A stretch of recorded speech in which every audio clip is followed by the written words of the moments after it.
That's my nigga Gotti Bud, bro. I was just about to do the same thing, man. Right, you're right. Go hard till you feel it. Get a job, open up a business. Haters gon' watch when you kill shit. Every murder case got a witness. Whole life going through the blues. Coming from the bottom, then you feel it. Being broke, leave a hole in your soul. Put your fists in the air, black folk, if you feel me. See, I came from the bottom, no lights, no gas. You can get robbed, no pipe, no mask. Throw a tea party, don't invite your ass. Now your belly got tissue to wipe your ass. It ain't no love from the government. Every president been on some sucker shit. Young niggas busting shit, no, I'm not loving it. This is the option they stuck me with. Grind hard till I'm filled it, filled it, filled it, filled it, filled it, filled it, rich, you feel me? Grind hard till I'm filled it, filled it, filled it, filled it, filled it, filled it, rich, you feel me? Grind hard till I'm filled it, filled it, filled it, filled it, filled it, filled it, rich, you feel me? Grind hard till I'm filled it, filled it, filled it, filled it, filled it, filled it, rich, you feel me? Hey, it ain't no love for your brother. It ain't no love for your sister. It ain't no love for no junkie. It ain't no love for the pusher. It ain't no love for the honest. It ain't no love for the real. It ain't no love for the loyal. Looking for love, get you killed. Filthy is what you gotta get. You gotta get dirty if you're trying to get rich. It's back to the mud, cause you gotta show love to all of the ones who will never see this. To all the little kids with no Christmas list. No TV, no bed, and no food on they dish. No father around, now they malnourished. That hindering aid coming from the government. You gotta get filthy. Fuck a job, open up a business. Haters gon' watch when you kill shit. Every murder case got a witness. Whole block going through the blues. Coming from the bottom, do you feel it? Cause being broke leave a hole in your soul. Put your fists in the air, black folk, if you feel me. I say I came from the bottom, no lights, no gas. You can get robbed, no pipe, no mask. Throw a tea party, don't invite your ass. Now your belly got tissue to wipe your ass. It ain't no love from the government. Every president been on some sucker shit. Young niggas busting shit, no, I'm not loving it. This is the option they stuck me with. Grind hard till I'm filled it, filled it, filled it, filled it, filled it, filled it, rich, you feel me? Grind hard till I'm filled it, filled it, filled it, filled it, filled it, filled it, rich, you feel me? Grind hard till I'm filled it, filled it, filled it, filled it, filled it, filled it, rich, you feel me? Grind hard till I'm filled it, filled it, filled it, filled it, filled it, filled it, rich, you feel me? It ain't no love for your brother. It ain't no love for your sister. It ain't no love for no junkie. It ain't no love for the pusher. It ain't no love for the honest. It ain't no love for the real. I mean, motherfucking nigga. Oh God, cuz he getting a fucking award, bro. Back chat legend, bro. Buddy getting a fucking award, bro. Like I definitely want to feature on that song too. Dude, that song right there slaps. That shit is I need to collab on that one. Like I was thinking that last string like so that. Relevant, That's so relevant. Like right now, like what's going on right now. Like that shit just tough, bro. Like Connie's son. Shout out to Connie's son, cuz. Nigga. I'm looking forward to hearing more. He got a whole album, man. We can ask him, can we do a listening party, man? We just need to do a listening party. Hey, you know what? I'm gonna set that up with him because he got some new stuff out too. So I'm gonna set that up and we can have him on here and we're gonna go through his stuff. I'm glad you did that. We're gonna set up a live from the crib with him. Definitely. I'm definitely glad you brought that up. Appreciate it. Yeah, man, because like we rocking Connie's son every time we hop on this joint, and like I just every time I hear it, I fall in love with it more. Like his music is good, bro. You know what I'm saying? I don't know what he is like in a real life type person, but his music pure, like that shit hard. Yeah. And it ain't a lot of music that moved me, but his when I heard some of his shit, he make me want to give him a smacking nigga because that it moved me. So I like that, bro. Like he got energy and shit, He do whatever he doing, man. Like he kind of remind me of Fiend a little bit, but it's like I don't know. It kind of got like that southeastern feel to it, Louisiana. Me, I swear that shit so Midwest. That nigga sounds so I mean, Midwest. yeah, like it sounds Midwest to me too because it He got that sounds singing, so it got that Midwest to singing me, element bro. in it. When you put that singing element in it, that's kind of making it sound Midwestern and shit. You know what I'm saying? Okay. But like his delivery and shit though is kind of like down south though. His delivery is like that a down south cadence. Yeah, I need a verse on that song though. We good. It ain't no love for no brother. But what we here to talk about today, right I now, was is so how gonna say YAYA, shout out to the face off, bro. how YAYA just, or I should say, how Suave B.O.S sent YAYA back paradigm shifted.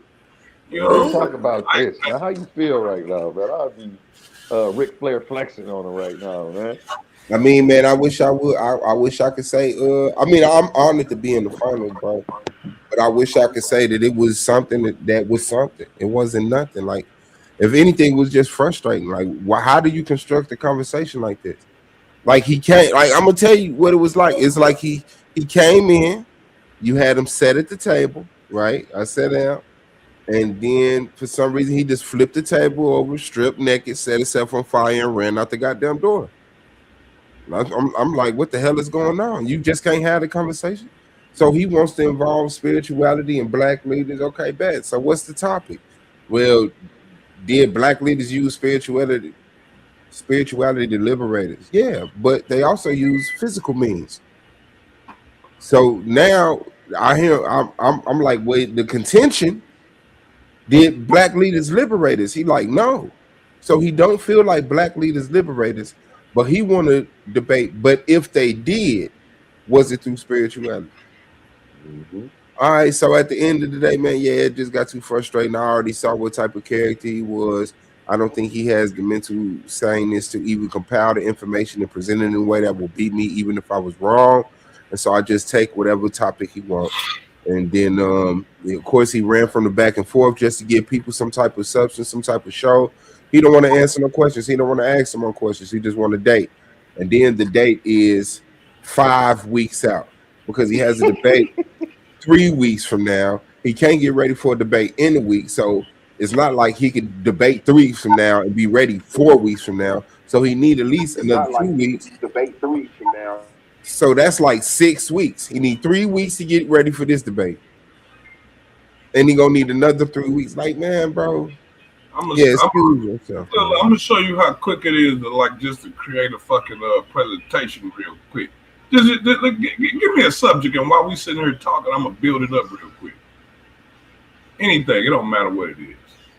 Like, okay, let's do our Twinkie. Twinkies are way better than cupcakes. All right, go ahead and watch how it looked better than what he was about to make us wait 5 weeks for. What he about to do in a couple seconds. Is he about to cheat and use AI?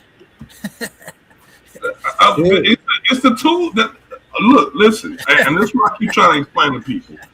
Listen, when you got tools in front of you to get the job done, why would you go run up the rough side of the mountain if it's a fucking train? Like, why would you swim across the ocean when there's boats? I'm gonna use my own information, but I'm gonna have AI structure it and format it into a comprehensive something. But it's all my information. It's not like I've seen people go get their stuff from ChatGPT and have ChatGPT. You say is Twinkie better than what? They're tripping right there. That's they shouldn't better be doing than what you say? Cupcakes. Twinkies better than cupcakes. Yeah. Yeah. But if you already have an idea and what you're, speaking on or going against, then it definitely don't make sense to take that long.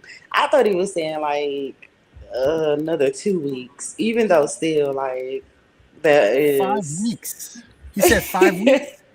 No, he didn't even say how long. He had a debate in 3. Now check this, my logic.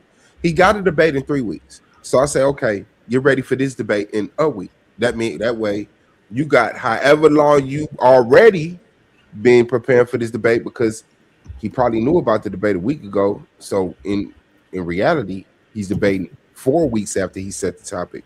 So he might need 4 weeks to get ready for our debate. So that's almost 7 weeks he's gonna need based on how he's constructing debates. And that's just ridiculous to me. I think he was saying February, y'all. I think he was saying like the first week of February. Yeah, his debate is in the first week of February.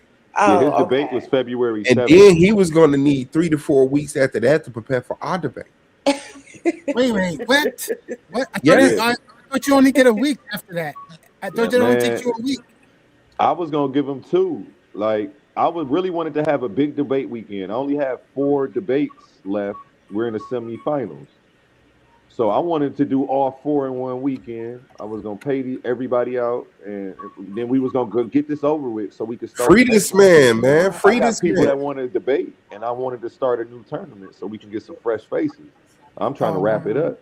So I really was gonna give nobody a choice. I was really gonna make it like, hey, in 2 weeks, everybody's debating on this weekend. Just make sure Saturday or Sunday.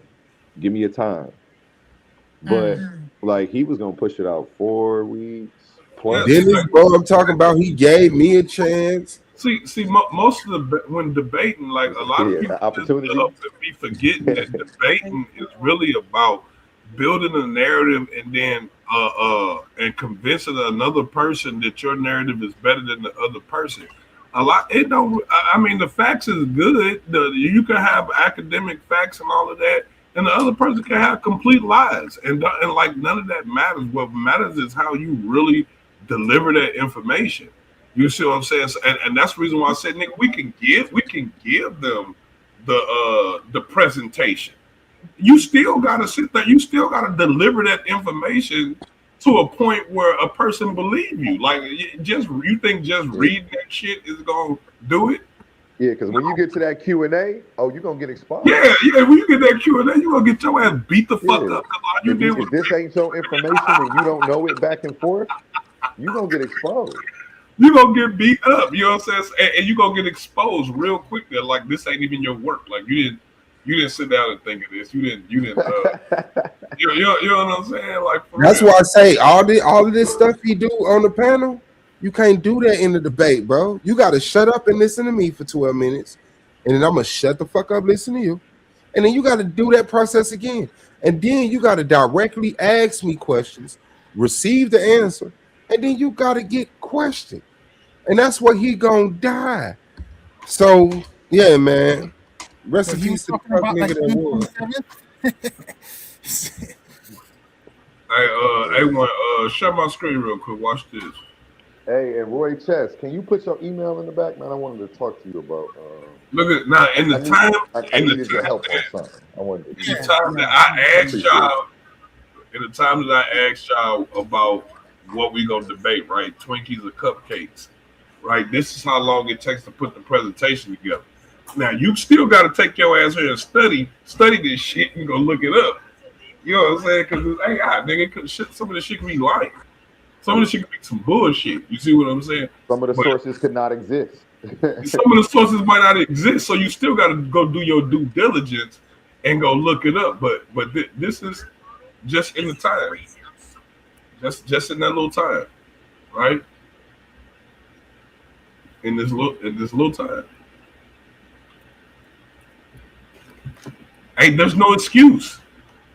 It's funny. That looks better than what he made us wait too much. There's no excuse, bro. You know what I'm saying? There's no excuse.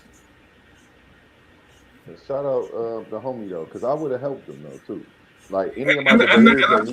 That's what I keep trying to tell people. Yeah, and we'll help because I offer to help to every debater who needs to get a nice presentation together. Because I care about what we're presenting on the channel, and I want you guys to show up as your best. So if any of the debaters who didn't know, if you need help getting a presentation together, bring your information. We can hop in the StreamYard on the late night, and I'll help you get your stuff together. So that way you just gotta donate to. You just gotta donate to the chat. That's all. Yeah, you know. I mean, like for real, we'll put a presentation together for you, and it's not gonna be like that right there. That's basic. That's some basic shit.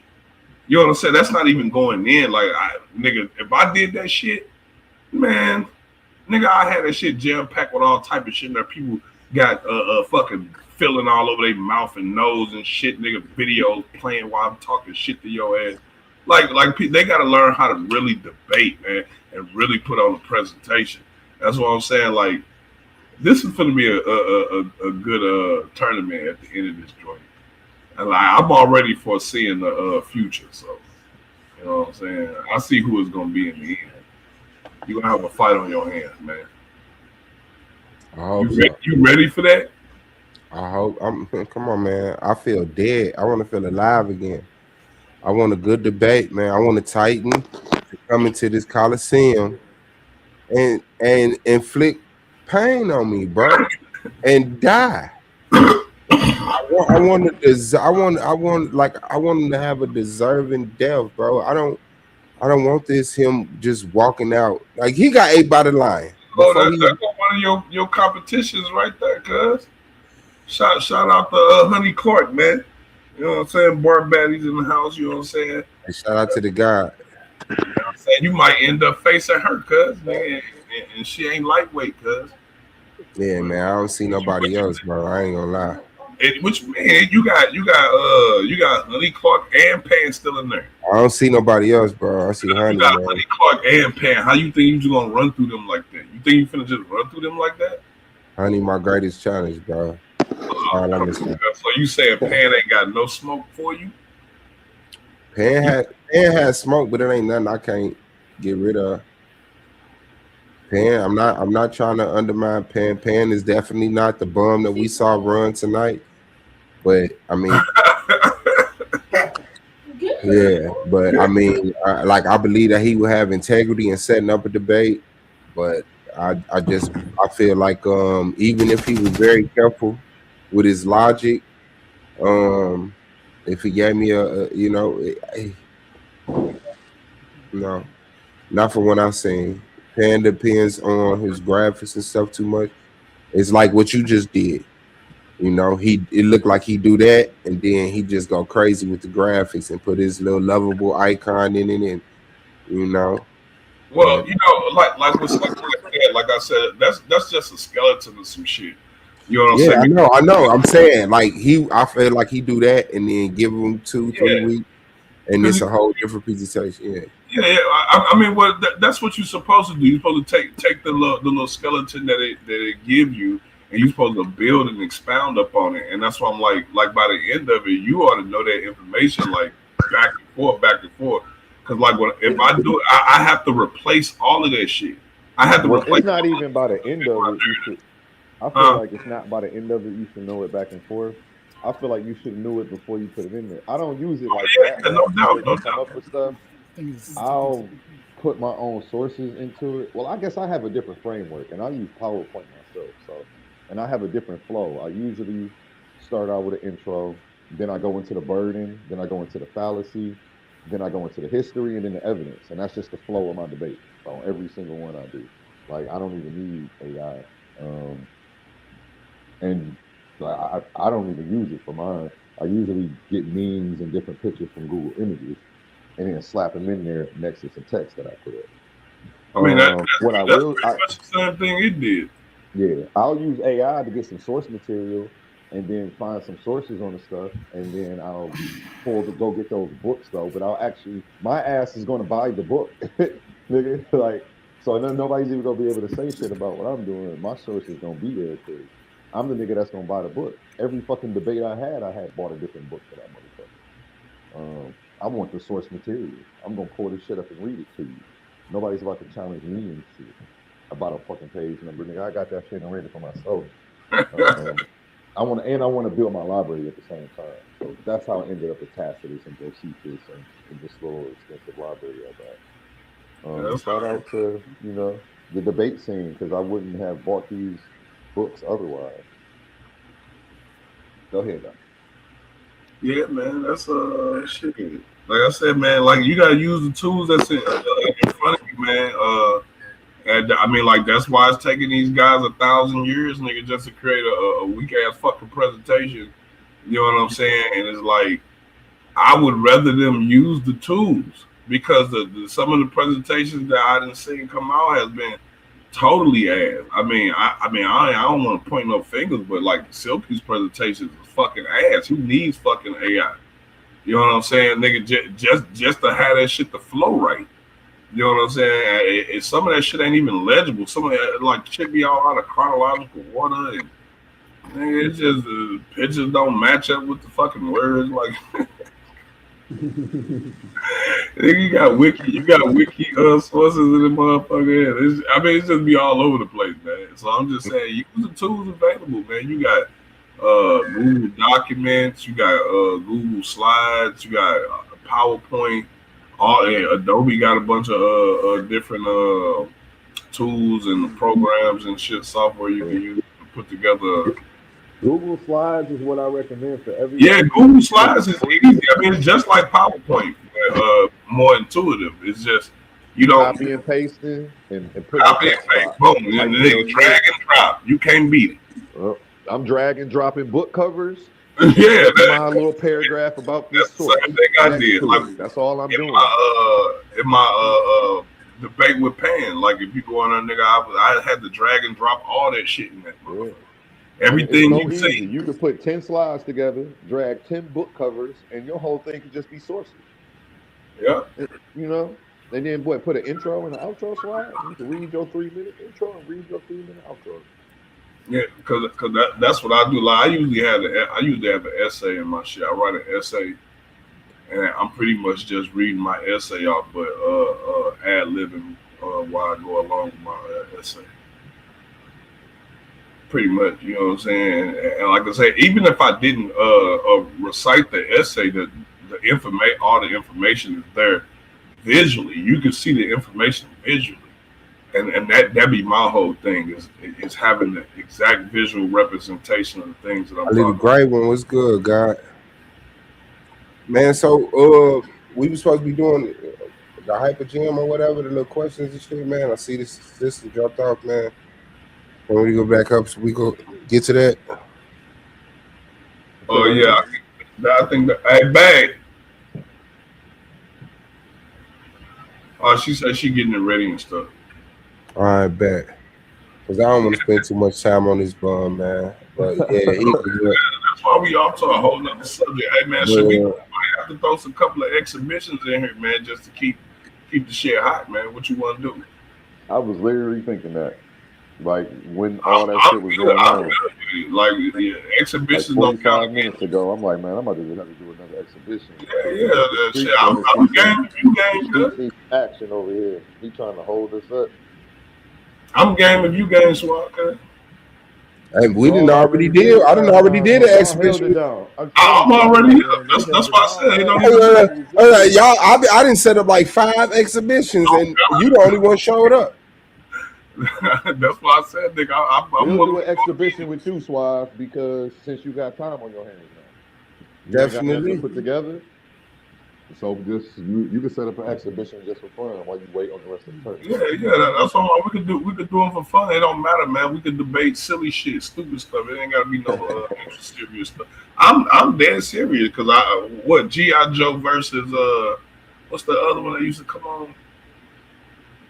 Damn, I can't remember. We're about to have I'm about to set something up for this weekend, man. Because I want to do the Snorkels versus the Smurfs. Because I really want to see them go through have a whole conflict. I had another idea of us creating different societies and shit, and then putting our societies together like on some political shit to see which one pan out. Put down some rules of engagement and all that type of stuff, and have some mock societies going and stuff like that. Where you could be communist, I could be socialist. You know what I'm saying? Type shit, or come up with our own type of government, and see how those play out. You know, like it's so many different scenarios we could, you know what I'm saying? We could do. Yeah, I said I got these a bunch of these papers that I've been pumping out. Shit, like I said, I've been wanting y'all niggas to get into this shit because let me put one of these up for you, man. Maybe y'all might want to indulge in some of this shit. Ali the Great one says, shout out, hey Suave boss. I think she on the ops team. I don't know. We was trying to get her over here to work on the channel. Was it right? So I be putting out these flash reports, right? Let me show you, Swab. Like maybe there's something we could do in the morning. You know, I mean, obviously you and me to be the only people up. Shit.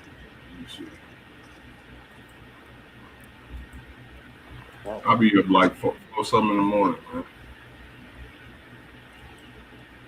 Hold on, I'm gonna find right. These flash reports. Can y'all see that?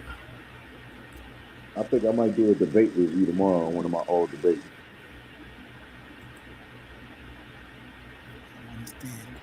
And the screen ain't showing on. I don't see it. Oh, okay, there we go. Also, these are flash reports I be creating, man. Let me enhance this shit so you can see. And so like I basically wanted to set it up like almost like a news anchor type, where we kind of just giving out this information. You see, it's a flash report. The Sun Vanguard Black veteran militias and the suppression of insurgent terror. You know what I'm saying? Then and you start breaking down the new scholarly census highlights the decisive role of Black veteran militias and 1870 war on terror. The nation grapples with the contemporary questions of civic protection and the rule of law. A profound narrative shift is emerging from the archives of the Reconstruction era. Historians and social scientists are presenting groundbreaking reveal. The primary force that shattered the first iteration of the Ku Klux Klan, but not merely federal legislation, but the armed strategic resilience of Black Civil War veterans. These men, once dismissed as a passive victims in mainstream textbooks, are now being recognized as the thin blue line that effectively policed the South when local law enforcement was either absent or complicit in insurgent violence. Tell me that shit ain't relevant as fuck to what's going on right now in Minnesota,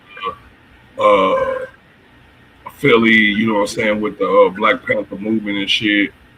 Like everything that they talking about right now, man. Instead, it's not the Ku Klux Klan. It's a right wing groups, hate groups, and all that type of shit, right? And the federal legislations ain't doing nothing about it.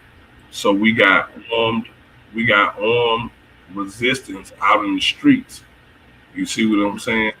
And they're being recognized right now as the thin blue line that effectively policing the South or the streets when local law enforcement is either absent or complicit in insurgent violence like ICE. You see what I'm saying? So like this shit's like relevant is going on right now, man. Like, and this I'm just saying, like I'm pumping out these reports, man. And I gotta somebody just sent me a message and said check your Facebook inbox. Who, me? No, Suave. Oh, okay. But yeah, like so these flash reports, man, it'll basically be us putting down these reports, and like it don't stop here. Hold on, let me show you. That one's about the Vanguards. This one is the helio physical dynamics of astrogenetics model of biological influence. I know it sounds like a whole bunch of crazy stuff, but it's about the sun's influence on the human fertility cycles. Again, shit that people don't really talk about. Your screen not showing. Oh, my bad. Hold on. Like I be trying to just indulge in some new topics. You know what I'm saying? A lot of people kind of scared to like get out of their comfort zone. So like that's why I'm creating these flash reports. Hey, me So and Suave debate, man. That's what we about to do. Suave, you debate with me, man. We about to have a face off right now when you come back, bro. Go ahead.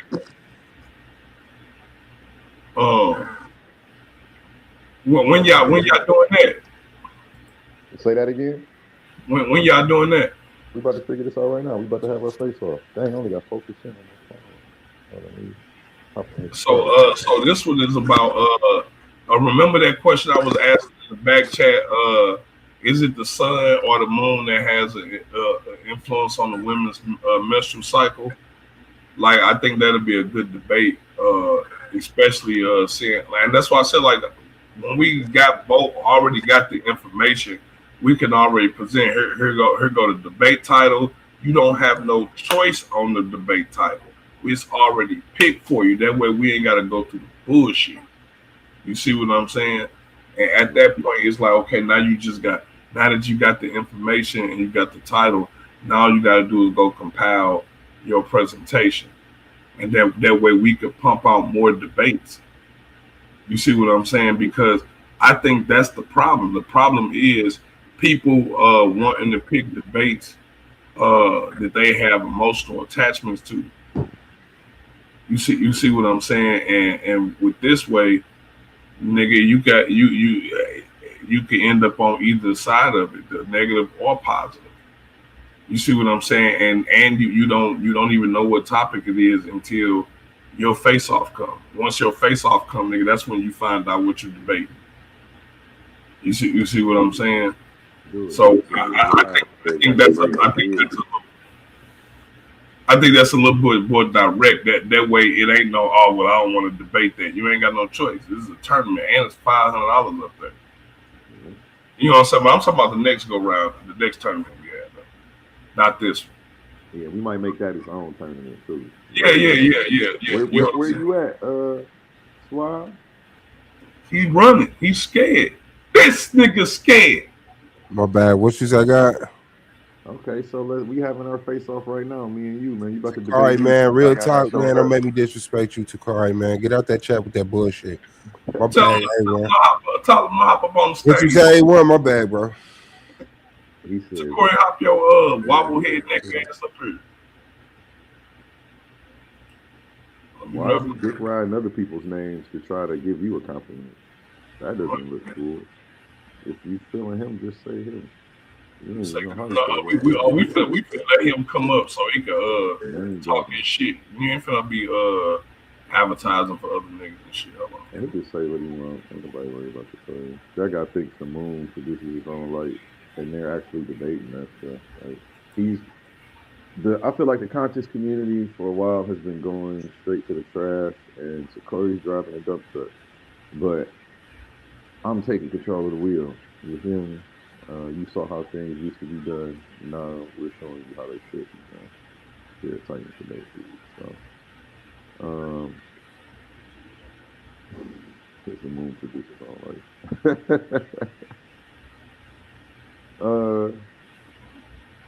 Yeah. Not really worried about all of that. Shout out to the brothers though, man. Yeah, but what was you saying? Hey, well, my bad. Yeah, so this face off, man. What y'all finna debate, man? I don't know. You know, I'm an agnostic, kind of like him, so I don't think that man has any knowledge of the Creator. I think it's all. What's your definition of being agnostic? How does that look? How does that look from A1's perspective? I mean, I don't believe in religion. You don't believe in religion? I don't subscribe to an organized religion. I think that in their inception, it wasn't for spiritual purposes. I believe it was for purposes of control and government. And the spiritual aspects, they use spiritual aspects to usurp the minds of people and control the land. So what is being agnostic like? Like what is that? How does that?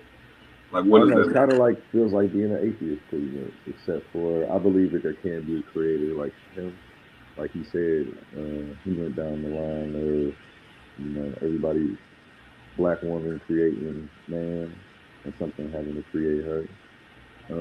I believe that could be a possibility. Do we have evidence for it to say? Should we say? I don't know.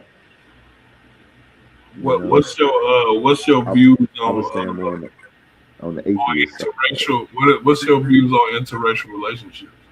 Interracial relationships. I think I should mind my business to each their own. Well, I'm talking about like in general. This for debate purposes, good. I can only speak about me personally. I'm gonna tell all black people what to do. Like debates like that. Should black people interracially date? Like, no, I don't want to tell all black people what to do. So what about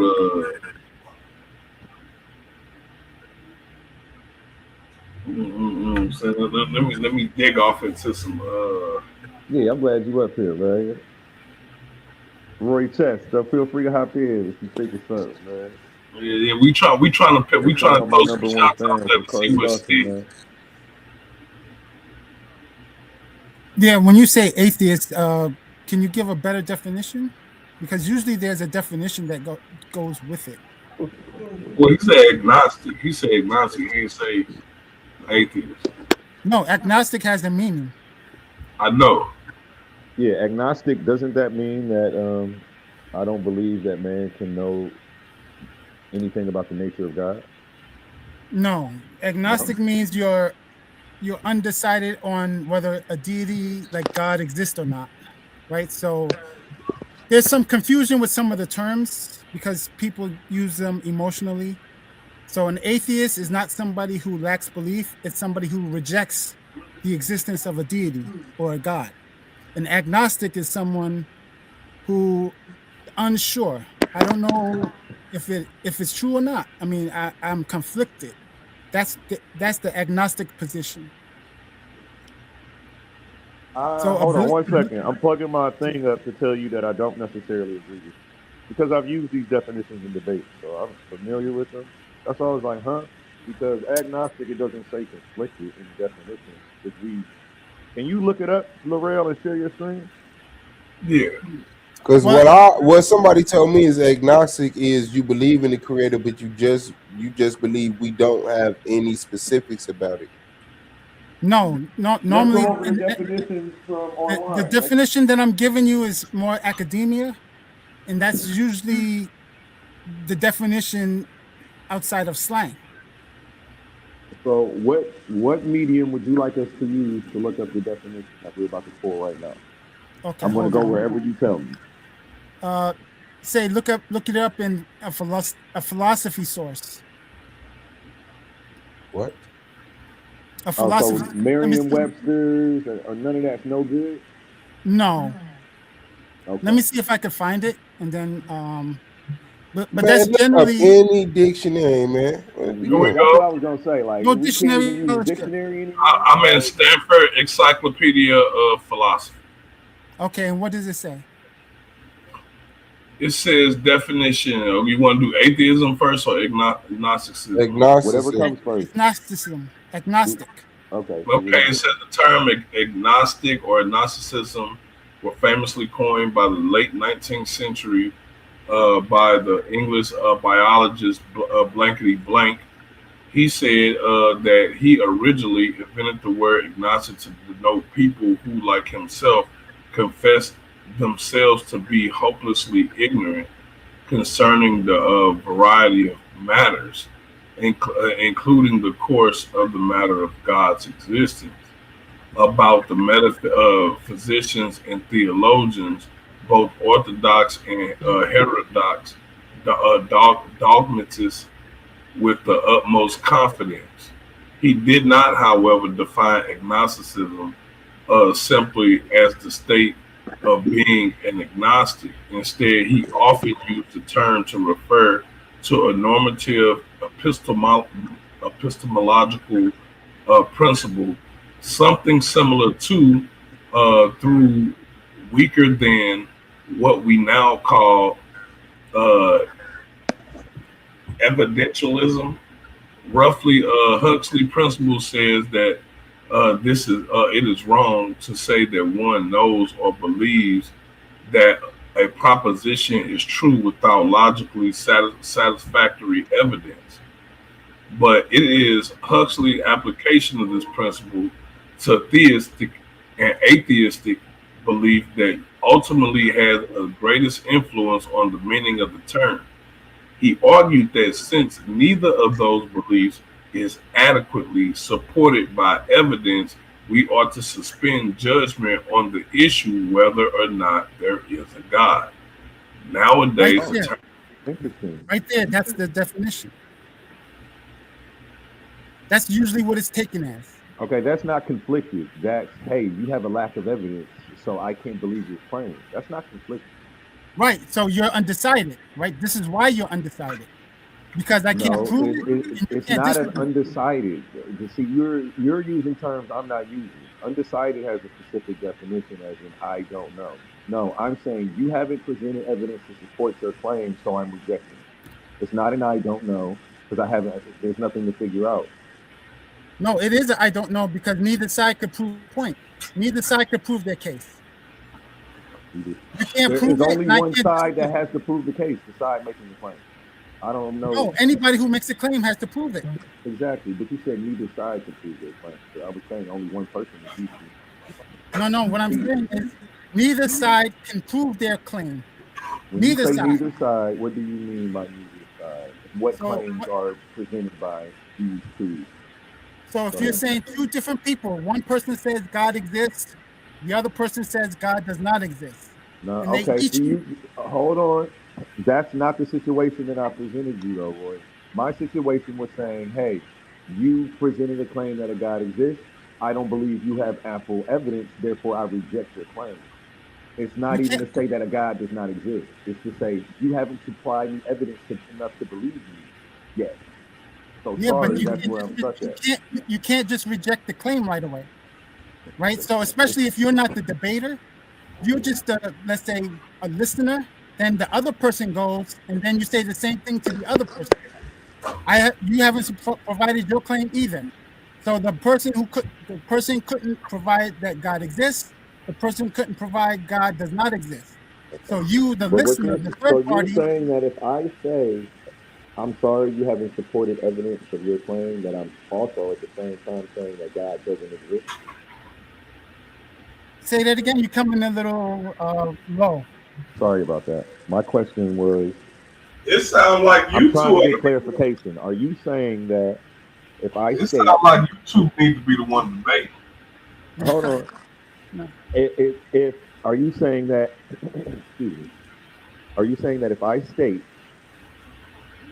I'm gonna use you as an example. If you come making the claim that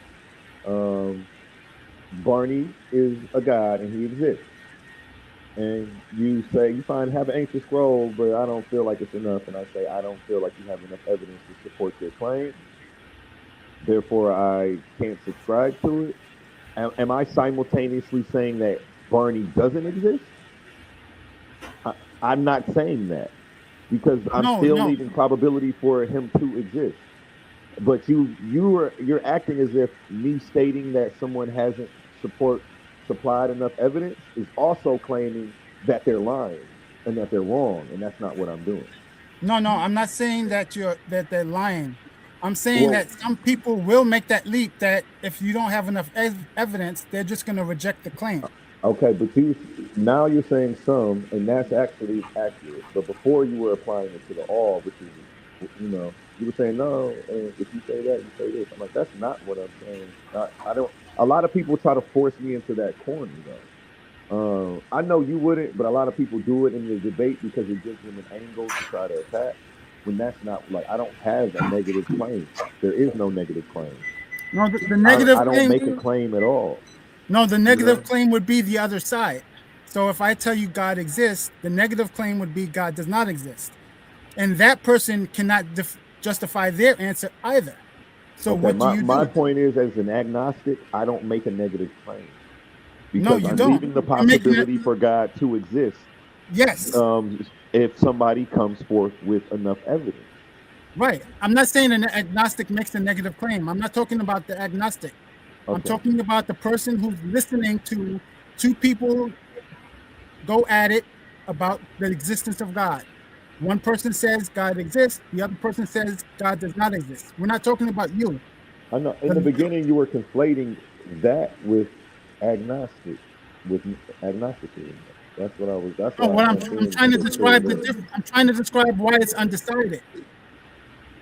When I said it's undecided, meaning the person listening to the two other people, the one that says it's affirmative, the one that's negative, the middle person, the audience, is undecided. Neither side, the affirmative or the negative, could prove their case. That's why they're undecided. That's what agnosticism means. You're in the middle. And you did it. You just did it again. You said, as an agnostic, neither side can prove their claim. But as an agnostic, there's only one side with the claim. The other side is waiting for them to prove it. They haven't made a claim as an agnostic. No, both sides are making a claim. Make the claim that God doesn't exist. That's no, the agnostic is not making the claim. I'm not talking about the agnostic making the claim. Okay. I'm talking about the you're other saying the opposite, and then you turn around and agree with me when I'm correcting you. So that's where we are right now. So I can't even argue with you because when I correct you, you agree with me at both times. So I don't know. I'm confused. You're making it sound like the agnostic is making the negative claim. No, that's what I'm saying that you were doing, and that's the only reason I've spoken up. No, I never meant that. I never said that. I'm saying there are three individuals. I know you're super respectful, so I hate to cut you off. I apologize. No, I'm not. I was going to say, I think that this is what you said verbatim, and let me see if I got it right, and let me know. I think you said someone makes you said neither of them can make their claim, and then you went on to say that's agnosticism. Am I correct? No, I said neither side can justify or provide evidence of their claim. So one side is God exists. They can't prove it. The other side, God does not exist. They can't prove it either. So the people listening to those two people go back and forth, they are stuck in the middle. They have no proof on either side, so they are undecided. You don't. Okay, never mind. It's okay. We can move on. But that's what and that's also true too. I agree with you though. Yes. So atheist is somebody. I think somewhere we're confused. You're coming in low again. I was going to say, yeah, we can move on because we do agree on a lot. I don't know where we got confused at. Yeah. Also, the atheist, people have to use the right definition because people use the dictionary and it's wrong. A lack of belief is not atheism.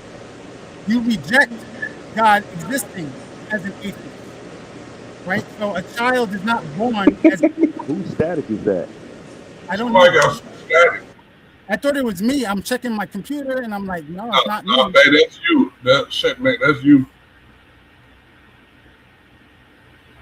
You hear it now? Laurel, can we do a test for Roy Chess? Because I like where he's going. And he's raising the level of scholarship. He's got us going into different books for definitions. I'm not mad at him for that. Can you look up the regular definition of atheism from like a the dictionary, from like the dictionary is going to say lack of belief, and that's not satisfactory. I know. I want to show it to everybody, and I want to show what you're saying isn't satisfactory, and then I want to go to what you're saying is satisfactory. And just show the difference. Okay. Just so that way we can see what you're saying we're missing. But if everybody experiences it, then it'll come out better. I feel. I don't know if my audio is messing up. I'm still hearing the static, but I don't know if it's my end. I don't hear it. I hear it too. I'm still trying to troubleshoot a little bit. So, man, I'm having a rough day with this. I heard it earlier, but I don't hear it no more. It says agnostic, a person who believes that nothing is known or can be known of the existence or nature of God or of anything beyond material phenomena, a person who claims neither faith nor disbelief in God. Right. So that's in line with what I was saying. Damn it.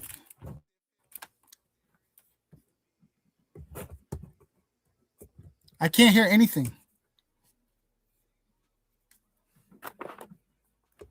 I just muted Jularel. The static was coming from you, and then I muted everybody to see where it was coming from. You were the last one I did, and the static was coming from yours. It was, you said me? No, it was coming from Anu, Larell Burns. It was his. I just lost everything. Like I couldn't hear anyone for like 10 seconds. I just got it back. Courtney the Barbarian says, agnostics are merely not convinced of the arguments and suspend judgment on the God question. Yeah, that's just similar. I mean, it's not the quote definition, but yes. Peace, A1. Yeah, they're still static. Peace. How you doing, Sadiq? How you feeling? Pretty good, brother. Pretty good. Glad to be amongst the family. Any insight on this topic here from you? Oh, I'm sorry. Got any insight on this agnostic atheism definition topic that we're going over? Oh, of course. You don't want to be in between two variables necessarily. It's equated to being basically dead. If you're not sure if it's a God and you're wondering if it is and if it's not, and he said it can't be proven one way or the other, you just stand in limbo. Pretty much you're sitting in a limbo state, intellectually speaking, which is very, it can lead to chaos. Or leading one into perpetual state of confusion, if you will, likened to the engine or the pistons in an engine not pumping up or down, but they're all level. You won't get anywhere like that. See? Yeah, that's the point. That's the point. So some people are reliant on proof and scientific proof, and when they don't get it, they remain quiet, basically, because they can't say one or the other. So they ride the fence. Right. Now, the issue is that I personally believe absolutes is false if existing outside of change. At the end of the day, we have to readjust. No, to say that is to say that you have to readjust your definition of what proof is. You have to reaffirm and actually readjust your definition of what God is. See, you have to push the envelope in this regard if truth is to be acquired to some extent at the end of the day. One way or the other. I do give some credibility to atheists because they've become, many that I've met, at least from my perspective and experience, they've become simply dismayed with conventional cookie cutter religion, as has been known. So they've left and just threw out the baby in the bathwater, and they may go into an absolute, but there's no God totally absolutely at all, which is another absolute, which is not good to stay there either, in my opinion. But at least they have an open mind, and they've had enough of being sick and tired of being sick and tired. So, but yet there's an evolution that has to constantly occur, right? In terms of adjusting these definitions, that's really only the thing that really separate all of us on this call. See, it's the definitions of what things mean. You see what I'm saying? An atheist is making an absolute. He's saying that God does not exist. I said that. And so I said it's not good to stay there either at the end of the day, in my opinion, because everything happens in life is not bad. Sometimes it's good, right? See, and if you don't believe in anything higher than you, who do you celebrate? Who can you turn to be proud and share your triumphs in life? The answer is virtually nobody, because you are the absolute authority, right? So while some of these guys I know personally are atheists, they get ahead and do well, but they just be like kind of this drab, like kind of a, kind of drabby, like, because it's all on them. Right, especially I'm just talking about the good stuff. I ain't gonna go into the bad days. It's just like, But anyway, just on the good days, you want to share with something higher than yourself? See? Yeah, but what do you mean by that? You become the would you say the absolute, or did you say the right? You're the sole entity. You're the soul. You're the highest. You're the highest. I hear these guys talk all the time. If I'm an atheist, and I'm going to say it in absolute form, it's nothing simply higher outside of myself. To be honest, there's nothing. I don't pray. Right? I don't pray to no higher power. That doesn't exist. Oh, so you're saying that individual makes themselves the authority? Ultimately, yes. Right. In that context, right? Okay. Now, See, they have the ability to prove their point? yeah, of course. All only thing that separates us is perspective. And so, with that perspective, particularly, they can rationalize it. You know, they were all you can rationalize virtually anything, but they can rationalize it. And so, they're on the path to learn as well. You know, it's not the story; it's never really over. You know what I'm saying? And so, rationalize it, they do. They're free to do so. I don't necessarily say they're wrong in that regard. I'm not an atheist myself, but I was at one point. Surely, I Can could build on what is common, right? can they rationalize something that's absolute but not uh, be correct? They can. I wouldn't believe it, of course, but they can. They have free will to do so. So when you say absolute, what do you mean? Something that can change, or Just what you something? said. If a person is an atheist, he says no God at all, based on their definition of what they think God is, in their minds, they're correct. Now, would they stand in fallacy or are they correct? He wouldn't know. Why? Unless he share discourse with others and step outside of his absolute perspective. That's how you know. That's how any of us know. And those as well as in academia know if you right or wrong to a degree or another. How do you know what you think is even practical and even outright rational? You wouldn't know because you're stuck in the absolute. So you overlap your experiences with others via reading books or attending lectures or both. You got it? Yeah, that sounds like more of a psychological Of course aspect. it is. God is mind. God is all is mind at the end of the day, in my opinion. Okay, so you're not a believer either, then? What did Did I I? just say? What did I just say? No, I don't know if those are your personal beliefs or you just That's telling my me. personal. That's my personal belief. I'm not an atheist. I've said that before too. All is mind. God, what you would call a God, what I what you would the wording, the verbiage, God is mind. At the end of the day, in my opinion, Oh, so you don't believe in the all powerful, all knowing, ever present being, what deity? is what is mind? When you stand where you are and speak from your authority, what are you doing actually before anything comes out of your mouth? You You're mean you're, thinking? you're thinking, right? Right, but what mind is not a literal thing, right? It's not like the brain.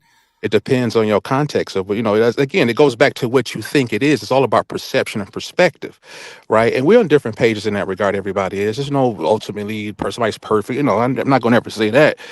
Let me get that out of here. But at the end of the day, all is mind to some degree or another. If God is mind in my context, right, and God is everything pretty much as you somewhat understand it from the Abrahamic, then everything in that you could perceive and not perceive, particularly, I'll just keep it relegated into 3D, is mind in some sort of framework or another.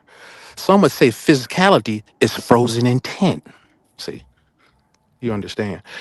It just depends if you would understand. And I don't want to get too far ahead of myself here, but it just depends on your context and understanding of these definitions of certain words like God and so forth. Like what you think mind is capable of, to be honest. In my opinion, mind has no limitations, as the scripture says. God is unlimited. It can do anything, just as the mind can. I personally believe that. See, You it's ever not a heard of? hard kind. It's pretty profound, but it's not hard to deal with, right? Have you ever heard people associate mind with spirit? That some Yeah. people would argue that it's the same thing. In what regard? What context? I would agree, No, in more or the less. context, it's the same. Like it's not physical. Neither one of them are physical. All of them are kind of mysterious. Nobody could pinpoint it down to what they mean. So it's like, what are we talking about? What attributes can you give to the mind other than thinking? Because the brain could think. The brain is basically the physical counterpart of mind. It's not mind itself. Mind and brain is different. Mind is basically of the source. I don't want to go too far again ahead of myself. I'm not sure what how what you understand or whatever. But mind, where how can I say this? The brain is likened to a matrix which contains mind. As you could say, it's the physical counterpart, particularly in the human reality of what mind is, in terms of particularly of thinking and things like that, getting things done at the day on a day-to-day basis. And so while the brain or body can die, that person's mind is nowhere near dead. I don't want to go too far ahead of myself. See, I don't want to get too space. It sounds spooky to people in sci-fi like on here, but nonetheless, that's true. When you die at the end of the day, you're not dead absolutely, right? Not in my context. And so again, it shows the mind has an ability to persevere in that regard, that I could go into. Also, even if a person goes insane, hell, mind even perseveres then. See, if a person goes insane in the mind in the way they think, you may lose your identity, but mind has to always absolutely. It has to persist absolutely in some regard or another. So while you may lose your identity, it'll assume another one. It may not be functional and from a baseline human collective agreement in certain constructs in society that allows you to function. We call it a higher norm or whatever. You won't be highly functioning in that regard, but the mind will take on an identity anyway because it has to exist, just like God. So again, you would say that it is a spirit then, or similar to. You speak into some absolutes. I can't really get the full context of what you said is mind. Is anything alive is mind. If the spirit, I'm pretty sure it's animated, so right? Does any of the religious text talks about the mind of God is related to that of the increased or quickened spirit. See? So as one spirit is quickened, it depends on what him or her knows, or the lack thereof, if they're not quickened, or if their spirit is descended or fallen. I'm pretty sure that's contingent on basically the mind of that particular entity or individual at the Okay, end of the so, day. so that Right. rules out atheism for you, right? Because spirits, I'm not an atheist. Right. no, I I said it. know. I'm Right. saying what you're telling me rules out atheism because you believe in spirituality to begin with. Me personally, yes. Yes, so that's why you're not an atheist, because you know that spirituality exists. Me personally, yes. Yeah. Okay. I just wanted to make sure that I want to make Yeah. sure we're clear. Yeah. Yeah. Yep. Okay. Agreed. Yeah. So I want to add that on the record. I don't want to take the floor from anybody else. I jump in whenever. Yeah. Nisha says, "Amen." You preaching, Sadiq. I appreciate the family. I don't like to have a tendency to go on and on. Want to run away with the show, but uh, we have to. We can appreciate these shows because it allow us to view the game of life from different perspectives. See, and that's really all what separate us is through the ego. And so we understand these things through differentiation of experiences, which proves the program correct and to turn out a certain outcome. If so, some of those who don't know what the purpose of life is to determine an outcome. It's particularly for those who subscribe that reality is likened to a computer program or a video game. The purpose you play the game is to win, but it's contingent on your skills and the amplitude of your knowledge that you receive during said video game. Some of us play the game the long way, based on because some of us are ignorant. Root word ignore, ignorant. We ignore a lot of shit. So we'll play the game the long way, the hard way. These individuals tend to get on drugs sometimes, unfortunately, or they take the scenic route to get from level 1 to level 2. And you got infinite levels, down and up, negative and positive, whatever, and all kind of shit in between. And so some people play certain games and they open secret doors and there's a little secret book or there's a little secret potion. Notice how those adventure games tend to have some kind of secret portal you go through or whatever. Kind of like school, you skip a grade or two, you get double promoted. you know, you see those, you see them, open your learn a code or whatever, the cheat code, you can skip through 3 levels up. Well, it's not really a shortcut. While there's really no true way to take shortcuts in life as one sojourns, we acquire secret knowledge or forbid knowledge in a way that's not simply known to most. And so, to be quite honest, these endeavors and the information that some learn in this regard is considered ridiculous, or utter absurd, or outright bizarre. It is these bizarre individuals that want us to seek and to find and form alliances with if you want to win at the end of the day. Otherwise, you got a long way to go. You got a long way to go. See, this is very interesting. It's the weirdos that know how this shit works, not the conventional mundane that worship a mundane God. See, I'll just leave it at that. The true essence of what source is beyond a comprehension of most that I've heard in some of these debates and on some platform. They have no idea. See, but yet it's fine. It's interesting, and it keeps the show interesting. It keeps the debates, the arguments going. It keeps us spitting on the phones, screaming on the phones, or whatever. But that's fine because God or whatever, what mind is, will vary ultimately from person to person. I'm not here to argue and debate with nobody about what God is at the end of the day. You're trying to undo universal law in that context, put the law of polarity in particularly. The law of polarity has been here since time memoriam, and it's not going anywhere. To argue and to get into heated debates is like removing some certain laws or whatever out of the universal construct. And you're not good luck with that. You won't get anywhere spiritually, right? And you'll be depleted and burnt the fuck out. I'll just leave it at that. Appreciate you. That's facts right there. Big facts. We got Suave B.O.S, man. We were supposed to have a face-off. We just gonna schedule a real one, man, and get it in a day or two. We got Ill Doctor into the panel. How you feeling, Ill Doc? Hey, what's up, brother? How's my audio tonight? Audio is amazing. I don't know what you're doing, but this is the best I've heard it. All right. What's up, everybody? I don't know where we at. That Roy Chess and Sadiq look like Suave sleeping. If not, Black Power. Black Power, brother. Black What's Power. up, A1? 8 hours a day. I've been off the stream for about 5 minutes. I don't know where you brothers are at, so I'll hop in when it feels appropriate. I'm seeing Milk Courtney in the chat says philosophical transcendentalism is a form of spiritualism. Anybody want to touch on that? He would have to explain what he means by that. Okay. I don't know what he means either. I mean, a lot of people use the word philosophy as just any idea, and I don't know if that's what he's using philosophy for. And he would have to explain transcendentalism so we have a better idea. As far as I know, we didn't have a specific topic, Ill Doctrine. We were just talking about atheism, agnosticism in general. I think that was the topic that just came up. Yeah, how do you feel about what you heard about atheism and agnosticism, Ill Doc? Yeah, Ill Doc, how do you feel about what you heard about atheism and agnosticism?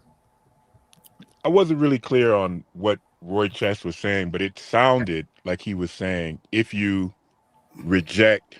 Well, I'm sorry. Let me back up a little bit. I always have to. There's a difference between denial and rejection. Denial is more or less saying that's false. And a rejection is just saying I don't accept it. And agnosticism is on that side of the fence, where it's I don't accept that. The reasoning may be there's not enough information, I've got something else going on, or whatever it might be. The reasoning might be agnosticism, but agnosticism is not a denial. And if someone tells you they're agnostic, they're not exactly telling you I lack belief. That agnosticism is a knowledge claim, where atheism and theism deals with belief. Right. I didn't say agnosticism was a denial. It's more like you're uncertain. I made the statement that atheism is often defined as a lack of belief or denial of belief. That's what you may have heard. And that's not correct. So atheist is saying that there's no God. That's not a lack of belief. That's rejecting. That's a rejection. It's not an undecided, it's a rejection. He's talking about agnosticism now, specifically. There are three different things going on. One, just so you know, there's a lot of things I didn't catch that you said and didn't say. So feel free to correct me as I get them wrong. I think you're right, Ill Doc, because that's why I jumped up to say something. And even to the point where you just spoke about agnosticism, and in his response, he didn't. He went to atheism. And correct, I don't even understand why he did that. We're not talking about that, and that didn't make your point. He asked you made a point about agnosticism, and then you went to explain atheism. No, I said that because people get the terms mixed, and I was describing why they get them mixed. Maybe you're mixing them because we're not me. I'm not talking about me. I'm talking about me. I'm talking about the general public. Of course, you don't think you're getting the mix. no one ever does. Talking about me. No, I'm not talking about me. This is not about me. Me and him are distinction. Hold on for a second, brother. Them up. That's what we're both saying the same thing to you, that you're mixing. The distinction that you're blurring is between lack of belief and disbelief. You keep saying denial of belief, but if you look up the definitions, I don't really care about the definitions as much. No, I said rejection. I didn't say denial. I said rejection. For this level of conversation, I don't run to the dictionary, but I don't care that people do. But what you'll find is either lack of belief or the word disbelief. You might find some commentary about atheists denying, but just generally to satisfy being an atheist, you only have to not have a belief. No, that's not correct. That is 100% correct. Yeah. No, it's not. And let me tell you why. That's why another thing I had a problem with when he was speaking on that, but he was saying, well, I'm going to a higher level of scholarship than you. You're using the dictionary, which I was like, huh? Okay, okay. I'm like, well, where do we go? And then I didn't argue, because most people just jumped on him. I'm like, well, tell me what you would use, and then maybe correct me then. So let me walk with you, because I'm not here to beat nobody up. I'm genuinely trying to learn. So if I put my foot in my mouth before I let somebody explain, I can never get to that part. So yeah, and go ahead. I'm sorry. If we take time and just talk to each other, we can iron it out, because I don't know what Roy Chess has experienced. I have to assume that he's not an atheist, and he's encountered atheists, and I know atheists can be assholes about talking to people over the internet. It's always been a theme. And as an atheist, I don't like locking horns with people who are theists. I think theism is really interesting. But I think he's definitely wrong, but we'll never be able to iron it out if we force him into a defense mode. Well, so and I think I might be the only atheist on the panel tonight. Let me say why it's not correct, right? So, one, you have static. You can't say why it's not correct if I haven't just given you the description yet. Okay, go ahead. So you'll be telling me a description that someone else has shared with you, and I want to try to jump in front of that real quick. Well, first, I'll start out with the parallel. Let's say I'm not a customer at a particular store, and I never go to that store. I'll always not be a customer. And then another guy goes into the store, he's presented with the product, and he decides not to buy the product. He also is not a customer. Atheism is the same way. You cannot be presented with theism because theism is the root proposition. If I'm not presented with theism, I still am functionally an atheist. If I am presented with theism and I reject it, I am now practically an atheist. Then there are atheists who will give propositions, or they engage in what I call atheist dogma and apologetics when they argue with theists all the time. All of those positions are atheism. So why do you take theism as the default position when you're saying that if you lack belief, that is the default position?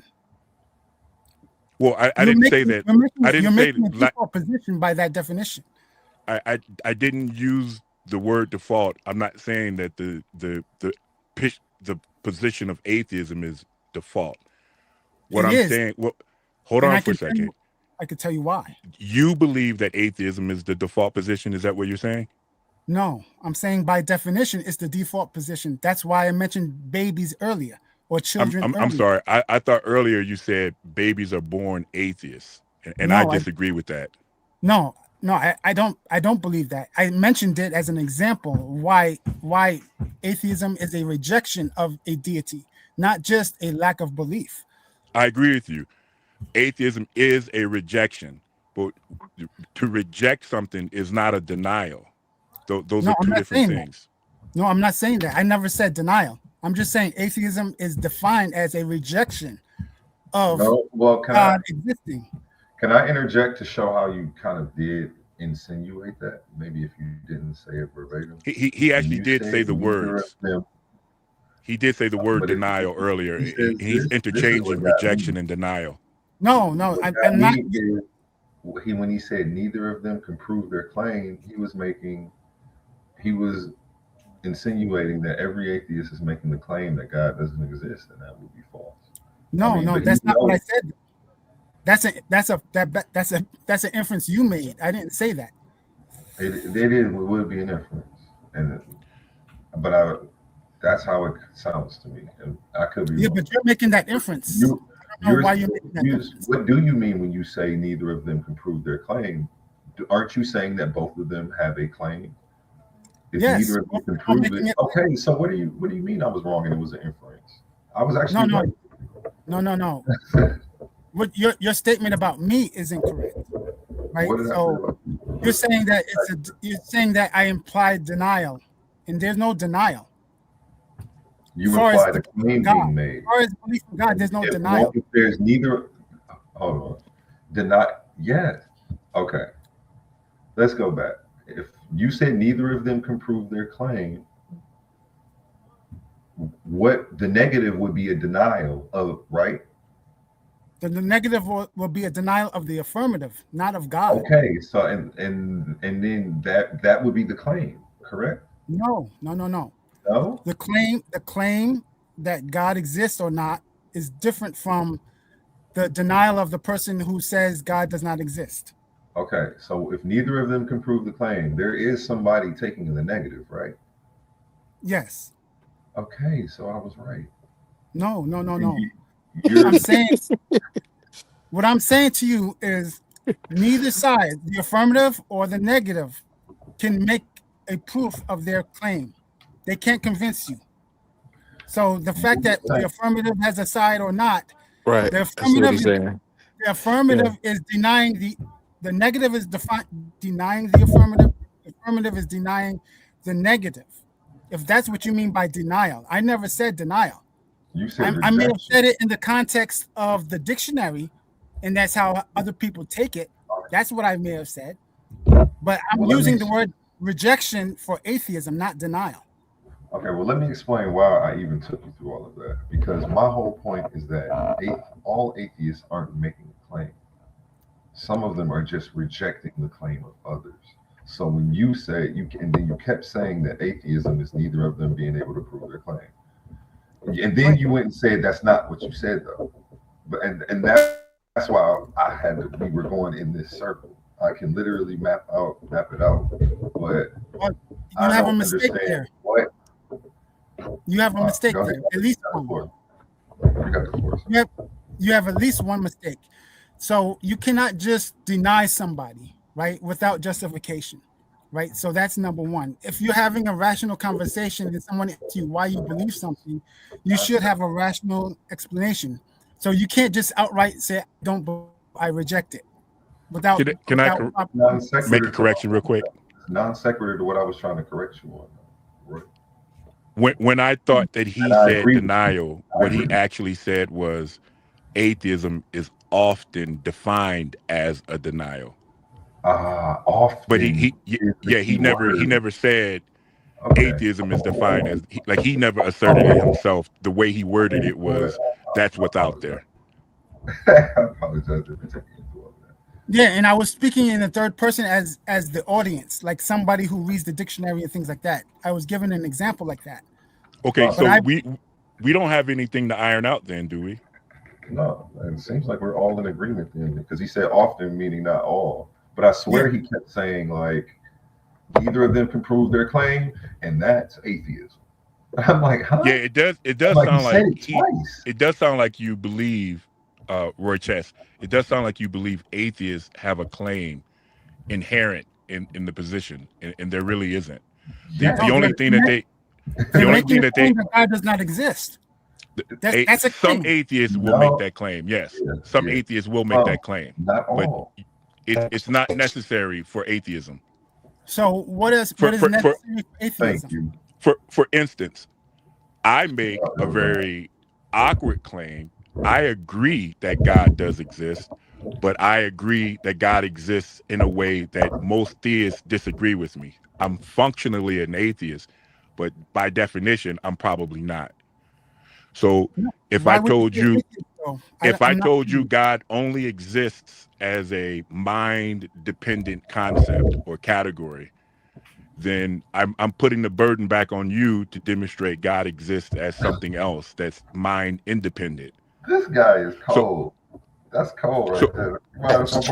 So I believe 100 as functionally an atheist. I believe 100% God does exist as a feature of the human mind.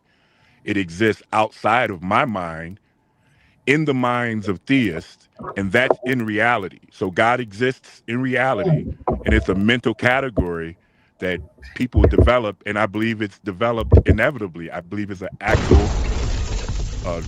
a process that all humans will experience. So why are you using the label or category atheist? Because functionally, I am an atheist. I don't have that belief. No, so when you say atheist, do you mean fundamental Christian? I'm sorry, say again. When you say atheist, do you mean fundamental Christian, like a Catholic or fundamental Christian? Because your belief is different from them? Hold on. You're referring to specific religious beliefs. I'm asking you. Hold on. And I'm trying to answer you. I'm sorry if I speak slowly, brother. Theism is only the acceptance that the proposition God exists is a true proposition. That's all it takes to be a theist.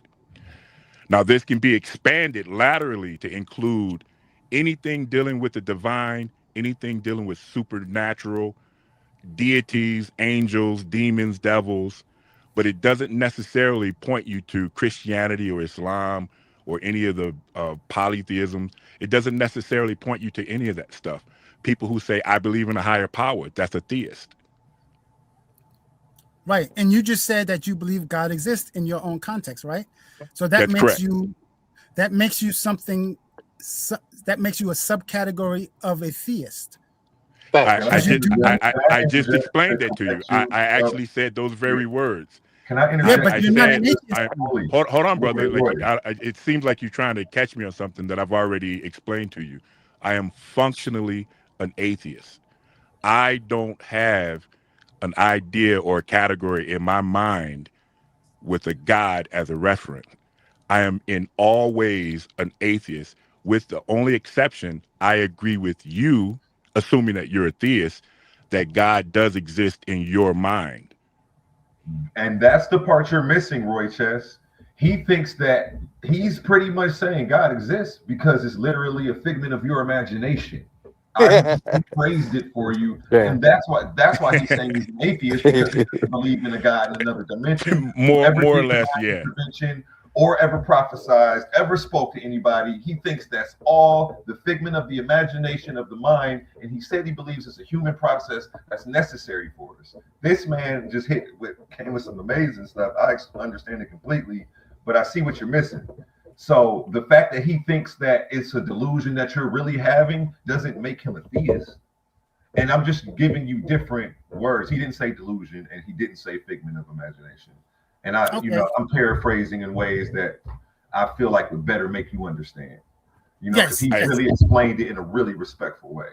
I co-sign his explanation. Okay, so that makes sense. Okay. So now that's better. That's what I missed. You're right. I did miss that part. So if we were locking horns in a debate or intellectually, and I presented you with my reasoning, you could easily say, dude, you're a theist, just like you just did. And I would agree with you. I go, yeah, well, by definition, I am. But functionally, in real life, I'm an atheist. So again, when you say atheist, it's because you lack belief or you reject God, right? Let me use more words. For me, being an atheist means I believe God exists as a mind dependent concept and only a mind dependent concept.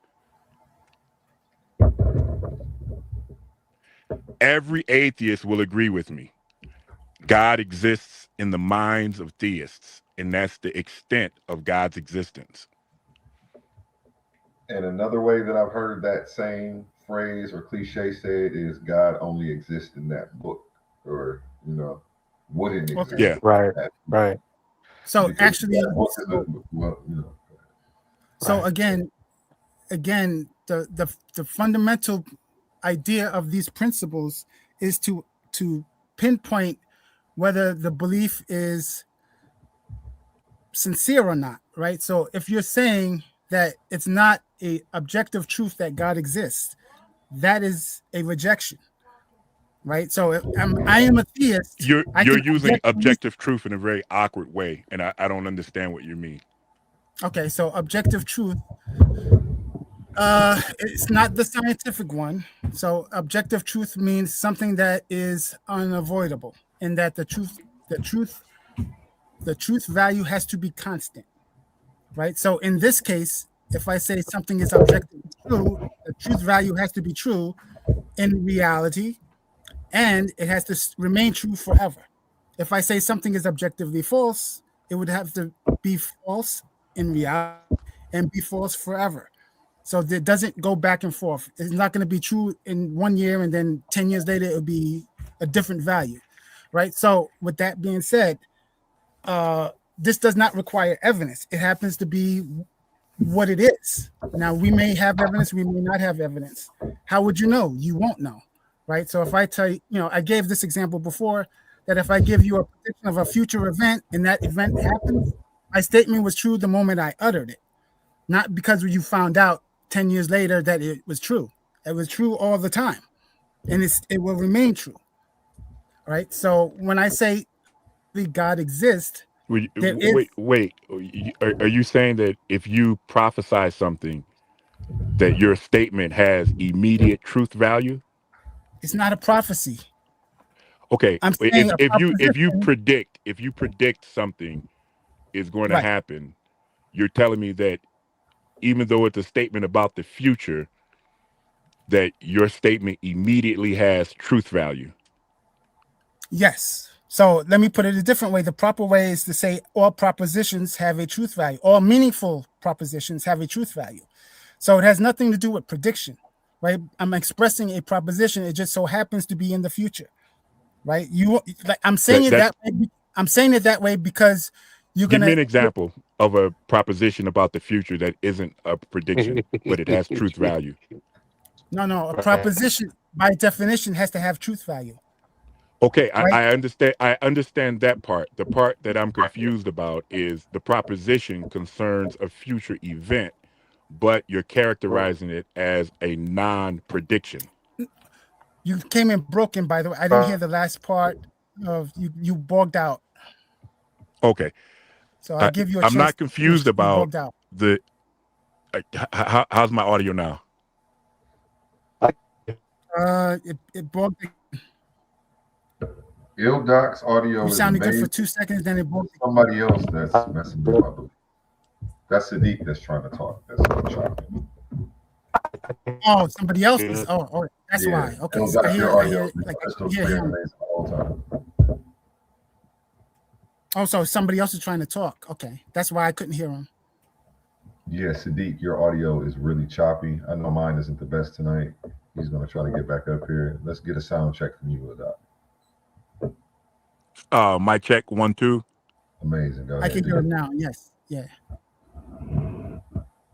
So I didn't hear the last part of your sentences because that other guy was talking, I guess, or it bogged out. I was saying that I understand propositions and their relation to truth value.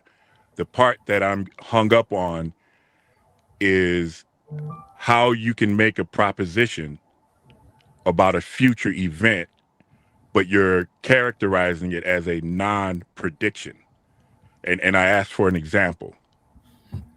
Okay, so it has to do with the definition of proposition, right? So you said you understand the truth value part. The future part has to do with sentences, right? Sentences and propositions are not the same thing, right? So that may be where the confusion lies. So No, you only know I'm not hung up on the truth value part. I understand the truth the value sentence part. part. The sentence part is a future sentence, future tense sentence.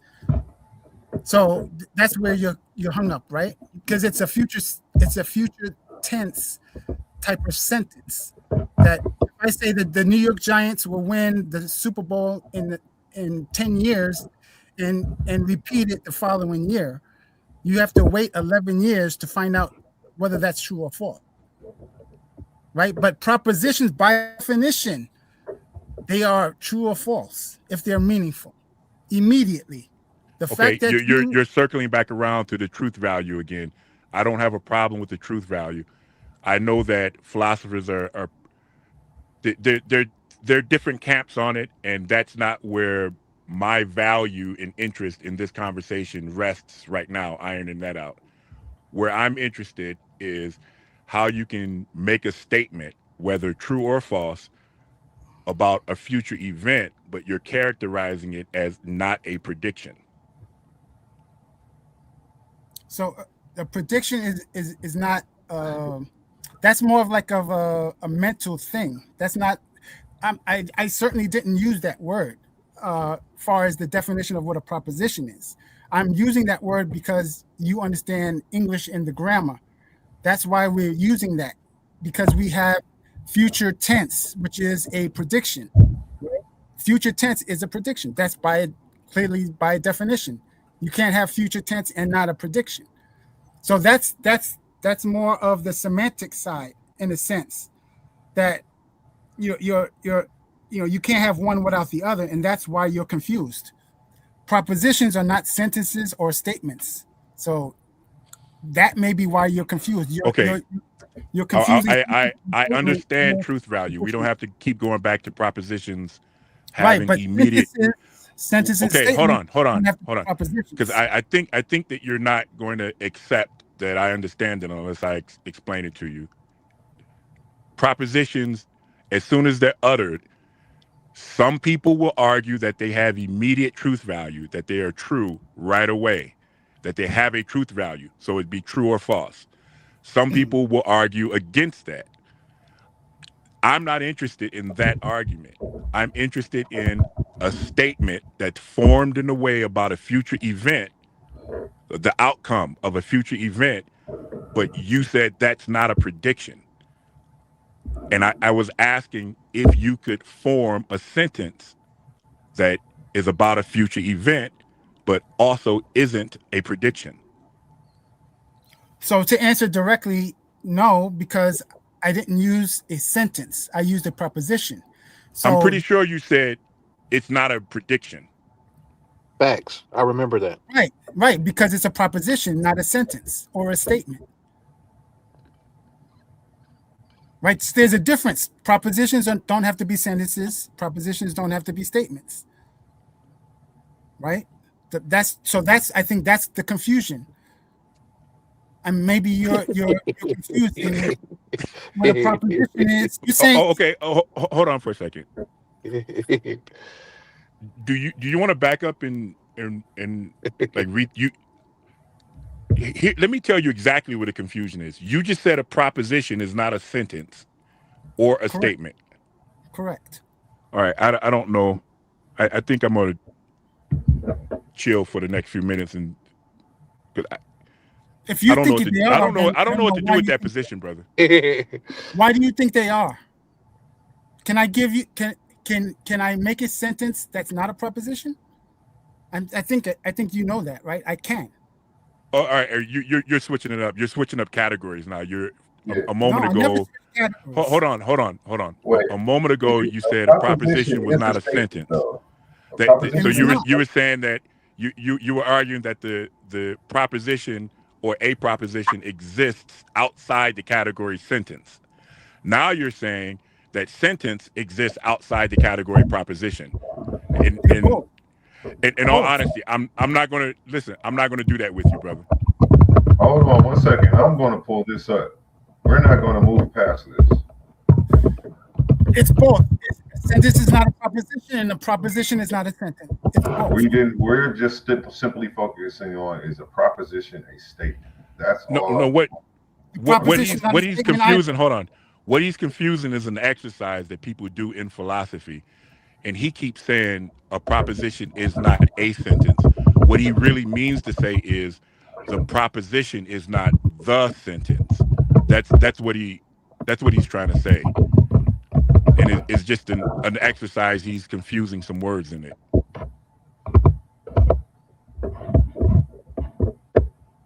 Well, I will even accept proposition is indeed a type of statement. No. All statements don't represent propositions. There are three different things. Is a declaration. Yeah. The sentence is just the structure, like the symbols. Or false, but not both. Yeah, like a sentence. A sentence is a word in a hierarchy. Let's say, I hope I'm not wrong about this. So the hierarchy would be like letter, word, sentence, paragraph, and then maybe something greater than that, like essay or whatever. But that's the hierarchy that the word sentence exists in. A statement is just means that you uttered something that you assert is true. It also says all propositions are statements, but not all statements are propositions. Right, so that means they're not the same thing. They're not identical. They're not interchangeable. Exactly, but you also said that a proposition was not a statement, and that yes. Okay. No, what you just read, what you just read says that statements don't have to be propositions, right? What I just read also said all propositions are statements, which you said the opposite of. No, but that's definitely wrong. Right? No, he's setting them in the category. He's putting them in the category that I said you objected to that category, and that's when I was taken back because you said that proposition doesn't exist in the category. I think at the time I described it, I said sentence, but it doesn't exist in the category statement. And then you said the categories are the other way, but both ways. So they're three different things. They're three unique things. They're not to be interchanged. Okay. What you're doing? Hold on. A1 can focus on that. What you're doing right now, I can't believe that I even fell for this incredible red herring. It's not. Give me a proposition about a future event that is not a prediction. I can't because you're asking for a sentence. You're asking for a sentence or a statement, and I can't. I just asked you. You just said statements and sentences are not propositions, and I literally asked you for a proposition about a future event that is not a prediction.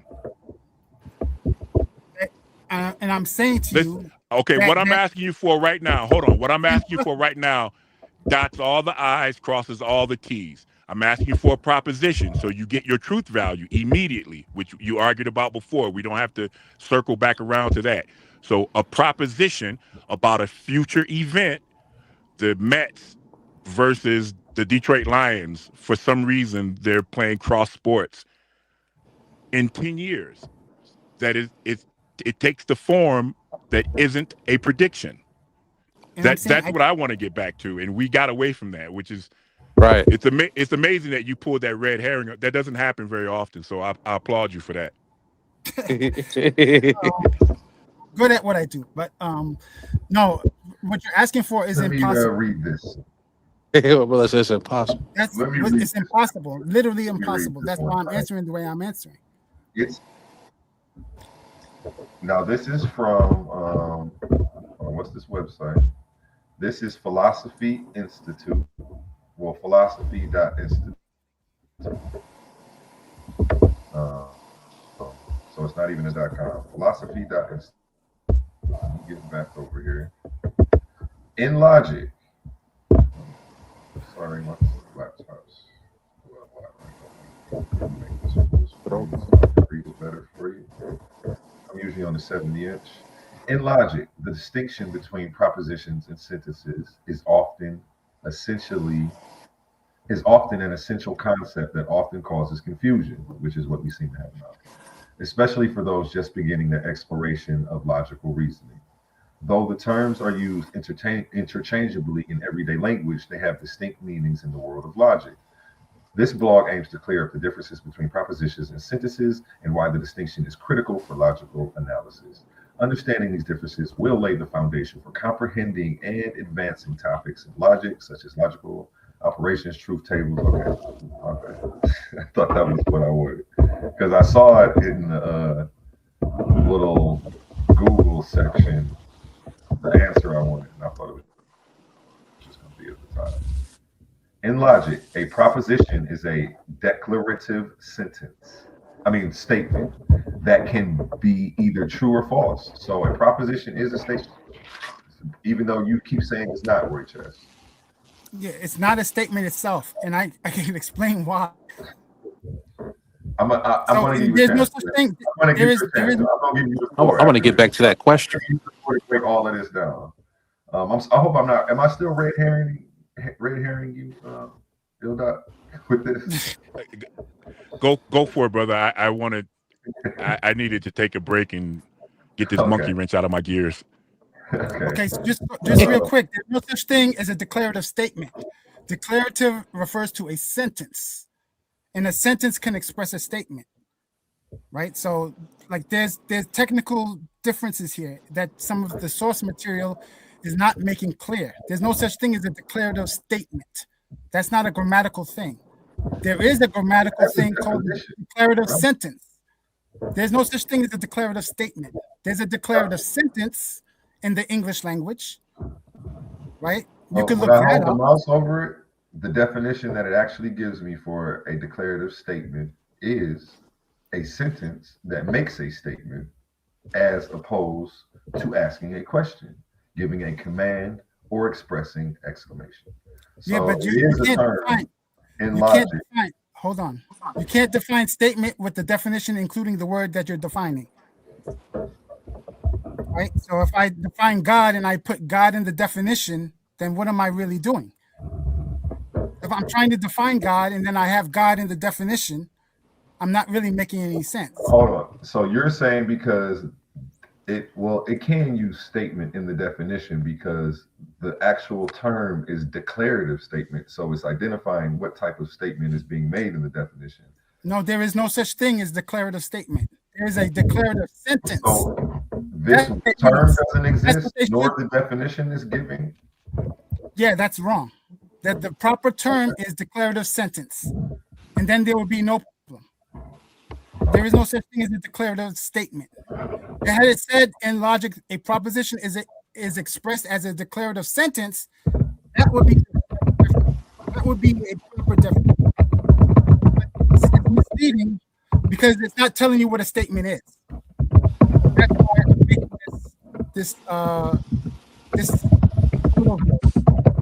You know, the wild thing is when he says there's no such thing as a declarative statement, that is a declarative statement. No, a sentence and a statement are two different things. Don't confuse them. Right? Okay. I think we've gotten off track.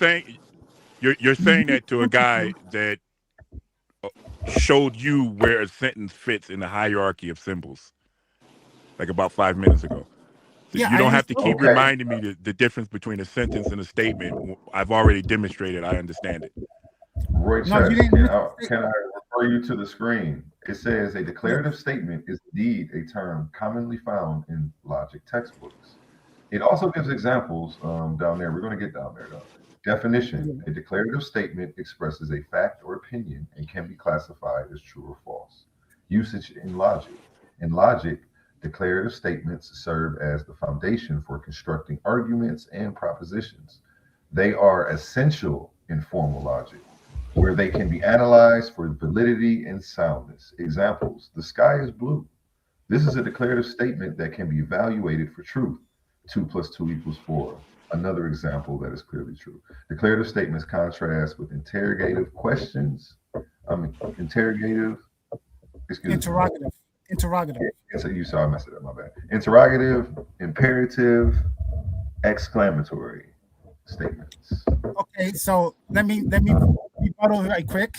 Everything you just said has to do with sentences. So can you Google what a declarative sentence is? And all those things that you just read will come up the same way.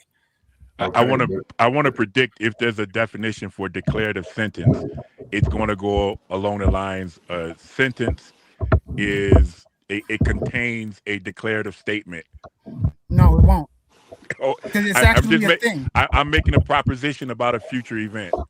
And what I was going to say, Roy Chess, even while I'm pulling this up, your rebuttal doesn't negate the fact that you said that this wasn't a logic term. Just so you know that. It's a slang. Okay. So it's a slang term, to be honest with you. So it's not proper. It's not a proper term. It's a slang term. So we yes, and just like I said, the term logic is not a thing either. Yeah, it's not. It's mathematical logic. I couldn't hear you. You came in broken. When he's all wrapped up, I also want to get back to what is atheism, because we scaled away from it. Yeah. So hard. Right. Yes. Let's get back. Declarative sentence makes a statement. Should I just drop the bomb for ill doc right there? We're done. We're done here. Let's get back to the atheism. Hey, I didn't hear the bomb. Did it drop on the screen? No. Go to a grammatical source, because you're using AI. It doesn't have to have that word statement doesn't have to be there. Go to a grammar source. Go to an English grammar source, and they won't use the word statement. That's unnecessary. I'll do that for you. A lot of this. For the entertainment of the crowd, because I'm not no biased host, and I love entertaining the crowd. That might be. I have grammar books that doesn't have that as a definition. Yeah, because the only thing that can happen is I learn something. I don't care about being wrong. Right.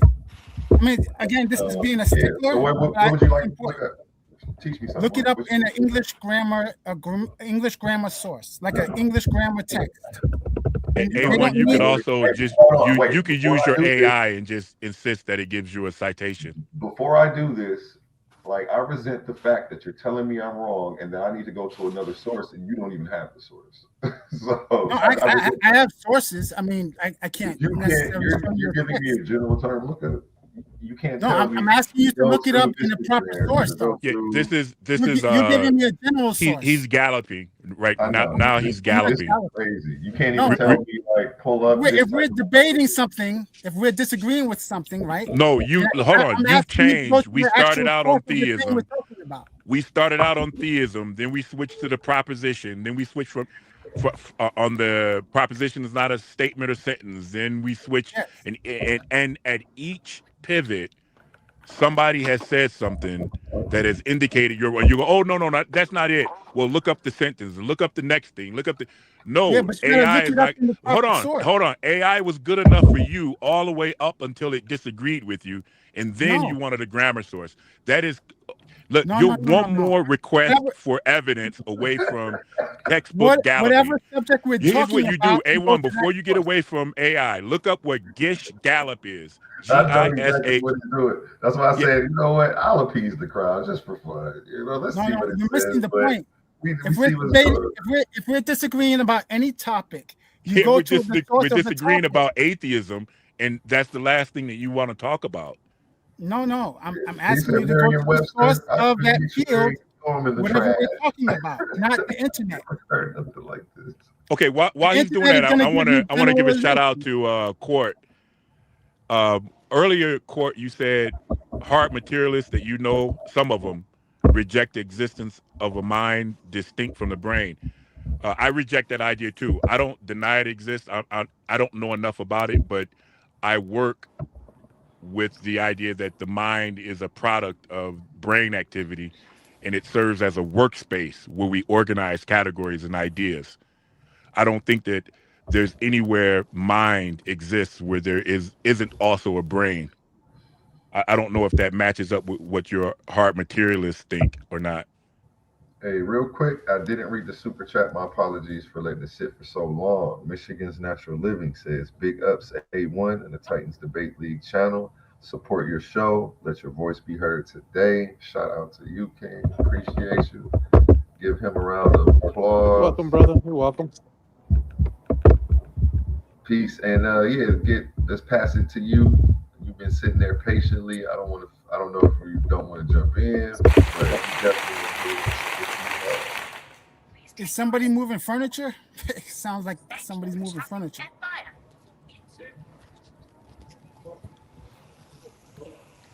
Sadiq, any insight? Anything you've heard?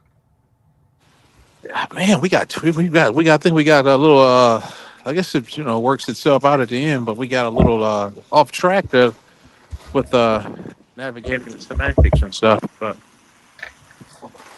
I was still looking to see what the family going to get it back in on that initial question about prophecy. Well, I explained it's impossible what he's asking. It's an impossible request. It's not impossible. I already looked into it while I was being quiet. It's not impossible. But what you do is you just put one more step between you and the prediction. For instance, you can say, if I push a button, a certain thing will happen. If I flip the switch up, the light will come on. These aren't treated, or better yet, the train will be here at 6 a.m. and let's say it's midnight. You're making a reference to a timetable, or a rule, or a schedule, but you're just pushing the prediction onto the timetable, and the people who are organizing the train's route. That you're just separating yourself conceptually from the prediction. It's still downstream of a prediction or upstream from a prediction. Facts. By definition, right? Because it's future tense. Right. The sentence is future tense. So there's a difference between sentences and propositions. This is why we're having this discussion. No one said they were the same thing. You're making it sound like it's the same thing. You're asking me to say, give me a proposition. Hold on. Sound happens on your brain. None of the words that I've used have indicated I think a proposition and a sentence are all the same thing. I've never said that. Your question is asking me to give a proposition of a future sentence. You didn't. I asked you for a statement. I asked you, and I used the word statement. You didn't want to do it then. I asked you for the sentence, and I can't do either one. You said for the statement and the sentence, it's impossible. So then I asked you for a proposition, and you said that's impossible too. So according to you, a predictive utterance cannot be made. Propositions don't deal with time. I don't care about the propositions, brother. You keep going back around to the propositions. I never cared about the propositions, and now you're using it. Now you're using it in a way that your tone suggests that the proposition is my hang-up. The proposition and the truth value, those are your hang-ups. No, all I care about is the predictive part. That propositions don't predict. That's what I'm telling you. Okay, then what sort of utterance? What do you call an utterance that is a prediction?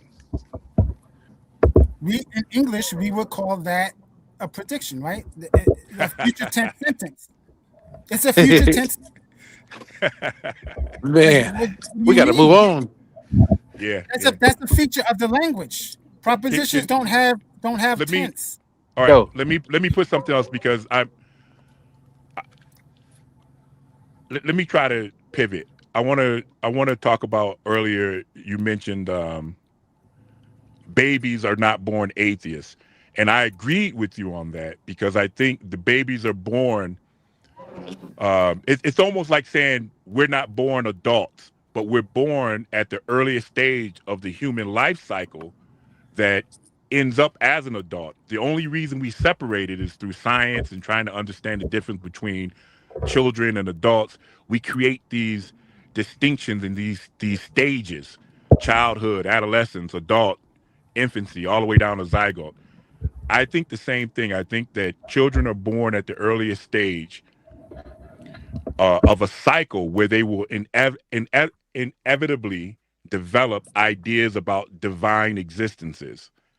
and they create these. We all create these categories in our mind where things that are supernatural can exist, and then we'll replicate the blueprint for that category when we start understanding fictional characters, listening to people talk about things that don't exist, fairy tales, and et cetera and so on. So I don't think that children are atheists in the same way that I consider myself an atheist, or I consider someone who hasn't responded to theism an atheist. Right. I think we agree there. But my point was, you're not born there. So here's the thing. Here's the thing. Hold on. Here's the thing.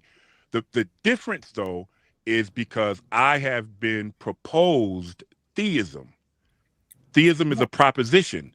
It's I believe God exists is true. That's the proposition. Now, you could say it with the words, I believe God exists. You don't have to say, I believe the statement, God exists, is a true statement. You could just say, I believe God exists. Okay.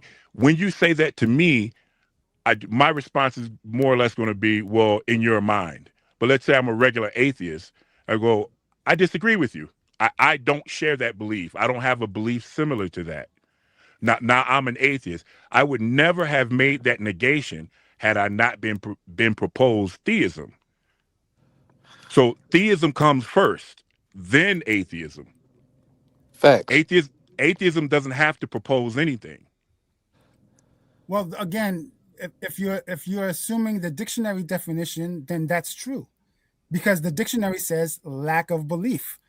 So the fact that you had no prior care in the world about the subject matter until it was presented means that you're just undecided. You just don't know.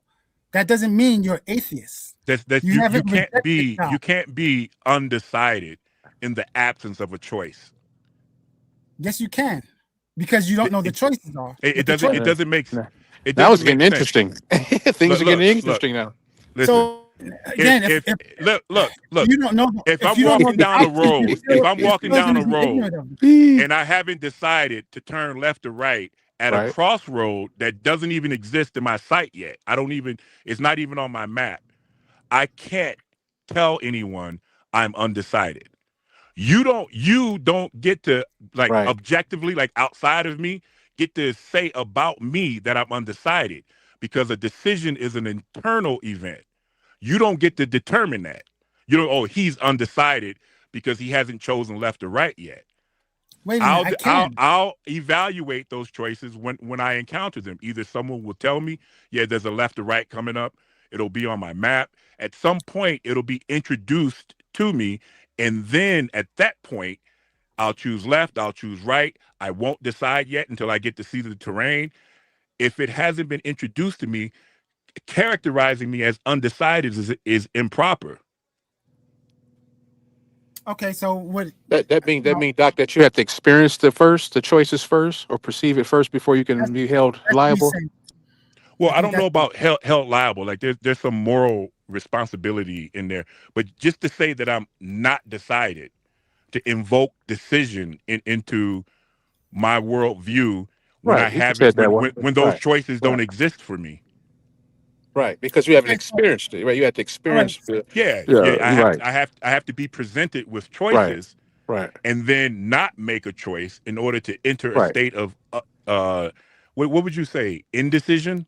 Indecision or decision. It depends on which way you. Yeah, either way, right. Agreed. Yeah, same thing works with proposition and truth value. I know you like that topic. If I don't make a proposition, the proposition has no truth value. I have to utter it first for it to have truth value. Right, makes sense to me. Yes, however, right. So the thing is, if I were to observe you with a camera, overhead view camera, and I see that you're going a certain way, and there are 3 options, but you only see one right now, can't I objectively say that you made the wrong choice? That you should have went to the one that you couldn't see, but you didn't know it was there. But I know that you're gonna go. I know you're going towards the cliff, and you're gonna be stuck. But the other 2 directions, one direction, if you keep going forward, you're gonna see the other direction. But now you have a fork in the road, and you don't know left or right. But there's a third option that you don't see, that you're not aware. You I can't can make, you objectively cannot say that you objectively should make go. any subjective claims about No, my perspective. no. Objectively can't include the subjective here. It is an absolute. You That the you third, cannot the say third about route me. Hold on. is You the third cannot route is the say, absolute one. hold on. You cannot ever Yeah. say about me that I am undecided. I tell you that I'm undecided. You don't No, tell me that I'm undecided. Which perspective are we dealing with? My brother Roy Chess says if he's there remotely viewing, which your a circumstance that hasn't happened to you yet, Doc, that could potentially happen, an outcome, would you accept his position as valid? No, because the way I understand it is I'm approaching a crossroad. Right, I can't see it yet, but he right, knows it's coming. right. And he's asking me, is it okay for him to characterize me in a state of indecision about the crossroad? No, it's not not a at And I, that. No, right. it's not a characterization. That's an absolute statement. That's not a Well, I characterization. see. I see what Doc's context is still correct because he has it. But we have to deal with use some other sets of words. The words, this choices of words is killing the conversation. It's making us drag on like we got 1,000 pounds of weights on each of our legs. He simply hasn't observed the circumstance of Roy Chess that you're talking about. Okay, and Right. so he can't. So absolutely, he can't be held in that regard to some kind of I guess what you call predictive outcome, whatever. That's the yeah, He can't. personal exactly. view. That's the You know what I'm personal saying? view. That's a Right. Oh, personal. is this That's Sadiq? his personal view. Right. There's nothing Right. wrong with that. An Right. objective Who view. is that? An Okay, I'll objective make view is note of that. over. What? You know. So Somebody in the chat so. talking about? Hmm? He's talking about somebody in the chat. I don't know. No, I no, guess I wanted to know who was speaking. that's to be I'm Sadiq just, brother. yeah, I just Oh, want to learn everyone's voices. oh, okay. So that's a personal view he's taking. I'm taking the objective view because I see a bigger picture. So it's not subjective what I'm saying. Okay, listen to what you are saying. You see a bigger picture. Yes, it Okay. could be a drone, Now Right. for example. hold on for a Take me second. out of Hold it. on for a Take second. me out of it. Hold on, brother. Let's imagine that you don't see this picture yet. Let's say you haven't turned your camera on, you're doing something with your lady, and then it occurs to you, you know what? I want to see what Ill Doctrine's up to. And in between that moment and you actually getting a clear picture of the big picture, can you make a statement about me being undecided yet? I'd say no. I would say no at that moment. Yes, I would say no at that moment. Okay, excellent. That state that you're in about me is the same state that I'm in about the crossroad. Okay, so I, I, I need to observe that there is a decision to be made Facts. before I can be deemed undecided. Facts. Just like you need to observe the state of the affairs around Facts. me before you can deem them or deem me in an undecided state. Facts. That's why he turned your camera off for Chess. No. So again, he's putting He's personal right. His logic. If I follow the logic. He's right. No. You have to observe these things. He turned your camera off. Once you turn that camera off, It's you can't advise him at all. And in any upcoming circumstances regarding his travels. See what I'm saying? Yeah. Based on what he's observing. He's I right. don't have to observe it. I don't He's have to be turned the your camera's been turned off. I don't know if you heard him when he said that. He turned your Yeah. camera off. Right. Bro, but it you doesn't have killing me, anything man. to do with it. It has Yeah, nothing to do not when you had your camera on. You kind of had him a little bit in that regard because you give him a preview, a forecast of some impending doom, right? And Right, so but it he was. doesn't have to be me. It could be you. It could be a drone. It doesn't even But have to you be follow what you. I'm saying? A drone. The drone has to have a camera that can give you a forecast to convey, or the drone can convey that to him or so, and he Right. can't be held liable in deciding whether to go forward due to a pending cliff or doom coming up, right? Because he's not aware of whatever you see in that context. So with your camera, I think you asked him, say, if I gave you a forecast of what's going to come up and you don't have any immediate field of view, you know, is that a valid, would you take that advice or take that my precaution, whatever. But he turned your camera off in his latest example. When he turned your camera off, man, you can't tell him anything at all then, right? Right, but it's still going to be an objective view. whether the camera is on or off. It's going to be objective either way. And that's trying to point out. That's why I'm giving the example. Right. But here's what you're doing. The personal view, I'm taking the objective view. Hold on. Objective overrides. But I'm not taking a personal view because I haven't arrived at the things that we're discussing. That is we both hold on, brother. You're like going a million miles an hour, and we like pitch a tent for a second. There's a something going on down the road. In order for your example to even work, you agree with me that I don't know what it is. Okay, so don't set up the example so that you have all the information available and can make a decision, and then tell me that I can't have all the information. Now, I'm okay not having all the information. I just want you to also not have all the information and then see where you at. Facts. So on a personal level, I would agree with that. However, what I'm introducing is something objective versus something personal. The objective view is going to be an absolute view. No, whether you know it or not. Okay, stop. I don't even care, brother. You don't tell me if I'm undecided. There's no way for you to know if I'm undecided. How would you know unless you get feedback from me? Can I ask you something, Doc? Can I step in, Doc, and ask yes, brother? Yes, absolutely, please. Okay, let's say Royal Chess. I'm in Doc's position now. You can throw it at me. Now, can I be held? With a proper? Can I make a proper decision without having a full set of circumstances to give me a dichotomy by which to choose by? If I haven't physically observed, thus experienced said circumstance or impending circumstance that may arise at some given point in time, can I be absolutely called indecisive in that particular moment? Well, the context depends, right? So there's two contexts. In that moment, right? In that right now, right? There's two contexts that are there at the moment, and that's what I'm trying to. You follow what I'm saying? Are you follow? I don't know if you follow what I'm asking. You understand what I'm saying? Now, let's say 2 miles away, right? I'm gonna walk it on out so I'm great at pushing this stuff along. If I haven't observed it yet, which ties into experience, then I could, you know what I'm saying? And I don't have you in my back pocket. Or you're not in my, I don't have the earpiece in, and you're not telling me, say, look, it's a cliff coming up, or whatever. So somebody got experience and observed this. Otherwise, what you're saying, I just have to take I just have to either take my word for it or just whatever. Hopefully there's nothing up there, whatever. Because I can't until I see it. It's not real. This is basic physics. If you don't witness it or experience it, technically it didn't happen or it's not real, right? Right. If you're not just if you're telling me that it's something may up here, up to my personal experience, I may believe you and if I trust you, take your word for it. I would believe you, right, and make a proper decision, maybe not to go that way, right. But if you're not in my ear, your camera turned off, so you can't see nothing either. Hell, we're in the same boat, logically speaking, right? And so I'm not going to take your word for it because you could have maybe using third party experience. That somebody may have told you that's this, that, and I may not listen to that. But if you actually have hard eyes and you got hard intel on that particular circumstance, there's a cliff, bottomless pit, whatever coming up, then I may be inclined personally, a smart person would be inclined to personally listen to you, and I would be decisive in that particular context. Now, if you don't give me no intel, you there, but your camera's all turned off, everything's turned off. You don't have no eye, you don't have no line of sight of said phenom.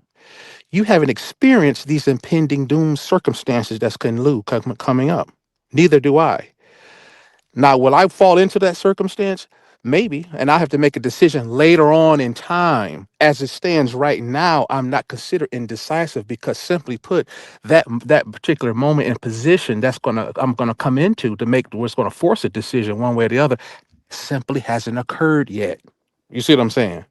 Yes. So if we're arguing about the semantics of whether we should use that word, I mean, you see what I'm saying? Right. We're not there yet, right? You know what I'm saying? You can change the word. We could change the word. So maybe it is inappropriate in the context that we're using it. We're not there yet. I'm not. I don't have a visual on it yet. I'm not experiencing this. I'm not at the cliff yet. You see what I'm saying? It's as simple as that. Yeah, but the context of you know what I'm saying? The context of atheism. He's saying that he's not undecided because it hasn't been brought up yet. No, that's not what I said. Yeah, I don't think he said that totally. Okay, so What did you say again? So I don't get it wrong. You said that babies are undecided. I told you 100%. I am pretty damn sure the position I hold is correct. Okay, when I said undecided, I was in the context of either believe or have no belief, correct?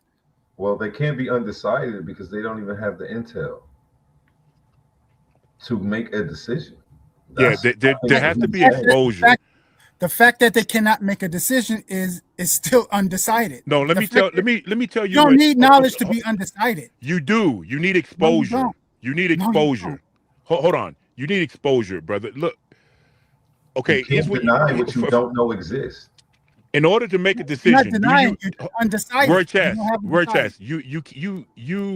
This is really weird how you go away from wherever the pressure is.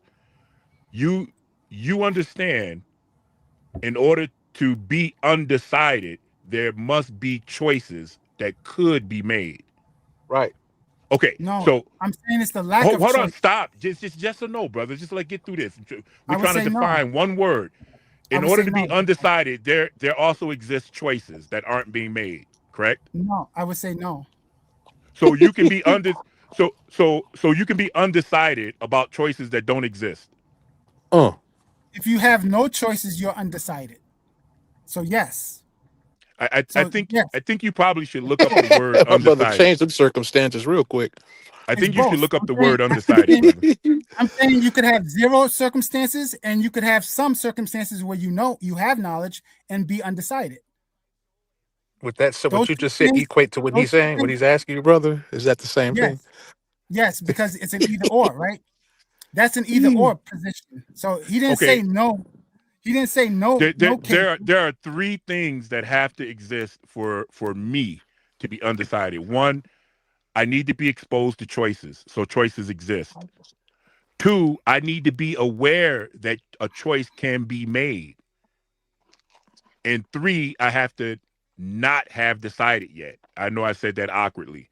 So there has to be choices. I have to know they exist, and I have to have not made a decision yet.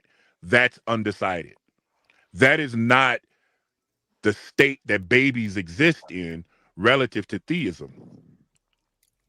I will agree with that. However, you would have to rule out the case where there are no choices and then tell me how you're going to make a decision. I don't have to rule out when there are no choices. That statement, listen, that is absolute, Doc. Awkwardly built sentence that you've made in this whole conversation, and you've made a couple of them. I have to rule out that there are no choices? Yes. Logically, yes. You're supposed to rule other options. So what you're saying is I have to rule in that there are choices. Why would I do that? No, you don't have to rule in that there are choices. You have to rule out that there are no choices. My brother Roy Chess, that's my brother, man. If you cannot, these chats going, don't he? Keep it coming, Roy Chess. Keep it coming, brother.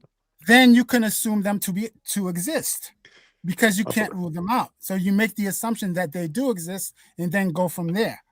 Okay, let me hold on for a second. Hold on. Not proving things. Can an infant that is I don't say 18 months, not an infant. How old are infants? A week old. Less than a year or two old, something like that. Yeah, let's do a week old. A week old infant make a decision about marriage. He doesn't know what marriage is. Okay, so are infants 1 week old undecided about marriage? It's weird to say, but yes, because he's ignorant, right? So ignorant might be the better word, and that's what I was going to try to get to. But I mean, if we can agree to that, then we can move on. No, we can't agree to that, brother. Can we agree that babies are ignorant? About marriage, yes. Not ignorant in general. Okay, I will agree to you that. I mean, full stop. Babies are ignorant about marriage. Full stop. Yeah. Without inferring or implying anything else, then inferring anything else. Yes. I agree with you there. Yes. But you're inferring that they undecided is appropriate is an appropriate characterization, and I disagree with that. So it's just a Oh matter of shit, man. context. We can change the context, and I could just replace the proper word, and I would say ignorant in that case, and I don't think we would disagree. So it's Yeah, just a Facts. matter of, but now you're associating ignorance with not having made a decision.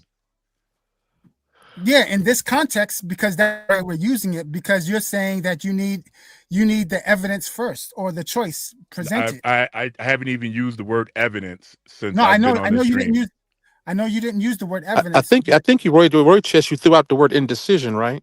And you just went with ignorance, right? yes. I could agree. And I can agree, right? The baby's just simply ignorant, Yeah, the baby, Yeah. where ignorance is simply a lack of information. Yeah. right? About whatever we're talking about. Yes. In that case, it was marriage.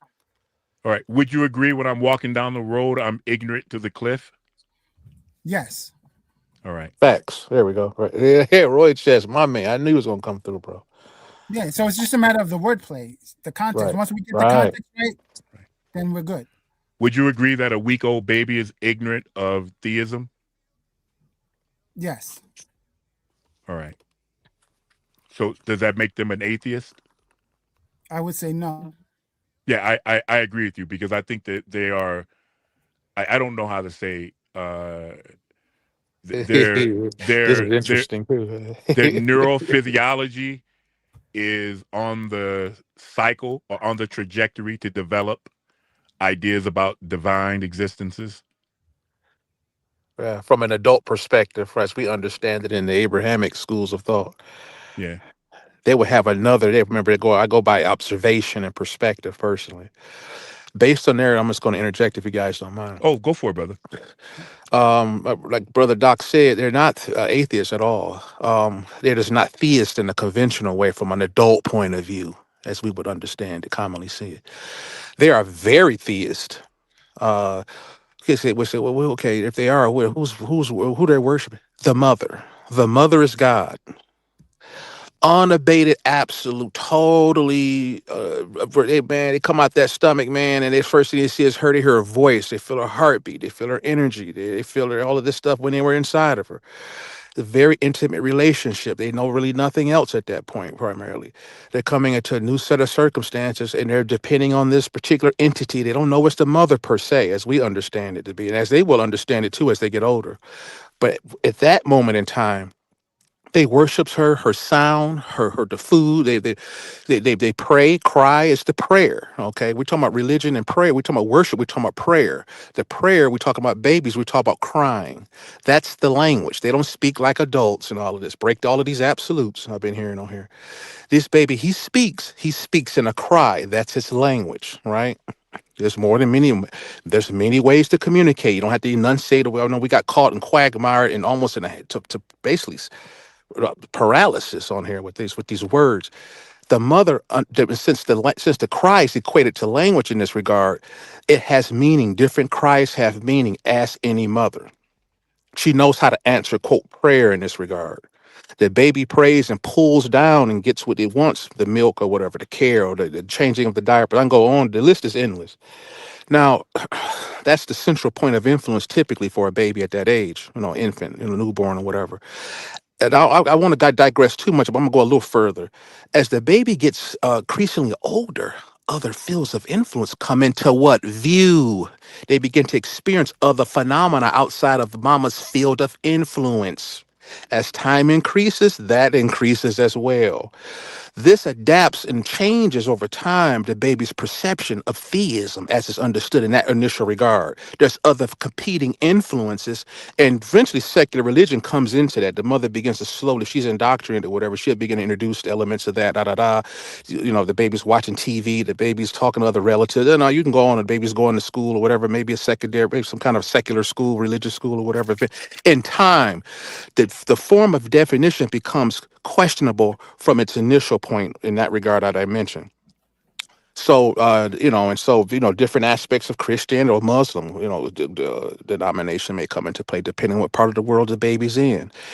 And so, if I would stop there, but yes, the baby is very theistic in that regard, in my opinion. if he believes it, right? If he he takes he believes with it his because mind, body, and soul, right? Because it Like a came from religious mom. person, right? Yeah, because it came from his mother, right? That's why he Right, believes it. Okay. right. Yeah. I mean, that's what happens more frequently than other things, right? Most kids don't know what agnostic means until they're probably teenagers or adults, right? Right, I from know. the adult view, right, from the Yeah. adult members. Always no, it's never no absolutes.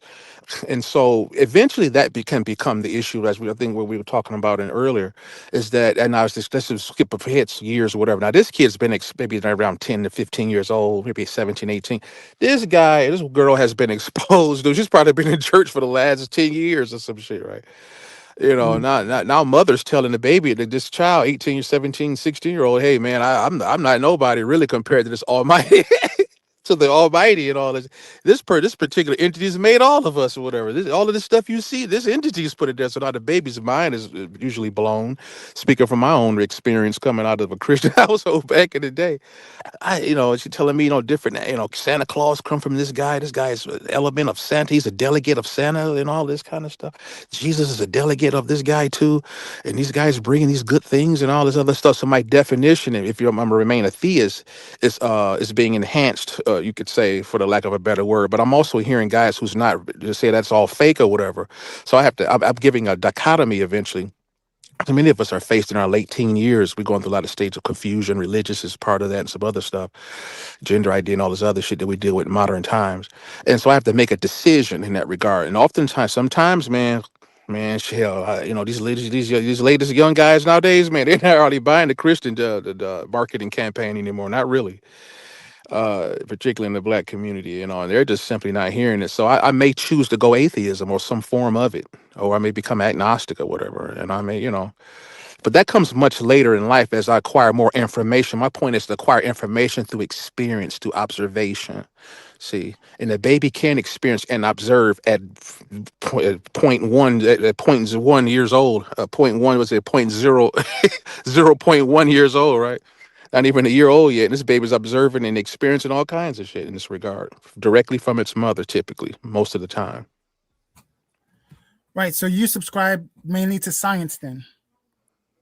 In what regard? And from the infant standpoint? Yeah, for knowledge. You take that science is the main way? I would say in that organic, that's what the example I use is very organic, right? It's not so rigid as we understand it from the adult perspective. Yet observation is still there in the adult perspective as well as the infant perspective in its most elemental, fundamental standpoint. And yes, in that regard, yes. And they're bringing in, how else do you bring in how else can the brain read its environment? It only comes through the five senses at the end of the day. And so this baby is hearing, seeing weird ass noises, is phenomena, which is truth. It just can't understand truth like any scientist in an adult stage. They don't know. We experience an unknown phenomena, whatever. We develop a philosophy around it, maybe even a hypothesis and all this other shit. And we would conduct tests or whatever in a very rigid, stiff, very rule-based fashion, right? Baby don't really they're a little more very primitive in that regard. One needing it, they can't wait years till the circumstance bears truth in a university based environment. Their university is much more demand faster answers when you're that young, right? Most would agree. And so the methodology will obviously be vastly different, needless to say. This is interesting conversations, man. I really enjoy it talking with you guys. So would you subscribe to other knowledge outside of science? I subscribe to all knowledge. I don't go with the absolutes at all. I'm an open book, brother, and so I look at interacting with the family individually as reading a book. And those who've read one book, no books, have lived no lives, are virtually dead. When one who's read and talked to 10, 15 guys or read 100 books have lived 1,000 lifetimes. You know what I'm saying? So, like, would you take philosophical knowledge seriously? Of course. This is philosophy here, what I'm saying to you. What all of us said is philosophy. So do you take it philosophy to be any idea, or you're talking about academically? Philosophy is not simply relegated to the field of academia, right? Academia is actually taking in the philosophy. It's the other way around. They've attempted to sequester the field of study of academia and whatever field we're dealing with. At the end of the day, in that regard, I must agree because note and recall that the highest degree in most fields is the PhD for that very reason. See, all fields typically, I won't say absolutely all, but most of them, the highest terminal degree is the doctor of philosophy. Right, but philosophy is used in a different context there. It's used to push the envelope yet further. Now, your undergrad, whatever, just follow me for a second. In your undergrad, let's say, I don't know, you pick education or whatever. What's another, or engineering, whatever. Nursing, nursing, whatever.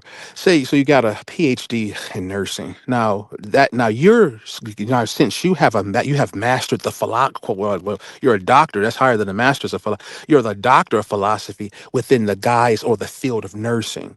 You've mastered the understanding, so to speak, of the information that was presented to you from said university. So now that university has qualified you to give you this particular criteria, this merit, right? For you to further push the envelope into unknown fields and discover different areas of specialization and application of the nursing skill. See, so what you're not going to sit on a degree and go to work. That's for undergrad people, lower degrees. Most PhDs don't do that. They'll do that and maybe, but they're charged and actually they have to. Otherwise they'll lose some credentials. You have to publish papers with new ideas. You're interacting with other I won't rehash this. It's a lot to say about this stuff, but you get the idea that there's a duty on you as having a terminal degree in this regard. You have to push the envelope into new frontiers for nursing to keep the field evolving. That's why most of the faculty members, senior faculty members of any university are typically PhD holders, right? Would you agree? Right. Yeah, but you're using it in a different context than academia. Academia that's how they use it. No. You have to prove it's not. You have to prove that the faculty members are not primarily PhD holders, and the PhD is not the terminal. A lot of things. You're using it one context. Another context is the specialty of the degree. That's what I'm referring to. You're talking about the generalization of the hierarchy of the degrees. I'm talking about the specialization of intent. That's what I mentioned. Yeah, I mentioned the specialization, and I mentioned several contexts, including the ranking, because it is a terminal degree. Right, go ahead. Hold on. Somebody with a PhD in philosophy is not the same as the other ones, right? The content of what he knows is different from what they know. That's what I was saying. That's what I said. Most fields, I'll repeat it, in a university, which is multiple schools, right? There's many different areas of specialization that create a university, right? And so where each field is concerned, I use nursing as an example, right? I'll say it again. And so within the nursing field, there's other schools of thought and study within the university, hence the word university, universal knowledge, which contains many areas of study. And so just within nursing, right, and that specialty, that person is charged. Check it out. You can always anybody on here, you can verify what I'm saying if you don't believe. And so with that particular degree, that terminal degree, you have to either go with a fellowship. You have to go with, it's just other steps beyond the PhD. You have, because knowledge is absolutely limited at the PhD. You won't know everything about that field philosophically. So you have to develop philosophy. You have to live and learn and breathe that skill outside of said academia. So you have to go to other areas or whatever, right? To bring in additional knowledge through publications. It's just the way it works, brother. I've been, I don't like to soar my oats or whatever. I have a terminal degree. In the healthcare field, and we have to do some of these things if we're to be held in, like to say, high regard and have adequate respect amongst our fellow peers in this regard. If you're published and you're shown to help develop new techniques to old science, then you're looked at highly regarded, and your work is also highly regarded because you're in process of continual renewed application. It's just the way it is. See. Yeah, we have no disagreement, but what I'm saying is when a philosopher says he's a philosopher, he's not saying that he's just a terminal degree holder. He's saying that the the way he speaks is going to be different. The way we're talking now, Right. like some of the context you're not familiar with, or you may not have heard frequently, because I'm using a specific context within the field of philosophy. So if you are studying in the field of philosophy specifically, some of this stuff is going to sound a little crazy to you, right? Or at Right. Yeah, least that's possible. Very possible to some people. They hear what you have. They're just not familiar. They haven't lived your life, your experiences, your skill. They don't know what you don't know or don't know, what you know or don't know, right? Until they yeah. interact and experience, right, and or live some of these things, and so on and so forth. Right, right, right. So that's why we're having conversations like this, and Facts, facts. uh, There we go. context is extremely important, because we can once it goes left with one person, it's going to go into a 30-minute, it could go into a 30 minutes or Right, 3 hours, right, because one of us is not admitting that we changed the context, right? So, and I think that's what right. happened here, as Oh far yeah, as it happened several times since we've context been. between its position, what a sentence is, what a what is a statement is, and then what a declarative statement is. So I was only harping that way. Yeah. I was only harping that way. Oh no, not again, not again. No, I'm not trying to bring it up, but I'm trying to explain why I'm harping that way, right? Because I'm speaking in a specific context that is not the ordinary, conversation on the street. And I think if you go to the sources that I'm, a philosophical source, they're going to align to what I'm saying. It may not, I'm not quoting a source, right? These are my words. I'm not reading anything. But if you read the proper sources instead of, the dictionary, general AI and stuff like that, because some details are missing. And I'm giving precise details that may be overlooked, right? You're not getting it from the online sources, right? Because people will use, and unfortunately, we could talk about education real quick. Bad education is when you have an instructor, you're paying, thousands of dollars for a class, and he's just giving you information out of the book. Like, dude, I could just read the book myself. Why do I need you? If he's not doing anything other than that, right? A good education is when you have an assigned textbook, and the teacher is giving you additional supplemental information that's not in the book. That's a good teaching. That's a good education. But what happens is, unfortunately, I experienced this a lot with different people, right? They're going by what's popular, what's frequent. It says it right here. This is why I discourage reading the dictionary, because people go off on that. You might get it right, you might get it wrong. A lot of people do get it wrong. So I can't say that that's a reliable method of gaining knowledge, right? Because they tell you the etymology of this word means this and this and that. And like, brother, context can, come up whenever, right? The word virgin has several contexts. It didn't have the context of having sex or not in the Old Testament. It was a different context. A lot of people don't know that. But most words, at least in English, right? Most words have more than one context. So we can experience people using one context and then the other person uses another one and they're talking past each other. That happens a lot, especially with debates. I think it happened here, which is why we're talking about it now. And the point I'm trying to make is some sources will give more detailed answers than others. And the little details that you don't think are important could make a difference.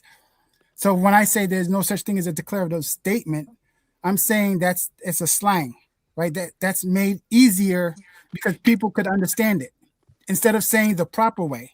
Just like people would say propositions are a statement. That's so that the average person can understand it. That if you are in a credible university where it's a top university, the instructor doesn't care if you understand it or not. If you're in the lecture hall, he's just going to rattle off information, and it's up to you to understand it, right? So he may give you detailed information that you won't find on the internet. But when you explain it to somebody how you got this information and why your answer is correct, it should hold, because you can demonstrate the knowledge without having to quote a book. Now, whether people will accept it or not is usually a psychological thing. And that's what I want to move away from, get some people to think more rationally than just quoting material. Like, where's your source? And then quoting from a source. All knowledge is not from quoted material. Some things are supplemented by teacher to student, and that's not being expressed in reading a book or reading the dictionary or Wikipedia. Like, there's some information that is not going to be in those books or on that online page. But an educated person who has that extra information can bring more enlightenment to it. And it shouldn't be rejected.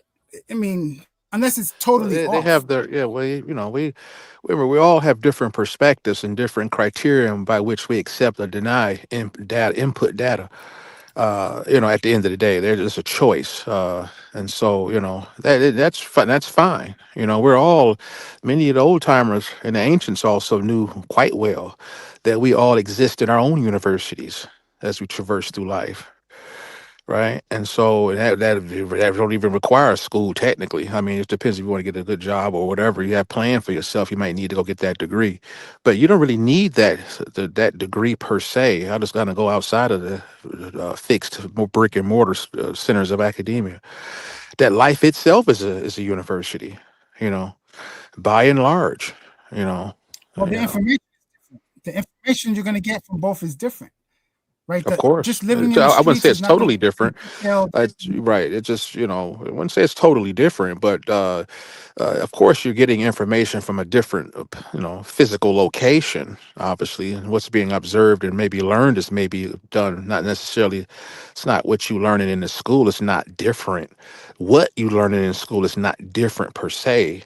It's how you learning it, right? How you learn in the university of the brick and mortar is vastly different typically than how you learn sometimes out in the middle of nowhere or whatever, a remote nomadic tribe are learning about gravity in a very rudimentary way. But the what? They could teach a lot of what the foundational aspects of gravity offers in this, physics lab at Brown University, which is going to be still testing the same phenom, but how it's done is vastly different typically in some regard, right? Right. Well, it's different from slang, right? It's also different from slang. Right. And that's where I think a lot of the so-called debaters and debates get caught up in. That if somebody's giving you an academic insight of a quote, like they're not quoting, but they're giving you information that came from academia. I have to jump in here. Yeah, go ahead. I don't feel like that's what you were doing. I understand what you were saying, and I recognize where somebody's coming in with extra information. Now I want to read this to you again because this is the situation, and you weren't coming in with extra it's like you're reframing what happened. A proposition is and this is from Oxford Department of Computer Science. I'm looking up mathematical logic. I'm all in these textbooks now because you're saying that these textbooks are all wrong. Yes, they're not in the field of math or philosophy. But that's false because I'm in the textbooks right now. So that's why I'm saying. Yeah, so the source is the problem. So they might be leaving out the details that I'm talking about. Definition: a proposition is a statement that can be true or false. But you said propositions are not statements. Correct. So that's not you coming with. I don't. When you frame it as if you go to a philosophy source, knowledge. What you're doing is saying all the knowledge that we've been taught from these institutions in these textbooks that I have access to as well, not just online. I'm not in the space where my library is, but I want to pull out my logic textbook so I can go right into it. Like, wait a second. Like, you can't do it because I've taken a logic class as well. So right. So what I'm pointing out to you is that, like I said before, some instructors make it easier for the students to understand, so they water the information down, right? So that's what's happening, and people are getting misinformation and then deriving new things from that misinformation, and their reasoning is wrong. Okay, so why do you think that didn't happen to you? And that's what you're saying, and you're saying that the definition of proposition that they have specifically is misinformation. Is that what you're saying? Yes, that quote that you're quoting is misinformation. So I wasn't going to clap back. I just want to make sure that we had that on the record. No philosopher worth his salt, who deems himself an elite will give you a definition like that. Also, what you haven't done is show me. Give a definition like that, or not the elite. That's a watered down definition so that people can understand. And then when I asked you where is the proper definition, you couldn't send me directly to it. Right, because it's not in it. It's not. You might not find the quote in a book. It's something that's transferred from teacher to student. So that's what I'm saying. So this is why you can't just go by source information. You're missing the teacher and student interaction. That everything in the subject is not written down. That there's some things that we're gonna take because our teacher told us so, and that they have the experience and the knowledge, and we trust their credentials to give us the right information. That's not in a book. But again, if you don't know, if what you're saying is true, why hasn't someone documented this somewhere in the Cliff Notes? And because where they don't have that information. They don't have the right information. Nobody in any academic setting, in any college setting, has the right information on logic. And that's what you're telling me. No, I'm not saying that. I'm saying that those who have it are not doing it. The ones who are trying to be cool with the students are doing that. That's where you're getting that definition. I'm hearing what I'm hearing. This is absolutely amazing. It's watered down. And I demonstrated why propositions can't be sentences, why they can't be statements. I understand the watered down part, but the fact that you can't, when I ask you to show me where I can go to get the proper information, oh, it's only in people's heads. Nobody's wrote it down. That we don't have a source for that. It's only teacher. Right, it's only passed down orally from teacher to student. You will find no Cliff Notes. You will find no references. Like what? Like brother, you know what, you got it, and you know I. I'm not saying it's not written down anywhere. It's not written down where you can frequently find it. So you might find it, but you have to do a lot of digging, a lot. And I can't guide you to where that digging is. And the opposite is being taught in every logic class, in every academic setting. but you're going to argue with everybody who comes out of these academics settings about a proposition being a statement. Yeah, so you could do it, not just me. You can ask them, what's the difference between a proposition and a statement? Are all statements propositions? No. And ask them that. So again, there's a difference between reasoning. But all propositions are statements, and that's was the claim that was being made. A proposition. No, but that's not true. So technically, brother, it is 100% true. No, it isn't. No, it isn't. Propositions live in the category of statements. No, they're expressed as a statement or a sentence. Okay, I'm sorry, A1. Go ahead. Literally are ideas. Unless you can read my mind, you don't know what idea in my mind. Or you state it. Right. So I have to use something, a language or some form of communication to state my idea. The idea and the statement are not the same thing. Idea is distinct to my mind. It's not outside of my mind. In order for you to know what I'm thinking, I have to express it. That's why it's the definition of a proposition is expressed as a declarative sentence. If you want to call it a sentence, it's not a sentence itself. It's expressed as a declarative sentence. And this is why there's no such thing as a declarative statement, because now you're saying that sentences and statements are the same thing. And that's I never said that. No, not you. Oh, not you. I'm not talking about you. I'm talking about the definition itself, right? If you want to say a sentence is a statement and a statement is a sentence, that's confusing. Because I can show you that there are statements that are not sentences. There are statements that are not. You don't have to. You don't have to. We all agree that sentence exists in the structure of writing or speaking. There's letter, word, sentence, paragraph, and so on. Right. But so sentence is structural. It's like the architecture of an utterance. The content is what the sentence tells you. And the content can be a question, it can be a statement.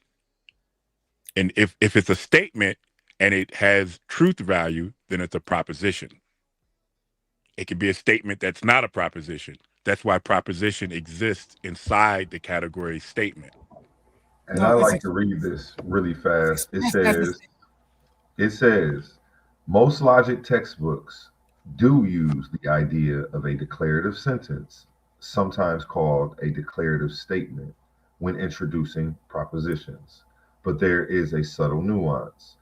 Logicians sometimes distinguish between the sentence, a linguistic object, and the proposition it expresses, an abstract, and I'm aware of that. And some advanced texts emphasize that distinction more than others. Here's what mainstream sources say. Now, I'm hoping that this is what you were failing to give me, so that way we can try to make some sense of this, because I don't want you to be crazy today. I'll continue reading. I'm sorry about that.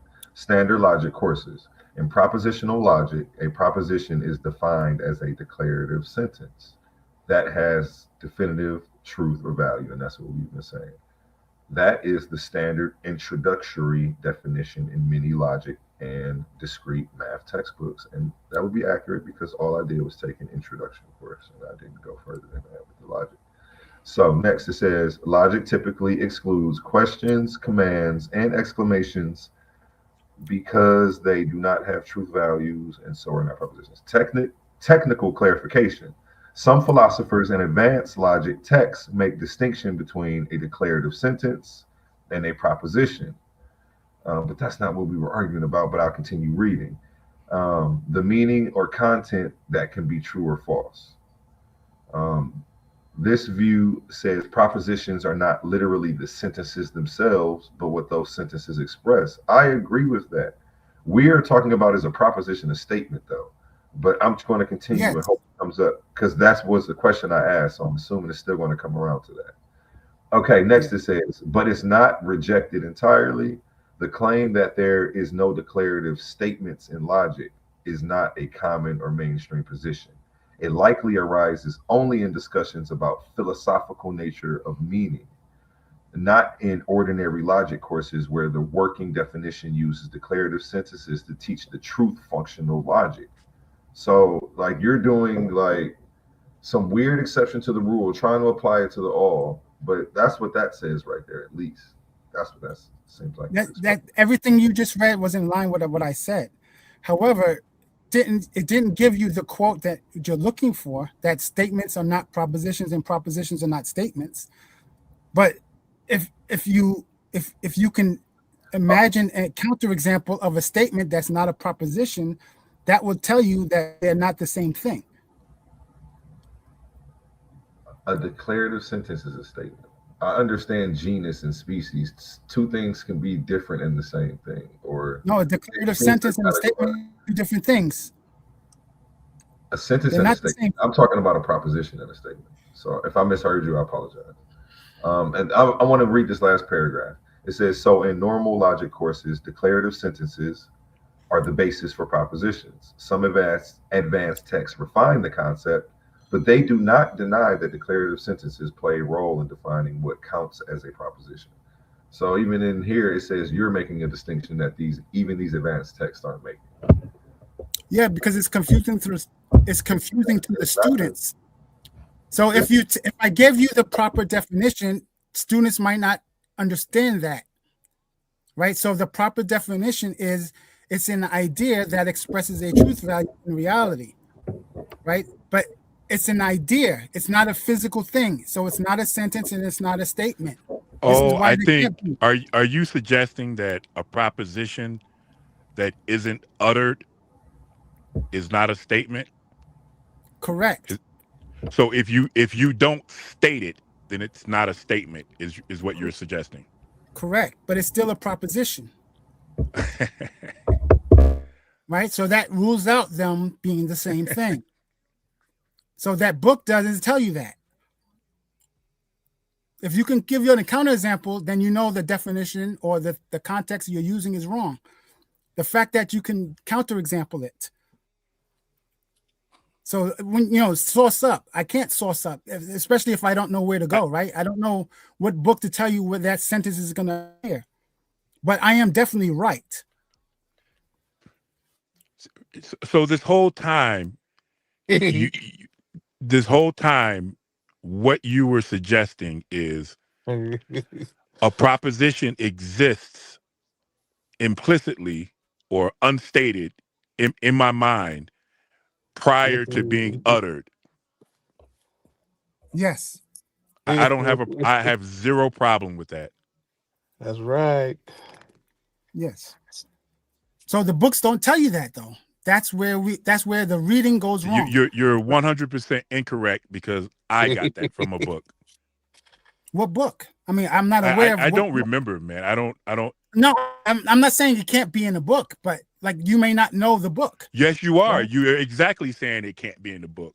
If the no, book, I'm saying, hold on. The state, hold on. This is why, like, I'm getting frustrated a little bit. When you make a statement in one form, books don't tell you that, and then you go, "I'm not saying the book. It can't be in the book." Yeah, that's exactly what you just said a minute ago. No, you're saying the same thing. That content is not available in books.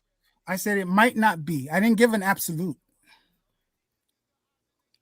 I'm very careful of not giving absolutes unless I know they're absolute. Do you recognize Stanford Encyclopedia of Philosophy as an authority on propositions? On propositions? I mean, whether I recognize them or not is not relevant. If the definition is correct. I wanted to provide you something from the Stanford Encyclopedia of Philosophy. So now it becomes relevant if you accept them as an authority. I mean, it's an encyclopedia, so there's no author because it's compiled information, compiled articles. Right. But Ildar, I knew it was a rap when I asked him, "Where do you want me to go?" Because what is your authority? Show me what you're reading. Yeah, you're right. It doesn't have to be. What I'm saying, it doesn't. What I'm saying is the right, answer doesn't have to be in the book. I'm saying it doesn't have to be in the book for me to be right. Hold on, brother. Hold on. I may not know what book to use. You hold on. You are leaking integrity here. You said you won't get that from the book. You said that's not in the. Hold on. You said that's not in the book. The book won't tell you that. In a context, I didn't say no. Hold on. Now you're trying to polish what you said. No, I'm not trying to polish. You're taking my words out of context. I used a specific context. I didn't say no book ever gives you the information we have not left the context. We are both still talking in the same context. No, we're not. When I said I gave an example, I gave more than one example. The example I just recently used was what A1 read, and I made an example. Why? Matter of fact, you made the example. We've been talking for a long time, and we just now got to the distinction that you think propositions exist before they're uttered. If the proposition if the proposition isn't uttered, right? And I'm calling you out about your integrity now. The word sentence, statement would never be part of the conversation because those are forms of uttering information. We were talking about statement and sentences because everyone here was thinking about the context of uttering information. And then at the last minute, at 11:30, you decided, no, prior to uttering is what I'm talking about. Propositions exist that are not statements. But that's the definition. That's always been the definition. I didn't change anything. Hold on. I'm talking about who is switching context. So you went from the context of utterances to the context of thinking. No, you did that. You did that. No one else did that. You did it. You did that. When you asked me about the future tense sentence and asked me about a proposition, you did that. Not me. Listen, I've always where does a sentence occur? Where does a sentence occur? Where does a sentence occur? Yeah. It could be written or verbal, for instance. I don't know what you mean by that. Well, you know that a sentence is the structure of communication, right? Like a letter or a word. Right, it's a language, right? A sentence has to be. No, it's not a language. It can be gibberish. The units are letter, word, sentence, paragraph. Do you agree with that? No, I disagree. Okay. It would have to be a language by definition. Of course, I agree with you that it has to be a language if we're to understand it, but it can also be gibberish. No, gibberish is not a language. What do you mean gibberish? Like a collection of words that are meaningless. Right, so that would not be a sentence. Yeah, because it's a word. Words are not sentences.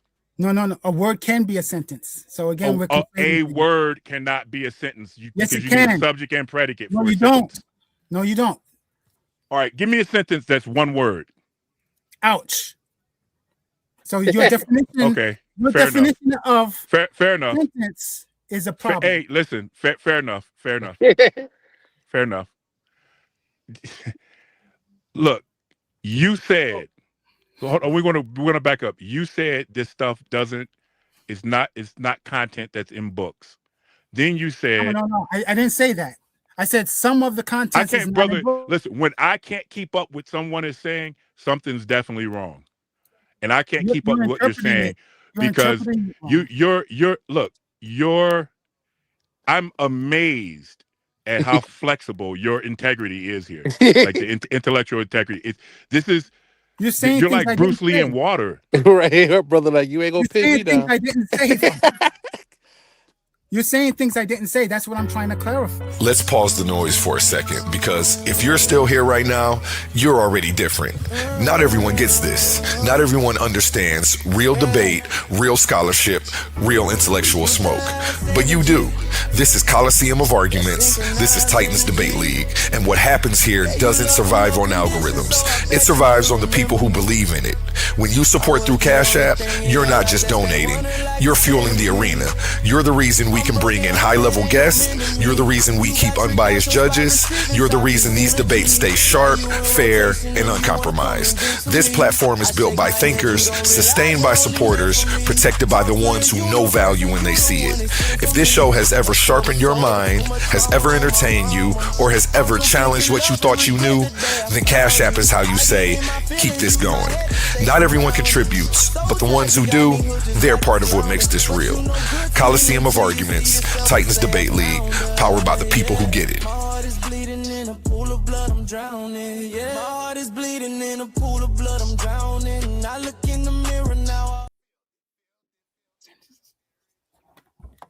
Back to you, gentlemen. Yes, no problem. I hope you don't think I'm being purposely slippery. Right? It may come off as that. That I'm purposely being slippery. That's what you're doing, brother. Am I good? Well, I don't mean to be slippery, slimy and slippery, but I'm sorry. It's Roy Chess in the house. Am I good? We can hear you if that's what you mean when you say you're good. Nobody thinks like you don't come across as of the type of person, because you actually stop and let other people talk. So you don't seem like you're purposely doing it, because you're like letting us actually respond to you. Well, usually people who are being purposely slimy, they don't want you to talk. So I think like you're actually trying to let us get to the bottom of it, but you are like Stretch Armstrong, like Mr. Elastic here. There's no doubt in my mind that you're doing this on purpose, brother. I don't think he realizes what he's doing. The way that you are navigating away from pressure and like pulling 1/8, like sometimes when people navigate away from pressure, it just may be something like 15 degrees or 30 degrees to kind of sidestep objections. But you're pulling entire 180s, saying that I did not say the thing that you just said. Yeah, and I'm gonna find on my other device where you said something. You told A1, the books won't tell you that. You gave that like after I spoke, you're like, well, you can't get that from the books. And then a few moments later, right, you say, yeah, see, that's some of the good stuff you can get from the books or something to that degree. Oh, Hey, It's just if you can, let's do get some timestamps and let's do just a fun, healthy refutation. Like, so we All can right. go back and watch. That's fine by me if you can get me to quote that. But the issue is I didn't make a definitive statement because I know that sometimes the books do have the information and sometimes it doesn't. So I would not likely make a claim like that. And I know that some of the information that you're going to just look up on the internet is not going to have the information. That's why I'm talking like that. So if it sounded like a definitive statement, then I'm sorry, but that it wasn't meant to be a definitive statement. But the thing I'm objecting to is that if it's not found in the book, then I can't be correct. I want to object to that, to source up. And if I can't source up, then you can just reject what I'm saying. I can demonstrate what I'm saying and make distinctions why they can't be the same thing. That's the whole point of reasoning, which is what I'm going to do a demonstration of or presentation of. Nothing that I read to you said that a proposition wasn't a statement, though. So I'm right. like, so if you conflate those two things, what I read you were, in my eyes, are still wrong. If you conflate those two things, it's going to be a problem.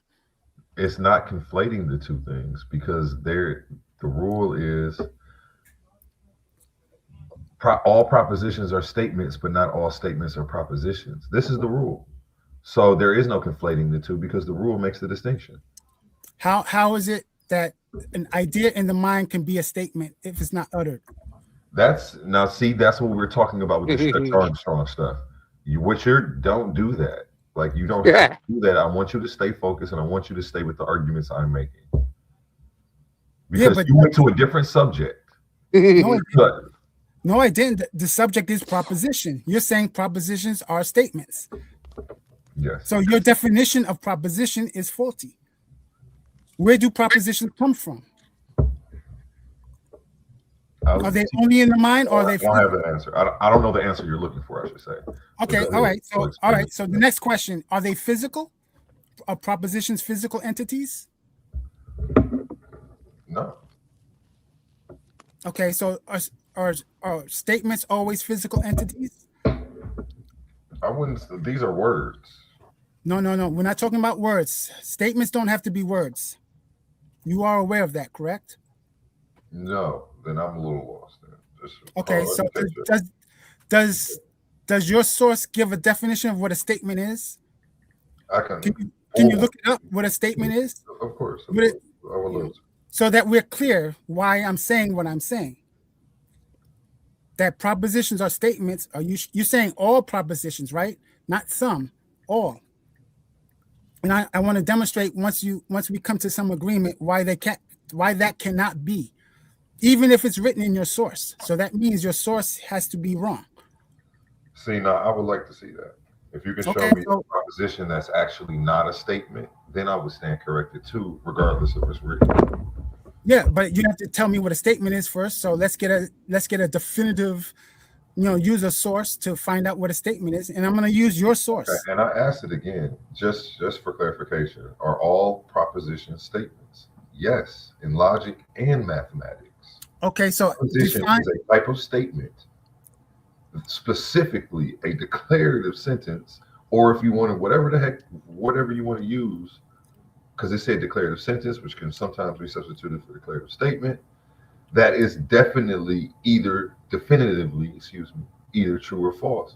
So this is all semantics, and you're still wrong because right here is saying in mathematics and logic, all propositions are statements. Now, instead of you wouldn't show me the source when I said, can you show me somewhere?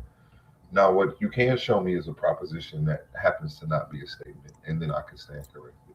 I'm trying to give you an answer. You have to go with what a statement is first because you're given the source material. Okay, so I can respect that. So we can go to statement because that is what you asked for first. Yes, and then I can make the connection and why it's wrong. Yeah, I'm gonna walk with you. I'm not trying to slam dunk on you. I'm trying to get us all to under one thing by taking our time and slowing it down. All right. Statement, definition, but I also want to go to somewhere where he would halfway respect it, but he doesn't respect anything. So it's not about authority. So I don't appeal to authority ever per se. Can I play this real quick? It's about being correct. Okay, well, let me read this definition and then I'm going to pass it to you. Go for it. I have my headphones off, so I don't know where you guys are at, brother. I'm sorry. Okay, perfect. I'm going to read this definition. He wants the definition of statement so that way he can make a connection. Before he goes on his diet. From the same source or a different source? Okay, well, I've been all over the place. Can you use the same source if you can? Like this is Oxford Language Dictionary. So no, don't use it. Like if you can, avoid the dictionary. So use a computer science course or a math course like you did. Roy Chesson. Oh, okay, no. I respect it. I respect his intellectual gangster. I'm going to go to a mathematical logic textbook.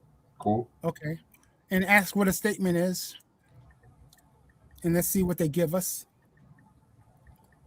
Mathematical logic. Let's see if we're going to reject that too. He is. He is. Because my it doesn't have to be a mathematical statement. I want to be clear. It doesn't have to be a mathematical statement. A statement in general. There are things outside of math. A statement can be made, right? So So if it has mathematical statement, if that phrase is there, that can't be used. Because they're given a context, a specific context, not a general context. No, I didn't say mathematical statement. What I was saying was I was going to go to a mathematical logic textbook. Right, but they're going to put mathematical. They're going to put mathematical in front of the word statement. That's what I'm saying. Unless they say statement. No, because it actually says in mathematical logic a statement. So it didn't put mathematical a statement. So again, that's a specific context. Okay. That's only one context. So it was the one that you said that we needed to be using. So that's why I went there. Because you said we needed to be using mathematical logic. No. I was asking you to use the same source that you were using before. Whatever that, I don't know what you used before. Okay. I was hoping that you could stay in the same source. If you, for example, if we use an English grammar statement definition, you can look that up and see what English grammar says a statement is. Okay, this is philosophy. I am on philosophy.stackexchange.com. Wonderful website. What is the difference between a statement and a proposition? I am doing a MOOC on mathematical philosophy, and the lecturer drew a distinction between a proposition and a statement. This is very puzzling to me. My background is in math, and I regard those two words as synonymous. I looked on Wikipedia. I don't think they're synonymous. When I say, because that rule that I was stating indicates that they're not synonymous, that one is equal and the other one isn't. Am I correct, Ildot? Yeah, okay. I agree with you. Like if you were judging my debate, I wouldn't be in error. No, I agree with you 100%. Okay, now let me continue reading the source for Roy Chess. It says, often propositions are related to closed sentences to distinguish them from what is expressed by an open sentence.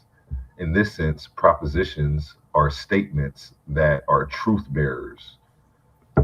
So right there, I should drop but I'm going to continue reading. You're defining proposition, not statement. I'm asking for statement. But the thing that we were debating about was all proposition statements. So right. So what you're saying, just like if I'm saying all dogs are mammals, and you don't know what a mammal is, you have to define what mammal is, right? So I'm asking you to define statement. You're giving me. But he's just establishing that proposition exists inside the category statement, which is what I've been telling you a long time. Yes, and which is what we were debating. That's fine. Yeah, I'm establishing that what we were debating, that this source just corroborated me is right. Well, hold on, brother. Let him read it, because someone else is going to answer what a statement is. Yeah, because literally right there, that's why I stopped and read that, because it just corroborated me as right and you as wrong. I know that there's sources that say this. I know there's a million sources that say this. I'm aware of that. Well, But it's I actually need you to saying what find. you're saying, but it's actually still corroborating me is right. It's not. It's saying the same thing you're saying. You're using it to say that all propositions aren't statements, though, and it's not doing that. It's still saying all propositions are statements, but Hold there's on this for a second. distinction. I need you to define statement. Roy Chess, you are aware that propositions are statements? No, I'm aware that sources say that. I didn't say I was aware that propositions are statements. Roy Chess, I'm aware my sources. man. That's my right? man throwing down right there. Oh yeah, Christ, my man. You're not gonna get him. Okay, gotta let's bring Roy continue. Chess back. I'm only coming on Roy Chess on this one. Because I want it. I'm hoping that there's. Roy Chess gonna get a 5 for performance. All propositions are statements that are truth bearers. This I'm asking about. I just want to finish it before I go into. I am going to get to that definition for you. I promise. I just want to finish so that everybody can still get the full context of what this is, and maybe it'll actually further explain what you're saying. I'm hoping. You know what I'm saying? Yes. Before we go into that definition. In this sense, propositions are statements that are truth bearers. This conception of a proposition was supported by the philosophical school of logical positivism. This also went right over my head. I naively regarded both propositions and a statement to be well-formed formulas that, once a suitable interpretation is chosen, have the ability to either be true or false. For example, 2 + 2 = 4 is a proposition or statement because once I assume the Peano axioms along with the usual interpretations of this, okay, you guys can't see this equation, so it's not gonna make sense to you. Maybe only Roy Chess. No,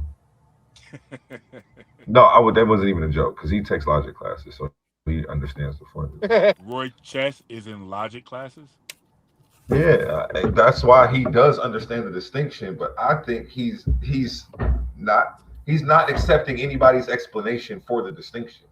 He's come up with his own conclusion for why there's this distinction, and he's saying it's not my own proposition. The conclusion that you've come to with this distinction is that propositions aren't statements, but that's not what anybody else is saying. This distinction. Yeah, but me. You have to. So that's where we are right now. Right, because you're reading sources and you're using an authority to justify the claim. I'm asking you to read one for me. But you won't. I don't have a you read one anywhere that says anything that you're saying, and you're saying no, it's only in the minds of folks. I'm saying that. It's like that. Your proposition is almost like. I'm not saying it's only in the mind of the elite philosophers. I'm saying it could be in a text somewhere. I'm not aware of it. So I can't guide you to that text if I'm not aware of it. This is passed down. But like I said, I can explain and make a distinction for you without an authority. You're appealing to an authority, though. I'm not appealing to an authority. I'm breaking it down because I know how to break it down and give you. Okay, hold on. Roy Chess refused to take prisoners. He's not going to take no prisoner. When it comes to logic, it's not about authority. It's not about authority. Logic is a science. It's not even about appealing to authority on this. Like it's not just a science. It's not like science. This isn't some subjective subject where we have to appeal to authority. I don't understand what you're talking about. No, you're appealing to authority by asking for a source. I'm asking for some corroborating information. Yeah, I mean, right, I don't know. I didn't think that was too crazy of a request, but if to you it sounds like I'm asking too much. He can't ask at all, Roy Chess, at all. I'll leave it alone. No, so the statement is the proposition is going to be either true or false that I admit. And if I'm telling you something that this is not that's either true or false. It has nothing to do with who makes the statement. Okay, so you're making it sound like it has to come from a reliable source for you to accept it. Let's go into the definite. I'm sorry, I didn't mean to cut you. My bad, I cut you off. Go ahead. Well, what I'm saying is that in order for a proposition to be true, it does not have to come from a reliable source. Propositions are true or false independent of the human beings that make them. Know that, Roy. Okay, but we were just asking you're for going something. asking me for a source. That brother, everybody on the panel agrees about propositions and truth value. Like I said that an hour and a half ago, that's not where the issue is. No, but the issue is about statements. He's saying that all of these things that those do you accept what website would you accept? Yeah, we just wanted somebody else teaching what you're teaching because you're the only person teaching this.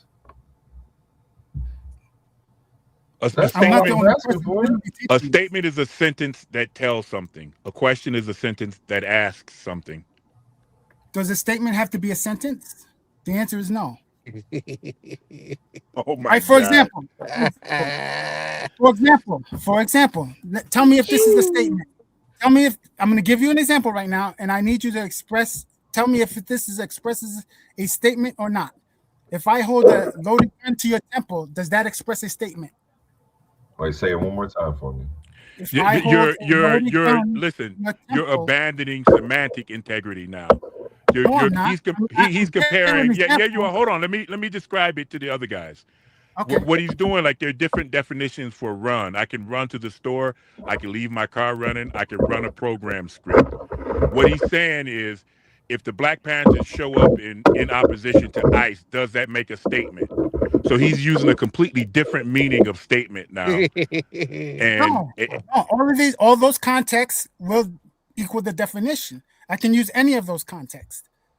Right, and you can switch back and forth whenever you feel like it, correct? No, not in the same conversation. Well, you just did it in the same conversation. No, I didn't.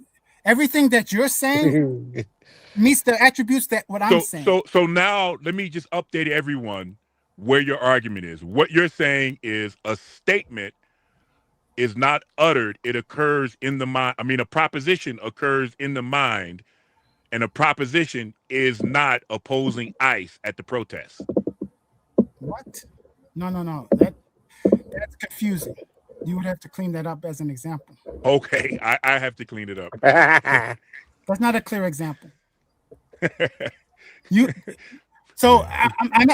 a clear example. Why can't if you put a gun to my head and you don't say anything, does that make a statement? Yes. And the statement is more or less, I'm in danger. Well, you tell me, right? I don't know. You're the one making a statement, right? I'm asking you, is that the sort of statement that we're now talking about? Well, you just clearly answered the question that you're gonna. Okay, then the answer is yes. That's right. So I got it right. So when the Black Panthers, the new Black Panthers, showed up and opposed ICE at the protest, they were making a statement. That makes a You're statement. using it in that form now, right? Yes. Dude, your semantic integrity does not exist. That shows you statements don't have to be sentences. It has nothing to do with semantics. Yeah, but you can't isolate. You cannot isolate an argument about what a statement is from the context of this greater argument, this greater discussion that we're making. We have clearly been talking the entire time about utterances. You just want to say something back now. That's all it is. That you want your voice. You're just being a contrarian now. You're gonna utter something contrary to anything that's said. We're not talking about utterances. I never mentioned utterances. I never mentioned that. You're bringing that up now. I never mentioned utterances. I'm showing you counterexamples why. That's not a counterexample. It is because they don't have to be sentences. It is because they don't have to be sentences. That if I tell you all swans are white and then I show you a black swan, that's not a counterexample? I'm sorry. Say again. You confused me. Clean that up for me. If I make the statement all swans are white and then I show you a black swan, is that a counterexample?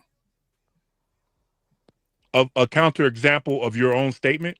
Yes. Yeah. Okay, so that's what I'm demonstrating. That's not what you're demonstrating. If you make the statement, I'll show you what you're demonstrating. All swans are white. And then you say, well, white doesn't really mean white because if you spell it WIGHT, that's like a character in Game of Thrones. That's what you're doing now.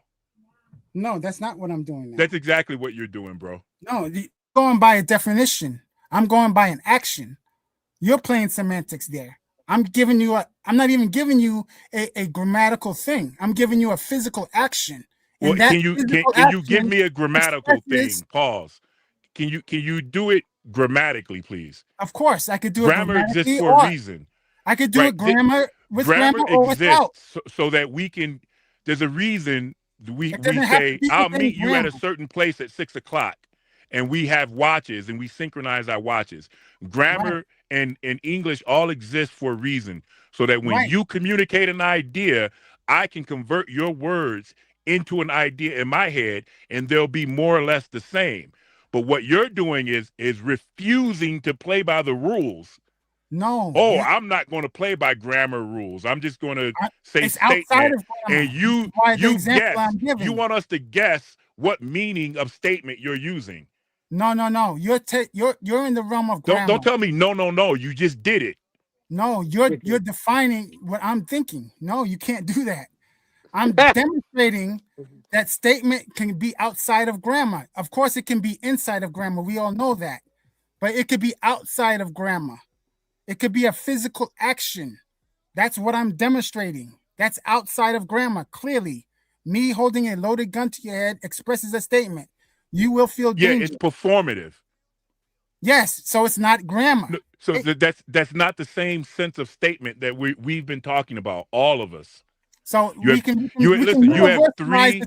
have three other people on here, and you have people in the audience, and everyone agrees that our conversation has been about utterances. No, this entire time. Anything. I never said anything. And what you're doing is you're hiding the prize behind your back, and you're engaging us supposedly in good faith. And then at the last minute, you're going, surprise, it's actually in my left hand.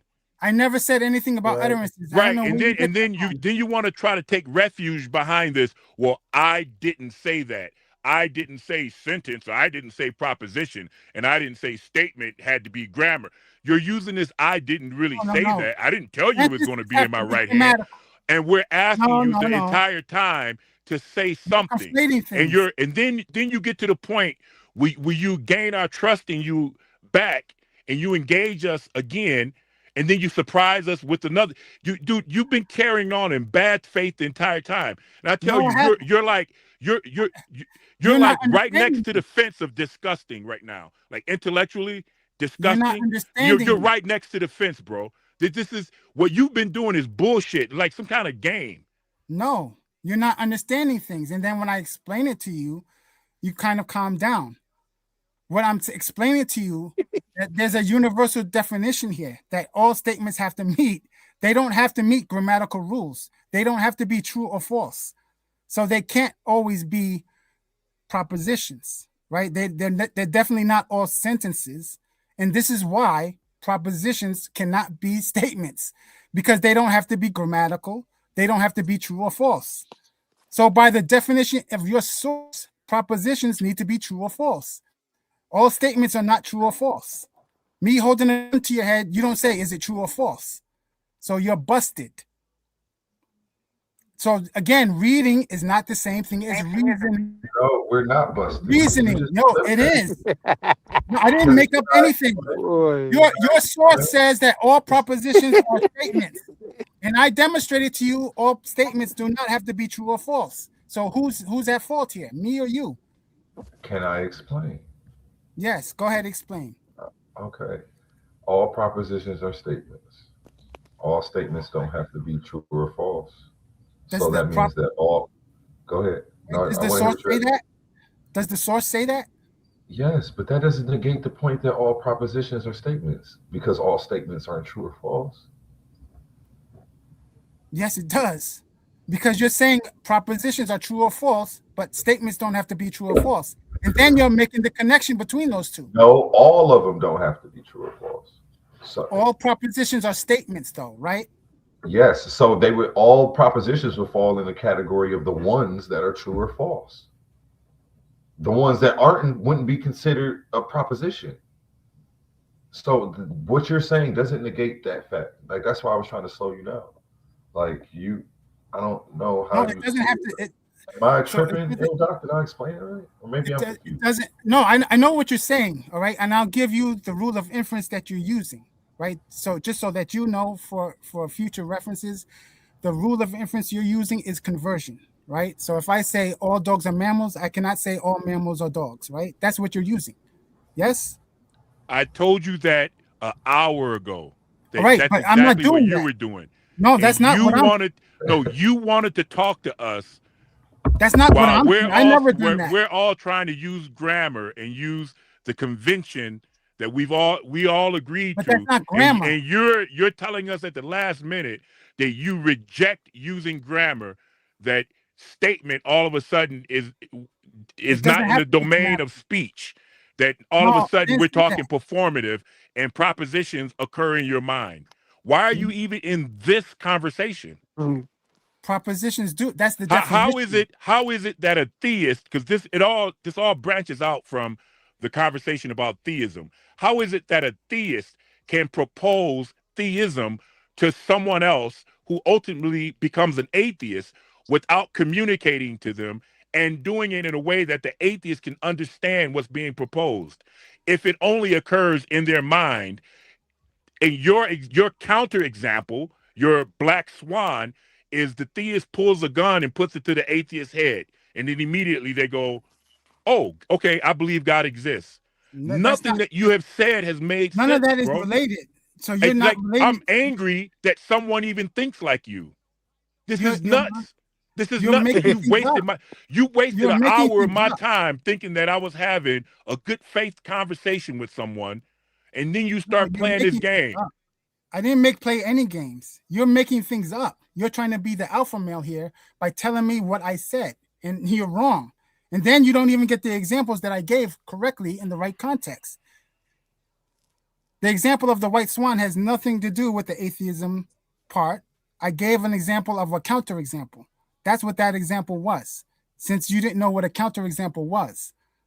That's why I'm giving you a physical action as a statement. Physical actions can be statements. Signs and symbols can be statements. Like a light it expresses a statement, doesn't it? To a licensed driver, it means to stop. So there's all kinds of things that can be statements. It's not just sentences, right? Sentences, can be statements. They don't have to be, right? Just like I could say all sentences can express statements. That doesn't mean the other way around. That's the prince. That's an illicit conversion. That's the fallacy, right? That happens to be the fallacy. But I've never committed that. I've never done that. Now, if you think I have, then you I misunderstood. don't think that you have. No, I know I'm you certain that can't you prove have. it. No, you don't. What does a What performative it is, ill doc, is statement? he's just wrong, and No, he's missing I'm some not wrong. context. What? I'm not Yeah, you wrong. are wrong. What does a No, I'm not. What? performative statement convey about God? Explain to Oh, me. Explain to me how I you didn't make convey that connection. information about God without speech. I didn't make that connection, did I? I'm can I asking you go? to make You the can't connection. attribute that to me. I didn't make that I'm claim. asking you to make the connection now. I'm confused what you mean, even by You're this not by the question. confused. Yes, I am. Explain, give me an example, how you said a moment ago. Give me an example of a counter example that was the example of a theist conveying information about God without speech. Without speech, literal speech, like written, that's not Now all speech. of a sudden, he doesn't know what a statement is No, without that was a good speech. answer though. He said written. That's not speech. That was his answer. He said written was Right. his answer. Written. But can I let me get him for a second, ill doc. All right, let So me. that way you can take a breath. I gotta go dial down a little bit. No, don't go anywhere though. Just take a breath. Just take a breath. Go get some water real quick. Hydrate. Okay. I think this is the context that he's missing because I looked up, are all statements true or false? Because this is why he was saying that all propositions are in statements, because all statements are true or false. And it goes into what he starts to say, but it doesn't land the plane where he lands it. And this is the thing about I say being in alignment is important, because if you take off in California and you're 1 degree off headed to New York, you're going to land in New Jersey.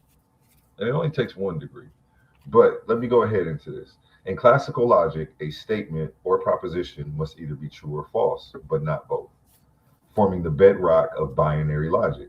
However, in reality and more complex logic, some sentences aren't true, false, like questions or commands, and others, like the liar paradox, this sentence is false, challenge this definition by appearing to be both neither, often revealing ambiguity or the limits of formal systems. Now it continues to read when statements aren't true or false, classical logic, um, definition. It's a definition. A statement is a declarative sentence, which is going to piss Roy Chest off hearing that. A statement is a declarative sentence that asserts something, making it clarifiable as true or false. Examples: 2 + 2 = 4. Principle of non-contradiction. It says a statement cannot be both true or false simultaneously in the same context. When statements are not strictly true or false, beyond classical logic. Now, this is what Roy Chess is talking about. He's talking about this beyond classical logic part. So I was like, okay, it's about to land the plane for him and prove him right. But it still doesn't. It shows that he's aware of the situation, but he's got the wrong context. And this is what I was asking him to go to a source because I knew this anywhere he went was going to show this. That's why I was like, well, where do you want to go? He's like, we're not going anywhere, buddy. You got the source in me. Yeah. You got the source in me, baby.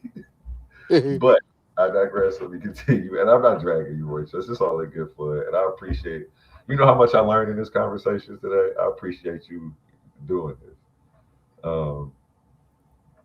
So next, beyond classical logic. Questions and commands. How are you? Or please pass the butter aren't statements as they can't be true or false. Vague, ambiguous statements. She is tall can be true or false depending on context. Same with basketball versus gymnastics. Wait, I have to stop you there. Hold on 1 second. Because you're saying that you're reading, because it sounded like you said that sentence began outside of a logical context. And then you're telling me about logical context. What you're describing now is logical context. I didn't say anything about logical context. I've never even heard. No, the sentence were you reading just now? You were just reading, right? Yes, I was reading. Right. So go ahead. The first part of the sentence, the first part of the sentence said outside of. Didn't it say? Read that sentence again. Oh, okay. I'll read it to you. This was the title to the segment that I'm reading. It says, and actually, I read what was only in the parentheses. It was beyond classical logic, but I'll read what is the full title. It says, when statements are not strictly true or false, beyond classical logic. And this was the exception to the rules that you were talking about, which I thought was dope because it has some good examples because you were saying like all statements don't have to be true or false. And you were right. And it's giving examples right here. And I was going to go into those examples. Okay, go ahead. Okay, gotcha. And some of those examples were questions or commands. I was like, dang, okay, this is what Roy Chess wasn't adding, but the context at the end isn't going to land where you landed and you're going to see. But it does, like, that's why I was saying we're agreeing on so much. It's just we're like 1 degree off. Questions or commands. How are you? Or please pass the butter. Well, it says they aren't statements as they can't be true or false. Those are. Now I'll stop here and let you go ahead. Okay, but again, they're using statement and sentence interchangeably, right? Because interrogative statement, there's no such thing. Just like declarative statement is not a thing. Those are interrogative sentences and indicative sentences and what is it called? Imperative sentences. Those are sentences. Okay, right? So sentences can express a statement, so they're using them interchangeably, so it's confusing, right? So the word sentence there should be written there. Use that. No, because it is not the case that all sentences express a statement per se. Most of them do, but some of them don't. Okay, so that's why I'm dividing them, right? So the source that you're using is not telling you that they're substituting the word sentence for statement, or statement for sentence, I should say. The word statement should be taken out and put sentence in there, and it would read the same meaning. It's Let not the changing record the meaning. reflect. Do He you know just why claimed the book's Yeah. not telling you something again. And then No, what he also did again, was that's correct though, because what I'm telling you that it's not telling you that they're using the word sentence and statement interchangeably. They're not telling you that. They're the just doing it. the They biggest thing for me that 100% he are just not did, using them interchangeably. They but are, yeah, they're not. What because the there's no biggest such thing. There's no such thing thing for as me those he kind of just said statements. was that Those are sentences, interrogative sentences. You can go to a grammar book and find that. Interrogative sentences, declarative sentence, imperative sentence. Those are not the same thing as statements. I guess so much for the theism, atheism conversation. You're conflating sentence and statement. Again, You don't everyone realize. agrees that a sentence is structural. Again, Letter, word, sentence, paragraph. and In the you're taking sentence, it. there's content. It can be a question or it can be a statement. No. That's a you're telling me the kind of sentence you're making. The content is telling me what kind of sentence you're making. That's So correct. if it's a One true or kind false, is a statement. no. One kind Okay. is true or false. That's a declarative sentence. boom. That's what a you mean by proposition. statement. To add to Roy It's not the Chess's same point, thing. he's right, but him being right still makes him wrong. And let me go ahead and read this. We keep having this happen to you. My question to Google is an interrogative sentence a statement? And it says no, which is exactly what he said. But let me read further. It says no, an interrogative sentence is not a statement. They are fundamentally different. Interrogatives ask questions. What time is it? While statements, in parentheses, declarative sentences, make assertions and end with a period, whereas interrogatives end with a question mark. But still, it says while statements, and then it says in quotations, declarative sentences, indicating that they're the same thing. So, like, No, they're it's not the same thing. yeah. I'm glad I pulled up this source. They're not the same thing. I feel like we're We've been arguing demonstrating this about all the night. order of operations on those puzzles that pop up in social media.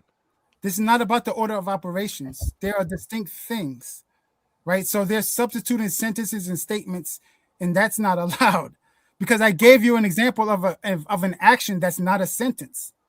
That if I go to a bank and put the gun to the window, is that a statement, or am I just bugging? No. Stop. You're equivocating again. I'm not equivocating anything. Okay. At this point, it's not a you sentence. understand that we are only talking about communicating utterances. No, I never said that. At this point, you understand that. No, I know. Okay. Do you now understand that we're talking about utterances and not performances? That's not what. It's not what do you understand it or not? Statement doesn't have to be an utterance. Do you agree to talk about utterances? No, because statements don't have to be utterances. Because you want to escape hatch. No, because there is an escape hatch. That's what I told you earlier. You have to rule out other possibilities. You're not reasoning properly. That's why I can bleep. That's why I can bleep out the window, because there's a window there. You're not addressing it. So you're saying that statements and declarative sentences aren't the same thing? Correct. They're not the same thing. All statements don't have to be true or false. That's what I've been demonstrating. And that's what the source tells you. The source you read tells you statements don't have to be true or false. Right? I didn't make that up. That's your source, right? It's telling you that. It's We've been saying that the whole time. No, you haven't. That propositions have truth value, true or yes, false. That's not what we're talking about right here. You won't stop talking, man. And you won't come along. We're trying to walk down the road and get back to atheism and theism. Right. And you were like handcuffed to a certain point. We all agree propositions have truth value, true or false. We all agree propositions are a type of statement. They exist in the category statement. We all agree that. And that there are some statements that are not propositions. Therefore, there are some statements that don't have truth value. We agree. No, we agree with your last sentence, but we agree on. No, you're the only one that doesn't agree. You're the one holding up the conversation. So you mean the others agree? You three agree? Yes, they both agree. Let's look at this. Let's look at this, and then we can look at the source that comes with this. Even though it's an AI summary, they still cite the sources, and we're going to go to them if you have any want to dive deeper. My question was, what you took the negative on, are statements and declarative sentences the same thing? You took the negative on this. I took the positive. Statements and declarative sentences are closely related, but not identical. A broad term refers to any expression that, well, a statement, here's the definition. A broad term that refers to any expression that conveys information, which can be true or false. A declarative sentence, a specific type of statement. Oh, wait. A what? A declarative sentence is a type of what? Is a type of what? It's a type of what? Like, why are we doing this? Yeah, but you used this before. Hold on. You used this before. You used the same. I didn't ask you this question before. This is something that this is the first time I've asked it because we finally. This is the first time we bumped heads. So can you go to a grammar book, please?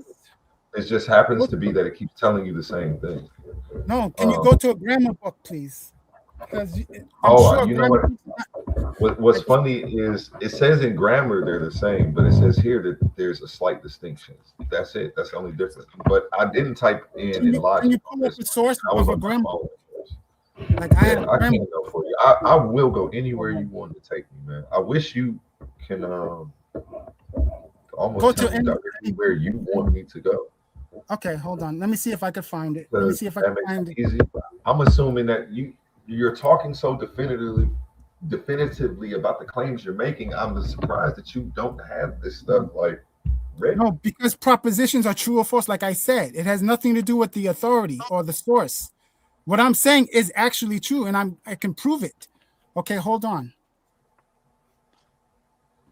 My God, man, my head's going to explode if he informs us propositions have a truth value. One more whether time. You have evidence or not. Whether I have a source or not. That's not what we were debating. Nobody disagrees. I know that. But you're saying that's why you're saying it's redundant to keep asserting it. You keep forgetting it. That's why you know what I want? I want some of the composure that Sadiq has and that A1 has. That's what I need in my life. He's not all rowdy. So I can have the composure when people can, like, he recognizes we all try to, everybody on here is trying not to overtalk the other person and showing restraint. So we recognize that we're all trying. So nobody's jumping on them. Yeah. And then we recognize the people that don't care that it's not about the information in them and they're trying to be right and not get it right. So shout out to Roy. Like I can do this all night. I just gotta be silent and get calibrated again. Yeah, just pass it around, man. I know that I'm gonna just jump in every time I see you like that. Don't worry about it. I'm gonna jump in because I'll be wanting to get my funky off too. I just never. Everybody's all rowdy and trying to prove their point, and they don't want to look bad on YouTube. Like I don't care. That's why I'm like, take me to any source you want. I want you to show me something that's saying what you're saying, because I don't want you to be up here just the guy that's just saying something. Like I don't want to assume that that's you. I never have, and I want to start today. So prove me wrong, so that way I can be like, well, your chest is on his A game.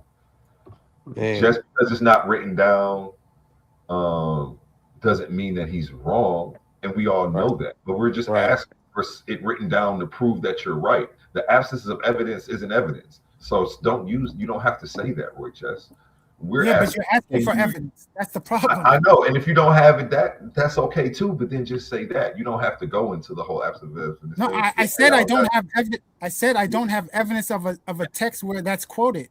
And in 2026, that absence of evidence is almost, you're saying it's secret knowledge then, because who isn't teaching it on YouTube somewhere? If it's not written down, why isn't there a video on somebody if this is the thing? Because you have to pay for that information. That's what you pay for when you pay college tuition. I mean, I guess. And I want to raise the level of scholarship. That's why I'm trying to ask, instead of arguing and saying you're wrong, I'm saying, hey, show us so that way we can raise the level of scholarship on the channel. Because people, I'm trying to find, even at the expense of being wrong in front of everybody. I'm doing that because it'll raise the level of scholarship. And it's like, dang, I don't know. That's a low bar to me. To me. Yes, but the problem is if I can't find it, then it sounds like I don't know what I'm talking about. It sounds like that I could be wrong, but I'm not wrong. Like just brother, I can't you have nothing to lose. It already sounds that way. Yeah, because people are trained by hoteps that you have to have a course. You have to have. I've never even met a single hotep my entire life. I'm not a hotep, and I resent it because I feel like you're doing what the hoteps do. They say those textbooks. I can explain what I'm saying. But let me finish. You haven't heard what I claim that hoteps do yet to say no. What I claim that hoteps do is say them textbooks are lying. And when they say it, I actually agree with them. But that's what you're doing right now. Those textbooks are wrong. They're lying. You can't, all the way up to the master's level, they're wrong. That's what you're telling us today. No, what I'm saying, no, I didn't say they were wrong. I'm telling you they're watered down. They're not totally wrong. They're making it simple for the students to understand. They're not giving you they're not giving you the full details of what I was talking about. The minute details of what you paid for. You're not going to get. You said they're quote unquote teaching misinformation. Yes, because they're not giving you the full thing. They're giving you a watered down version. And there you have it, folks. And up to the master's level, you're going to be taught misinformation. No, you can be taught. No. I didn't make a definitive statement. That's not a definitive statement. That you can be taught misinformation. That's why we're having this discussion now. Because well, you're saying exactly. You have sources. You have sources that say something different from that. That's what they're teaching. The what? But you can't provide one. I don't need to provide one for and I'm asking. We understand that, but you also need to provide one to get us to believe you. For you to be correct, Facts. No. But for us to believe you today on this stage, and for the fans to think that to believe is something different from a truth value. Well, if you're up here arguing, why have you done all of this if not to teach us? And we're asking to be taught. And you are saying, well, just because I'm not teaching you and am not about to go, you're saying because you're not about to teach us that you're not wrong. We know that. That's what's understood never has to be explained, but you keep asserting it as if it's what we're missing. When we already understood that. Like, that's why. Okay. I don't know. It's okay. Maybe I'm not understanding. I'm not understanding. I'm trying to figure out. I think you got it, A1. You said it right, bro. I don't even know where you're coming from, because we are literally trying to be taught by you. Nobody's even arguing with you. This isn't something where we're trying to bash you. We're generally, hey, sir, you got the floor. If you have the superior information today, you will reign supreme. Right. This is one of those conversations where you're being cut off, where you were being restricted from presenting your information. That's when people make the claims that you are making, but you're acting as if that's what we're doing. Nobody's trying to say can you show us that you're right? So that way we can be corrected in our misinformed ways. Yeah, but the problem is what people do is assume that's enough. If I can't prove. That's right? Enough. Okay. No. That's okay. No, it doesn't mean I can't do it. It may take forever to find it. It may take hours to find it. Well, take your time. I mean, and whenever you do come back. You have demonstrated a habit of being contrary to anything that someone says. Can we just, as an exercise, try to find something that we agree on? Like just something wild. Clowns are funny. Anything. Like we would accept the source that we brought on that. We can do that. That's not a problem. I push back on certain things because I'm being technical. Mm-hmm. And maybe you're not. I just want to learn. I don't know if you're aware of that. I'm deliberately being technical.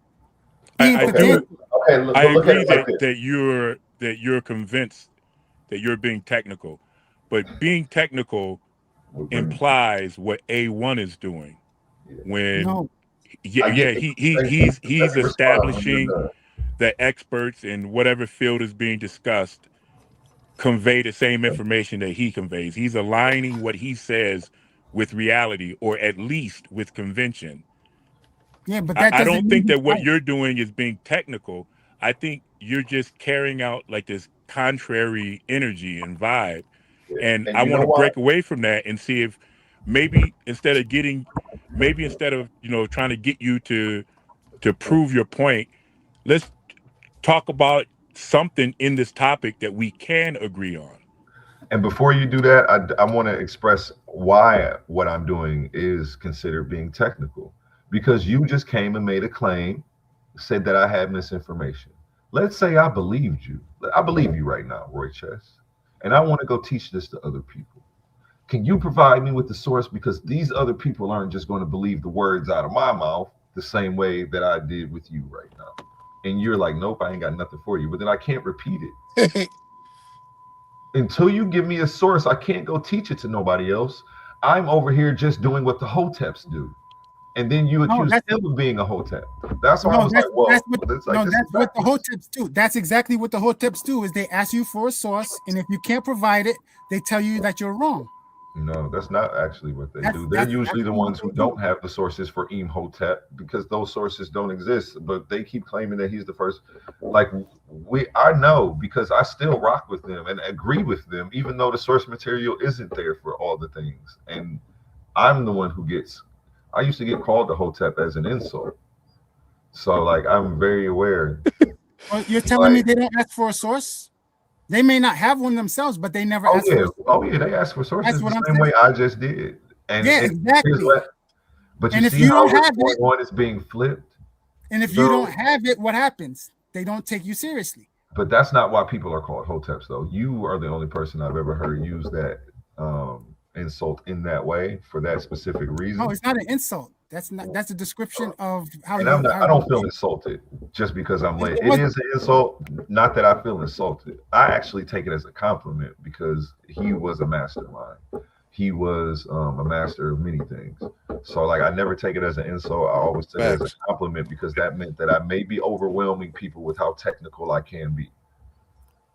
Because he wouldn't take something out of somebody. And he knows it just because somebody says something, it may be true. And that's why he's going to do his due diligence to continue to look for the information to corroborate it instead of, because if he didn't think that it was possible, he would just stop looking. I'm not looking because do you see what I'm saying? So if you get it directly from a person, how do you corroborate it? Because who taught you? Who taught you? And then you find out the people who taught them passed it down. I wanted an answer to that. Who taught you? Right. A professor. And then a professor taught him. It's carried down. At what school did you learn this? It doesn't matter what school. It's passed down. Okay. It's passed down. What level of institution was this? Can you tell me that? It was a college. Yes. College level, undergrad. This information that we're talking about is undergrad level. And even in that undergrad class, your textbook said the opposite of what your teacher was verbally telling you? Or was this expressed in the textbook? He's explaining why the textbook is writing it that the text is this, but this is technically incorrect. And you're gonna find this. You find this often, especially in the topic of logic, because they have watered down so much that it's unbelievable. In the effort of learning, could you take a couple minutes just to see if there is somebody explaining it on YouTube or something? Because we want to figure it out. I'll try to look for it. I mean, because let's see. Every source I've pulled up does agree that there is a distinction being made, but so it's like not even that we're in disagreement about that. Right, but they're not making it clear. Yeah, none of them comes to the conclusion that you come to. So it's like, yeah, the text is going to the opposite of what you're saying, which means that's why I asked you. So the teachers are verbally teaching you the opposite of what the textbook says. The teacher is there to enlighten what the textbook says, right? They're there to give you more information. The textbook is a guide. And all of these classes are usually recorded. All of these classes are usually recorded, and you can usually go online. I watch a lot. When I go online, how am I supposed to find? How am I supposed to find the instructor that's given that sentence? How am I supposed to do that? Ben, this is a controversial topic, I'm sure. Yes or no? Yeah, because if you're looking for sources, that's why it's controversial. So I know plenty of philosophers that say the exact same thing. Yeah, so essentially he doesn't have the same burden of evidence as you have, A1. What evidence? It matters what source you use, but it doesn't matter what college he went to. No. What I suggested to him was to use the context of the subject matter that we're talking about. So if we're talking about math terms, you should use a math source. If we were talking about engineering terms, you should use a source of engineering, not just the internet. So I wasn't fussing about the sources per se, but to be consistent in the context of the conversation, you should be using the academic source of the subject you're talking about, not some other third-party source. That should make sense, right? You shouldn't disagree with that. That if we were talking about physics, I think I don't disagree with it. I don't receive it because what you just said was almost meaningless. You said you should be using you said essentially you should be using a third-party source, but you shouldn't be using a third-party source. No, why do you interpret it that way? Because source is necessarily a third party. No, you're misunderstanding what I said. That wasn't even the context. All right, hold on for a second. Let me just double check. I want to look for falsification. A1 and Sadiq, do you understand that if I say source, that's invoking a third party? If you and I are talking and we bring up a source, the source is immediately a third party. Right. I would say so. Yeah, that's so. Do you see, Roy Chess, when you say, "Here's the type of source you should be using," but you shouldn't be using a third party source. There's no other kind of source except for a third party source. All right, so let me admit that part was wrong. All right, so let me correct it. When I say third party source, I didn't finish it. Okay, so yeah, I thought I made this statement, but I didn't. The third party source has to be the context of what we're talking about, right? So it can't be some random source like the internet. I mean, if we're being pedantic, it should be in the field.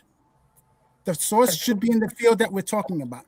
So if we were talking about physics, you should use a physics source. If we were talking about chemistry, you should use a chemistry source. If we were talking about English grammar, you should use an English grammar source. And we are talking about grammar. You agree with that? In this particular instance, I'm confused with the example I just gave or some other. I'm trying to iron out what type of source to look for to help us. So I'm going to try and be technical with next to A1. Okay, so is it possible? Grammar is the source I should be looking for. For sentence and statement, yes. Okay, thank you. I'm going to go back to silence. You should use an English grammar source. You wouldn't allow us to use any dictionary at all on the planet Earth. Yeah, because dictionary is not an authority, right? So but you just said an English grammar source, right? English grammar source, yes. That's an authority. The dictionary is not an authority. Okay. Use the source that we're talking about, right? So in this particular case, sentence and statement happen to be part of English grammar. Now, I can't find a source that says statements are not sentences. But I'm sure all of you agree. Dictionary on Earth. Dictionary scholarship is not allowed. You can't just use dictionaries, man. The words are done by context, right? Not the dictionary. So again, you're appealing to authority by going to the dictionary because you think it's a source. That if the dictionary disagrees with me, you're going to say I am wrong, not that the dictionary is wrong. That's why you're going there. You're using you're pulling rank. So what's the English grammar source that you subscribe to? I'm trying to find one. I can't find the textbook online. Would you accept Encyclopedia Britannica? That's not an English grammar source. What's crazy is you know that you don't accept any source on Earth, pretty much 99% of them, but the 1% you have to actually go look like You don't No. read it every day? Again, it's not Would you about accept the encyclopedia's article on grammar? That's a source. I can't. I'm not basing anything on sources. Okay, I want you to understand that. Right, Roy. I was gonna say Roy Chess, thesaurus, encyclopedia. Those are reference texts, bro. Yeah, but they're not specialized in the specific conversation that we're having, right? If we were talking about chemicals, if we were talking about atoms and particles and things like that, it would either be chemistry or physics. You should be referencing. Those are also reference texts to said field of study. Yeah, but it's reference. It's not coming directly from the source. You need to go directly to the source. You also rejected all logic textbooks up to a master's level. Right, and you're starting to go into absolutes as well. You gotta watch the absolutes, brother. Again, you're not gonna read about chemistry straight from the instructor. The instructor may have died years ago. I said all. Right, but the people who write those textbooks are instructors usually. So those people are qualified. Sometimes they'll sell the rights to different publishers, and so they're different reference texts. It does exist, bro. Yeah, you know, but you're not supposed to be doing that. That's the Hotep move. Well, the person may have died. He can't help it. You know what I'm saying? It doesn't matter if he died. There are other professors that write textbooks. And they share the same information that from the guy that makes a certain discovery. We still doesn't negate the point that the guy died who discovered, I don't know, say gravity or whatever. See, so he may have sold his papers work. Ad hominem attack, bro. No, it's not an ad hominem. You know, so he may have sold his material to the University of Utah, and so Utah put it into a encyclopedia. You know, you have to look at it that way. You're asking for an authority. You're not asking whether the statement is true or false. You're asking for an authority. I'm proving to you by giving you a counterexample why it's false. I'll say this: the guy that appeals to the authorities, he does it routinely and religiously. That's what he can get. I think he would just follow me. Just follow me. I think that would be fair to say that a person could earn that charge of appealing to authority if he's routinely making multiple upon multiple assertions based on appealing to an authority, but. Now, while at the same time, we cannot absolutely negate certain reference books either. You gotta look at that's why I think you've fallen short at. We can't negate the pressure to produce source. You can't say make emphatic statements saying, you're appealing, you asking for a source. Oh no, that's another type of absolute. We have to assert source at some point, not all the time, because it will get into appeal to authority, perhaps. Right. That's what's happening now. Because I can't find a source in a decent amount of time, you're rejecting what I'm saying. Not necessarily. I wouldn't hold a hard line on it like that to such an extent, brother. I wouldn't hold a hard line like that. Yeah, I wouldn't say I don't believe you. I would just first you would let some people. I got a source for that one. How about that? I appeal to authority on this one. That's for sure. This is definitely reading a book, a reference book. Yeah, I'm sorry. Yeah, go ahead, brother. And here's what it says. Short answer. I said is asking for a source appealing to an authority. Short answer, no. Asking for a source is not appealing to authority. In fact, it's usually the opposite. Here's the difference. Appeal to authority, a logical fallacy. This happens when someone says a claim is true only because an authority says so, without evidence or reasoning. This must be true because a famous scientist said it. This is a fallacy if the authority isn't relevant or if their claim isn't supported by evidence. So like you're using that wrong. But No, I'm not. Okay. So again, I'm not committing the fallacy. It would have to be an argument. But the fallacy refers to an argument, not a statement. We are committing the fallacy and we're appealing to authority. And I'm telling you, I didn't say it was a fallacy. And I didn't accuse you of a fallacy. I just told you you are appealing to an authority. I didn't accuse you of that's not a fallacy. I didn't say it was a fallacy. Okay, as long as you don't say it's a fallacy, then I agree. I mean, I could say as long as you because you have to be open to source sometime. You can't just be off limits. That's the basic stuff that we're talking about. But at least now, do you understand when we were calling you Stretch Armstrong and how you're been?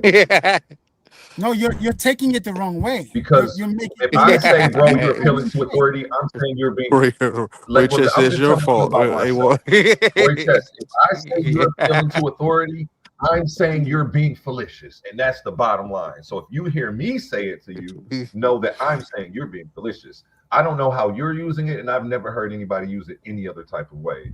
But I should That's drop an a bomb, assumption. you know, Yeah, that's get an an assumption, award. though.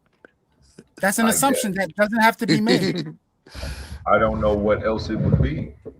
You're No, it's appealing just a to statement. authority, which means that they're doing something in the solution. Okay, no, No. I want to Yes, sir. introduce a term. It's called weaponized panditry. You look it up. It says common tales, rejecting dictionaries, encyclopedias, or textbooks because they don't say it exactly like that, refusing paraphrase or conceptual equivalents, ignoring multiple converging sources because none contain a verbatim sentence, escalating standards after evidence is provided, why it's illegitimate. Knowledge doesn't live in magic sentences, blah, blah, blah, blah, blah, blah, blah, blah.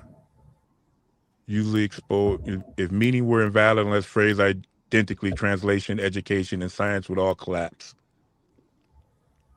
And I think that's exactly, here it is. They don't ask, is this true? They ask, did a source say it in these exact syllables, in this exact order, under this exact heading? I didn't do none of that. What are you talking It's about? when someone fixates on hyper-specific wording, formatting, or citation quirks to avoid engaging the substance of the claim. But I didn't do any of that. If that's anything, exactly you did what that. you're doing. That's exactly what No, you're doing. no, I didn't. You're telling me I'm wrong because I don't have a source. I never said your sources. Nobody said you were wrong. We were saying.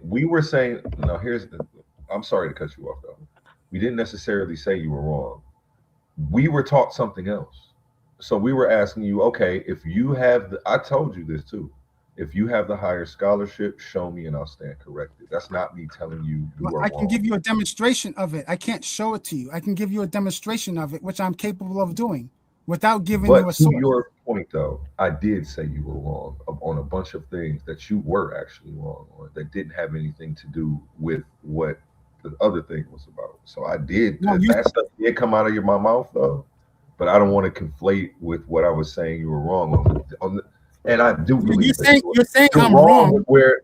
And at the end of all this study, I do believe that you're wrong about why there's a distinction. I don't think that you're wrong about there being a distinction. You see what I'm saying? Just for clarification. No, not in that example. No, you say that one more time.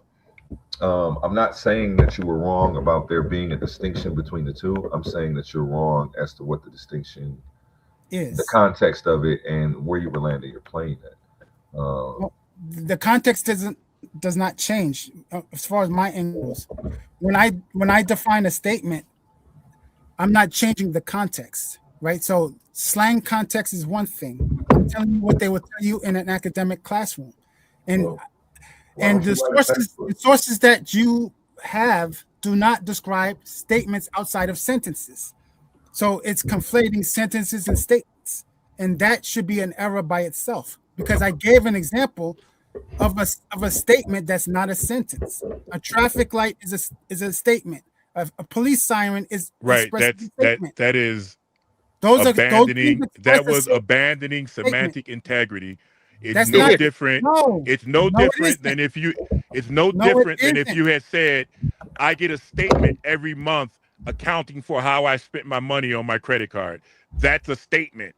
It's no different. That's a physical thing. That's a change. You're using a completely different meaning of the word statement.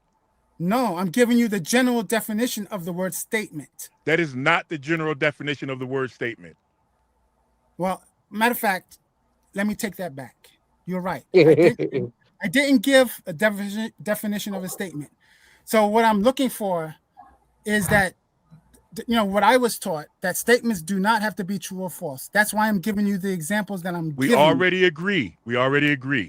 Not all statements are propositions. We already agree. Please don't go there again. I'm not going to go there. I'm not going to go there. Would you agree that all statements do not have to be sentences? I just told you about one and you told me about one. So the answer is yes. Please don't go back to that. Okay, so I just want to be clear. that if I find it's a statement that's not a sentence, there's a disagreement. You've already found 3, right. and I So just why do you shared one with you why do you why do you, of a quote unquote statement that is not a sentence. Okay, so we're not talking about those. What do you mean you're not talking about those? Hold on. I went through it a minute ago. I'm gonna try it again. We are all talking about utterances that convey information. We're not talking about making a statement at the bank. We're not talking about Black Panthers showing up to oppose ICE. We're not talking about receiving mail to account for your spending. We're not talking about those usages of the word statement. We are talking about the use of the word statement that conveys information in communication. Communication requires more than one person. Everything you just said describes the examples you gave. All of those things describe communication and giving information to other human beings. That's what I've been trying to do. Not in utterances. Okay, we don't. Okay, it doesn't matter. I don't care how you draw this. Those are not the usages. Those are not the usages of the word statement that we want to talk about. We want to talk about the usage of the word statement as it relates to propositions and sentences and the relation between the 3. We don't want to talk about mail that you get to account for your banking. We don't want to talk about implicit statements that you get from understanding the rules of traffic lights. We don't want to talk about that. Right. We don't want to talk about the statement when you say ouch, that it implies that you're in pain or something unpleasurable happened to you. We don't want to talk about that. Why are you excluding those? Right. Why are you I'm asking I gotta go with ill dot. Why are you excluding those things if they all convey information? Because that's what a statement does. Hold on. The statement conveys information. Because they are irrelevant to the topic everyone else wants to talk about. So when I make information. Roy Chess, when I make the statement, we want to talk about another specific usage of statement. That statement itself has a truth value. And it's true. We want to talk about another usage of the word statement. You want to talk about everything except for that specific usage. Right. Why are they being excluded? Because we don't want to discuss them. We want to discuss this usage. And we need you to come on board and take this journey with us, and you're not doing it. Okay, so let's start there. Ooh. Statements have to be uttered. That is your requirement, correct? Yes. Do propositions have to be uttered? Yeah. Do propositions have to be uttered?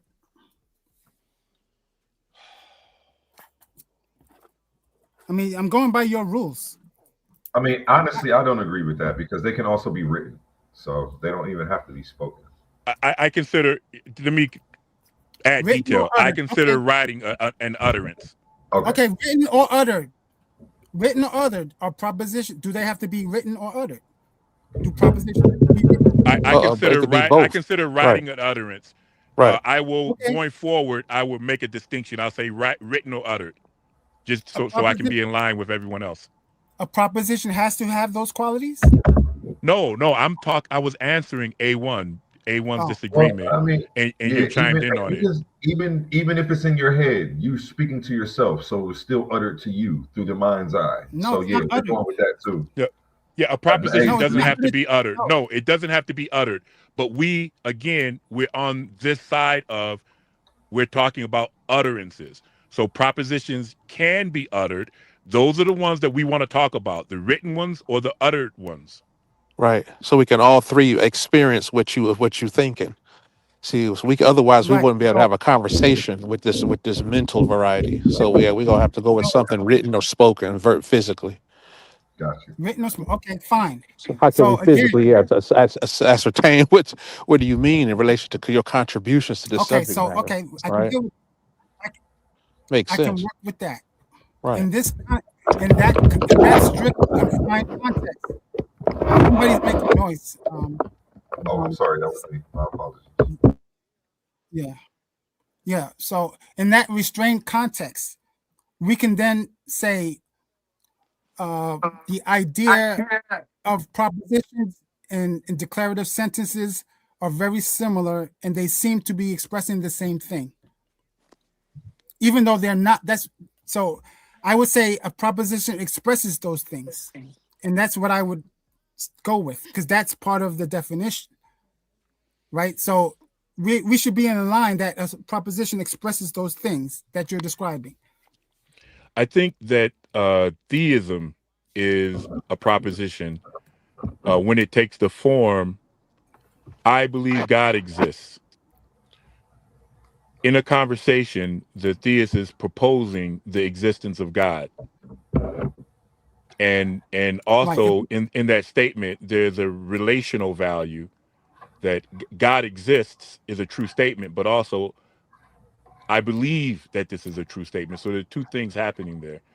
And then an atheist would negate that, placing, chronologically speaking, placing the occurrence of atheism for the first time after the occurrence of theism for the first time.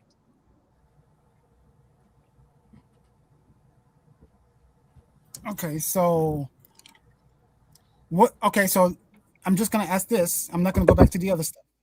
What? So what do you call the child that has not been introduced to theism or any other thing? Right. Let's say a 3-year-old. He doesn't know God or anything else. What state is that child in? I don't believe that that's a state that atheism or theism can characterize. Okay, that's fine.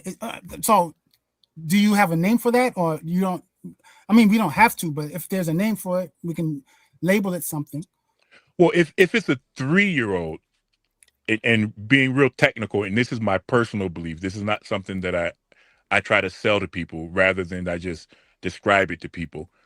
If it's a 3-year-old, I think that they are already well within the theist range.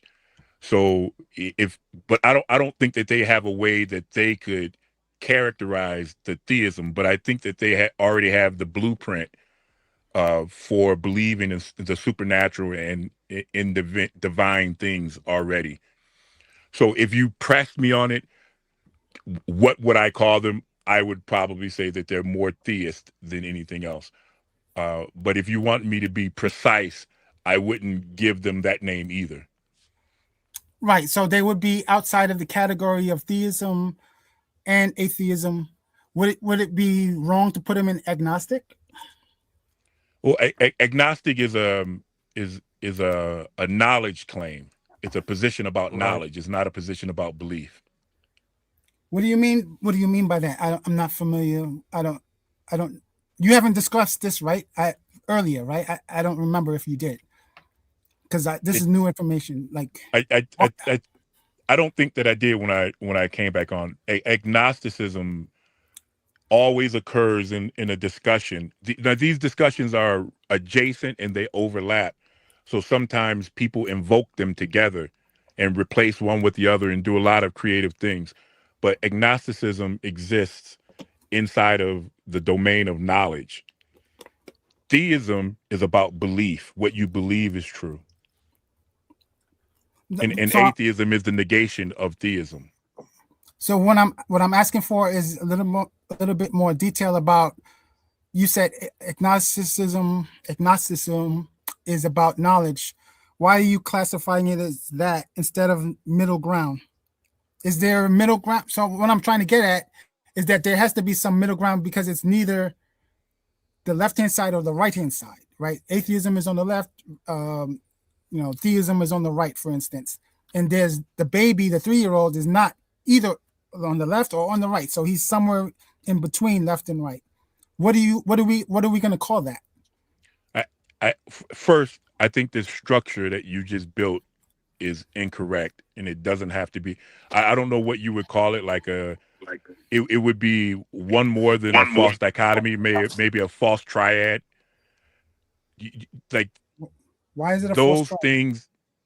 Okay, first, those theism and atheism exists in relation to belief. And if you understand the distinction between believing something is true and knowing something is true, then you understand those two domains are separate. Agnosticism exists in the domain of knowledge. So what do they know? So agnosticism is a knowledge claim. What are they claiming to know?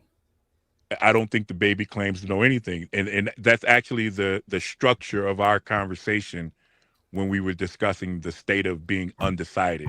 That we were using different words, but the architecture to that discussion is exactly the same as this one. Okay, so when you say knowledge, are you referring to sense verification, that you have to use your senses to get it? There's only a few other ways to acquire what could be called knowledge through like reasoning, but for the most part, that's how we gather information about the outside world. So would it be your position to make, you didn't use this word, so I'm just going to ask. Okay. So I'm asking, so for clarity, would the word neutral be appropriate? The 3-year-old is neutral? I don't know how you're using neutral, and I'm the reason I'm apprehensive about committing to it is because of your recent treatment of the word statement. Can you be more clear what neutral means to you here? Yes, neutral meaning that the 3-year-old has zero knowledge about theism. The 3-year-old has zero knowledge about atheism or agnosticism or other things in life. I mean, he's just a 3-year-old. I wouldn't call them neutral because I do think they already have portions of what becomes theism. Remember, I believe that people inevitably become theists. Right, there are some exceptions. There are exceptions. But not at 3-year-old. Not at 3 years old. Over time. Well, right? It happens gradually. Just like one of the features of being an adult, if you're healthy, you have 2 legs, 2 arms, and a head. Where a child also has 2 legs, 2 arms, and a head, but they're not quite an adult. There's something very different about the two things, but they already have some of the components that will also be present in adulthood. And the same thing is true with theism. They have a lot of the architecture already, like in their brain, in their minds, that will also exist when they become theists, and it's specialized for believing in the supernatural and for believing in divine creatures. So when you say neutral, I would say no, they're not neutral. They're actually leaning toward theism. So they're leaning toward theism because of the parents? Because of a lot of things. There's a lot of things that happen. Do you know what object permanence is? When babies learn object permanence? I'm not familiar with that terminology. Okay, I'll try to be brief. Object permanence, if you've ever been around babies, they'll sit in a high chair and they'll throw their pacifier, their bottle down where they can't see it, and the parent, whoever's caring for them, will put it back, and then they'll throw it right back down. And it's almost like a game of peekaboo.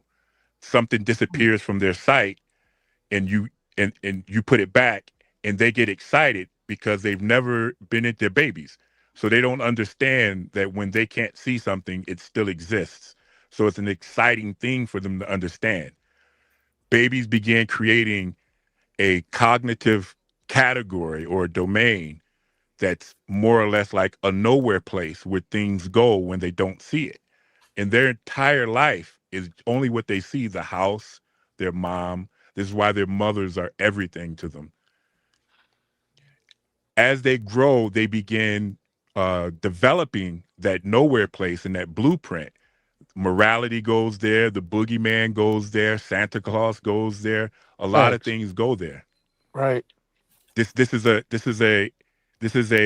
So your mind isn't a container. Your mind is more like a workspace, and you arrange ideas in that workspace. So they arrange this category, this mental domain that ultimately is like a proto divinity. It doesn't necessarily becomes heaven and hell and gods and angels, but its architecture serves as the blueprint for developing those ideas. And by the time they're 3 years old, they already have that. As an example to support it, one of the reasons children get upset when mom or dad leave to go to work is they're frightened because they don't know what happens once you go into the nowhere place. It's not that it's like the separation anxiety helps them develop. And remember, children have no idea of what the world is like. Their entire map, their mental map of the world is only where they've been and what they can remember. So when you start going to the front door, you're kind of going into a nowhere place, and your child is frightened about that. All of those experiences, agency detection, like humans, babies can automatically tell if it's got two eyes and a face, it's an agent or a living thing. Threat detection, hearing growling or footsteps somewhere but not in the room, that's something happened, that's an agent moving around.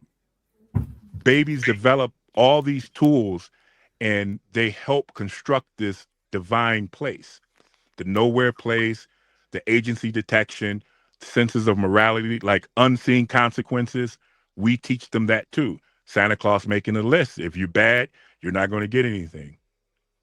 All of that takes into account these tools that babies have when they're young. And by the time they're 3 years old, like the foundation for becoming a theist is already in place. And I don't know what culture raises children in a way that avoids all these lessons. The first one is, who cares for you? Sadiq was talking about it earlier. A baby's first God is the mom or whoever the caretaker is. Facts. Right. So this is the justification why you say it's all like psychology in the mind. Am I getting that right or no? I'm sorry, repeat that for me. So everything you just said, right? That is your justification why you said that God is only in the mind to the believer? To the believer, yeah. God is mind dependent. That's what I believe. Right. Because however, hold on. Before, because a lot of people start thinking that I'm diminishing God here. The same thing that a lot of theists believe about God, though, that it's meaningful, it can make things happen. I also believe that because theists take God so seriously, and other people and theists have such an impact on my life, I have to take the existence of God in their mind very seriously. Right, but I just want clarity that your conclusion, let's say, would be God is real only in the mind, and the reason that's correct. God is mind dependent. Right. God is a mental construct that is inevitable. It's a feature of the human mind. Right, and the thing you just spent time saying was the justification why that conclusion is true. Correct? I don't know what that question means, but it is the reason. It is the reason why I think a 3-year-old is not neutral. No, that's not what he's doing, and I wanted to speak up because that's not what you're doing. And what he's trying to do is lock you into the only reason for your belief is what you just. Okay, well, no, I'm not trying to do that. Okay, I'm not trying to do that. I'm not.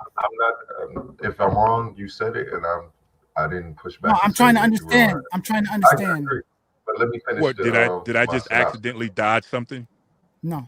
Let me finish my synopsis with me being in agreement that he wasn't trying to lock you in, but what it appeared to be what was going on was like once you gave your detailed explanation of the development of a child's mind, he's saying, "Oh, that's why you believe the way you believe about God."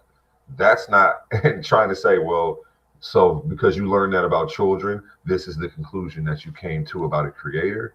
And I don't like how that was framed. I don't know. That was not my intention. Okay, that's how it sounded to me, and I wanted to speak up, but then I'm like, well, I'm so used to not even in there, interjecting. I'm like, shoot, I'll let him defend himself. That was not my intention. I wasn't trying to do it. I wasn't trying to trap. It wasn't trying to trap. My questions are sincere. I don't do the trap thing. I don't psychology game. My question is, mean that though, even though you weren't trying to trap him? Is that what you meant? No, that's not what I meant. I meant that he was explaining that as a justification. There's other things that he could have included. Of course, I'm not strictly using that example. Okay. He could have included other things. I understand the example could be other things, So, I'm just using I brought up the child example, so he just used it, right? Yeah, So I explained my position so that you would understand why I was struggling with saying that a 3-year-old is neutral. I don't think that a 3-year-old is neutral. I think that a 3-year-old is leaning toward theism. As they get older, those categories they begin adding content to them. Like they don't know that Jesus is God, or based on what they're like. The brother asked me, maybe it was you that said it. Then they start getting input on the content that goes into those domains, like the name of like Jesus' name, Christmas, his birthday, Right. uh, turn the other cheek, what church is, what a reverend is. As Right. they get older, they start adding content, and there's no reason for evolution to get rid of that category, so they populate it with ideas. It's like that category is really like nipples on men. Evolution doesn't have a reason to get rid of it, and if it doesn't hurt us, then it stays. And this category doesn't hurt is actually very helpful as a even though we say even though it's a compilation of things that are helpful, some is helpful, and so it sticks around until we start providing it content, and that content typically comes from our parents or our environment. Okay, so what I was trying to say, I'm trying to figure a better way to say so it doesn't get misunderstood. The content that you gave has a connection to why you think that God exists only in the mind. That's what I was trying to I was trying to draw or get you to actually agree if there was a relationship between the story that you just told to the conclusion that God exists only in the mind. And I didn't want to paraphrase incorrectly. So Right. that's what I So wanted you to say it. when you say those words, God exists only in the mind, there are implications that do exactly what A1 said. They lock me into something that I don't want to be. I'm No, not I'm going to not trying to describe. lock you in. Hold I'm on, just hold on. I know that you're not going to try, but that's the reason I'm telling you why I'm not going to agree to that. Instead, I've learned to say it this way. okay. God is a feature of the human mind, or God is mind dependent. And however, God is mind independent of me, and I assume it's also mind independent of other atheists. And uh, part of the contents of that domain, that divine domain, is the projection of it into mind independence. So that's a feature of God, is that the theist, the individual believing God, projects it into the external world. So, Okay. so if you want a statement from me, God is mind dependent. Okay. So God is not an entity, a living being in reality, in your definition, correct? I God definitely exists in reality, but living being, I'm going to disagree with that. Okay. Okay. That is only according to the content of the theist. Okay. That's fine. So, I mean, that's why I worded it that way, because you just said that you agree it's only in the mind, but I said living being in reality, I believe I said, right? That's why Yeah, I'm wording it that the living being is the part of it that you are asking me to abandon the mind dependence. No. Now, I'm just asking. okay, I'm just dude, I don't know what is up with this no stuff people do. I was just asking. Okay, hold on, but you asked the same question twice. When I told you that the statement that I'll lock in, like if I colloquially say God is just in the mind, that's not the statement I want to be locked into. If you want to lock me into a statement, then use as reference God is mind dependent. That's what I feel safe, intellectually safe saying. Now, when you follow that up by saying, oh, so you're saying God is not a living being? Yeah, that's what mind dependent means. I just said that with the mind dependence. Well, I asked to make it clear, so I want to make that clear instead of having to make an inference. Right. Okay, So right, and I'm telling you now, we don't have to circle around the living being part. That I'm telling you, yeah, mind dependence indicates that this is a living being to the person who has theism, to the theist individual. To me, it's just mind dependent. So you see the nuance there? Right. So that's why I'm trying to rule out the real existent part. And then you seem to be agreeing with me right now, right? It's mind dependent. You got it. That's definitely something I'm apprehensive about saying yes to. No, I don't know what you think I'm agreeing to. I'm trying to focus on the thing outside of the mind, what we call reality. Okay. I don't know what. Here. Let me share something. If my money is in my wallet and my wallet is in my pocket is on my pants, I'm wearing my pants, and I am in reality. Is my money in reality? The answer is yes. Okay. So if God exists in a cognitive domain, and that domain exists in the mind of a theist individual, and that theist individual exists in reality, does God exist in reality? My answer to that is yes. I purposely give God ontological value in that way. And that's where whether or not I'm an atheist becomes questionable. Functionally, I am an atheist, but an atheist ought not give God ontological value. And Roy Chess, he was why he was, I think the frustration was because when you're looking for clarity and you rephrase the argument, we're not trying to let you do that because we're trying to prevent our statements from being strawmanned in an attempt to make them easier to attack. Yeah, but I'm not attacking anything. We're not arguing or debating. We're just having a conversation. But that's why he followed up. I get it. He followed up with I get it. I get why he's doing it. I get comfortable saying, because any other phrasing it another way takes away from what I'm saying or makes it easier to attack, and it's distorting what he's trying to convey. I get it. You encounter people like that. So God does exist. God does. If by in reality you mean does God exist independent of my mind? The answer is yes, because the theist's mind is in reality, and God exists in a domain dependent on their mind. So that's a little nuance that I always have to mention when people bring up in reality. In order to be honest with you, I have to say yes. I think God does exist out there. I just don't agree with the theist about how God exists or the type of existence that God has. Okay, I mean, I think a lot of people will say that it's still ambiguous the way you're wording it, but I understand why you're wording it. So let me ask this basic question: like, does God exist like a tree exists, or a car exists, or a home exists? You mean does God have physical matter? Well, he doesn't have to have physical matter. He has to have an ability to have that or not, right? Because he's a spirit. He doesn't have, this by definition. I'm just giving you ideas. I'm not giving you my opinion. By definition, it's a spirit, right? So spirits are outside of the science realm. So there's no sense verification.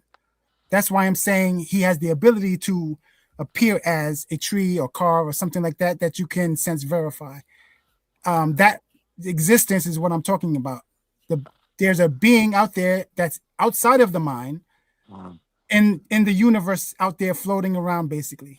And you're rejecting that, or would you be open to that?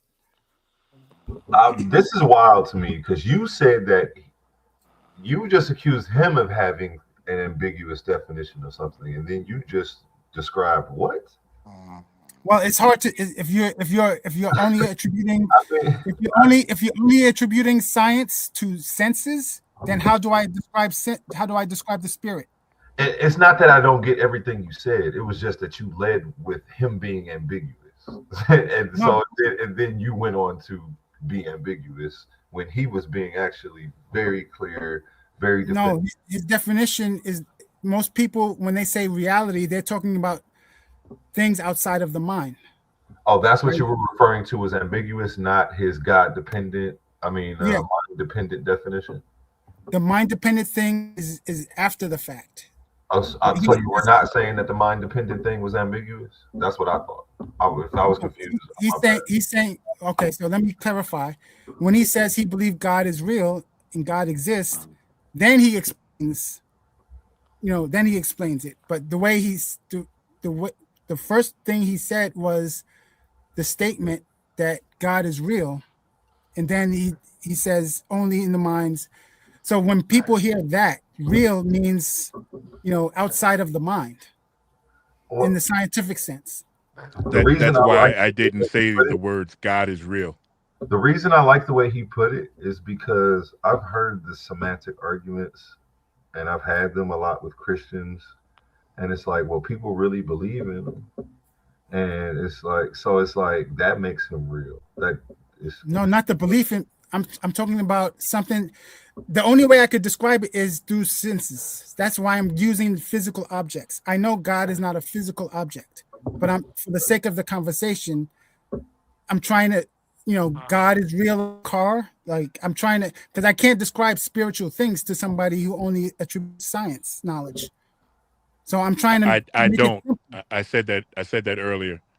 I said that there are ways to acquire knowledge about the world through reasoning, but primarily most of us rely on gathering information through our senses. Right. So what? So would you reject someone who claims that God is sensory? You would reject that, correct? You'd have to tell me. Well, you'd have to tell me what that means. Sensory means you can sense it. You could seeing, hearing, touch, sense of smell, your five senses. I would probably ask what they mean also by God. Like, what is it?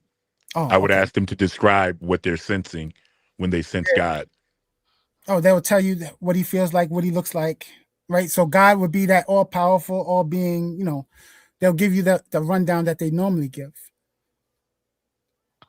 I, Like and for example, my rejection would take the form of that they didn't experience that, or I don't believe they experienced it. but okay, so have you ever heard this? This would be easier. I should have thought of this. They say Jesus is God, right? So Jesus is a human being that came down from the heavens. Would you say Jesus is God? Would you reject that, or would you be open to that? Because I'm that's open outside to of the it. mind. Okay, that's outside of anybody's mind. I'm open to that discussion 100%. Okay, I wasn't to trap you. That's all. I just wanted to be clear on your position. So when you Now, say God is when I real, tell you that I'm open to it, do you interpret that as I'm open to believing it? you broke up. I'm sorry. Ooh, You somebody's hear us still? sleeping. We put somebody to sleep. Oh, that's why I didn't hear you. He was snoring. Whatever you just said, I didn't hear it before that. Oh, that must be the brother Sadiq because A1's muted. I don't when you say someone tells me that they sense, they felt, they saw, they talked to God, I would Jesus, treat it like yeah. Jesus what in particular. Jesus, Tyrone, Dimitri, like it doesn't matter. Yeah, I would treat them all the same way of them conveying an experience to me. I don't think that I don't know if what it means to reject someone telling me that they've had an experience unless it's absurd. If it's absurd, then I'll, depending on my relationship with them, I'll make a decision about how to respond. Let me interject in here, Wall Street Willie, because I do the same thing with my agnostic atheist Hold on, position. is that Wall Street Willie? That is Wall Street Willie. Hit that link, Wall Street Willie. We know you got you. It's funny because I Man, usually hear him talk about politics, but he be cooking on topics like what we're talking about right now. normally hits the link, doesn't he? Say He that would one more time. he would But normally hit the link, wouldn't he? he's been MIA for a while. I hope everything's going good for him. Oh, okay. I was interjecting to say that with my agnostic atheist position, I do the same thing because people of all walks of every faith have a personal experience that they try to use to bring you in, from Islam to Judaism to Christianity. Everybody's heard God. The Islam's here in Arabic. Like, what are we doing here? So I feel like those cancel each other out as evidence, and that's why when somebody brings up one, like, I don't say hey, you're lying, but it's like, okay, like, well, what does that prove? It doesn't prove anything. So when you say he's God, you reject it or you're open to it? I'm talking about a personal. I heard someone talking about personal experiences. Yeah, he said it was an experience, but I'm asking you about the claim. The truth value of the claim, and that's what I'm trying to. That's what I'm trying to. If someone shares with me an experience that they're telling me that it was God, that's the same as them telling me what a good time they had at the amusement park. I don't know, like, at what point you think I should reject, or are you asking me, do I agree with them that they talk to God? No, I'm not asking that. I'm saying they're making a truth claim that this is God. It's not just an experience. They're saying this is God. Like if I say, this is my dog, right? This is my dog Rex. It's not just. Do you mean like Hotep? When they say nature is God and they experience nature and they say no. I mean a physical thing. No, I don't mean like what that. Is nature? I mean a physical nature thing. A physical thing? Nature's not a physical thing. Nature's not a physical. A dog would be a physical thing. A brother or sister would be a physical thing. I'm asking you about the physical thing. In that sense. Okay. I was talking about physical reality. Yeah, I'm talking about physical reality too. That means it has to have substance. The plant is not a plant that I can touch and water and grows is not physical reality. Yeah, that is physical reality. Okay, and that's nature as well. It's a part of nature. It's not nature. It's a part of nature. You know what? You're okay, Stretch Armstrong. What was I calling before? There you go, bending again. No, I mean you said it's nature. It's wording to try to what?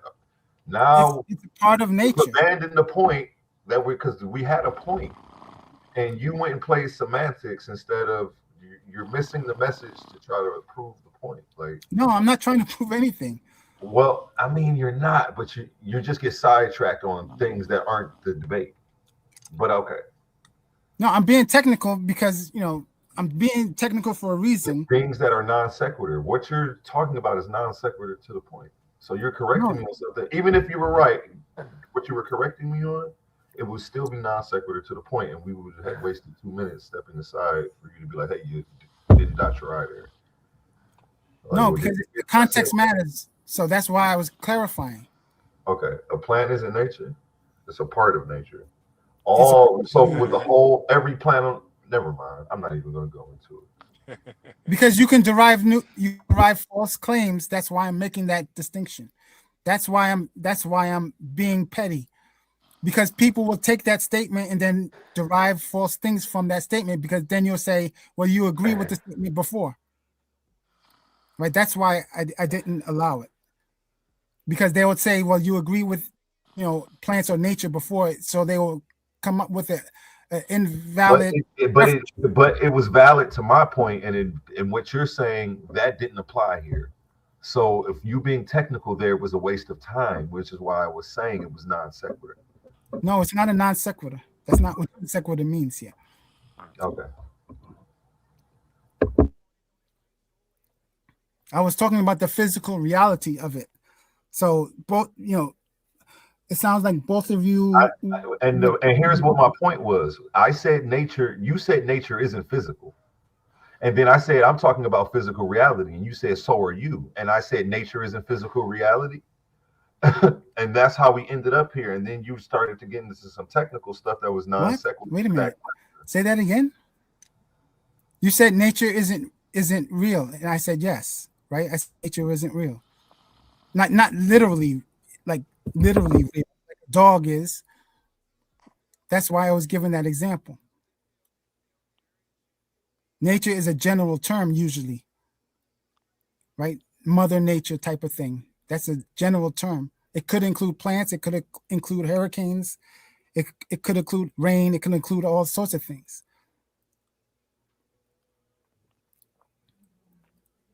So a plant is one of those things nature could refer to. Thunder is something also. What about laws? Laws are usually man-made. No, don't let him get away with that. Hold on, I sat down in the bed. I had to hop up and get back to the computer. I can't let you go ahead, brother. Go ahead. I was going to let it flow, back to but go the ahead. whole point. Again, to show you why that was all non sequitur to the point.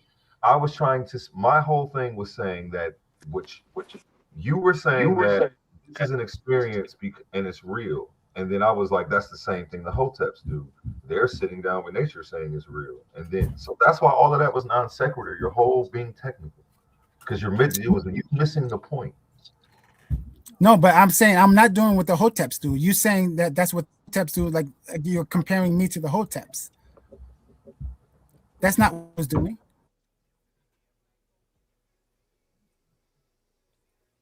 So again, maybe it's the context that you're thinking is wrong, but that's not what I said.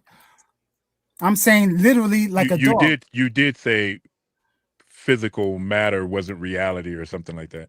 No, I said nature isn't reality.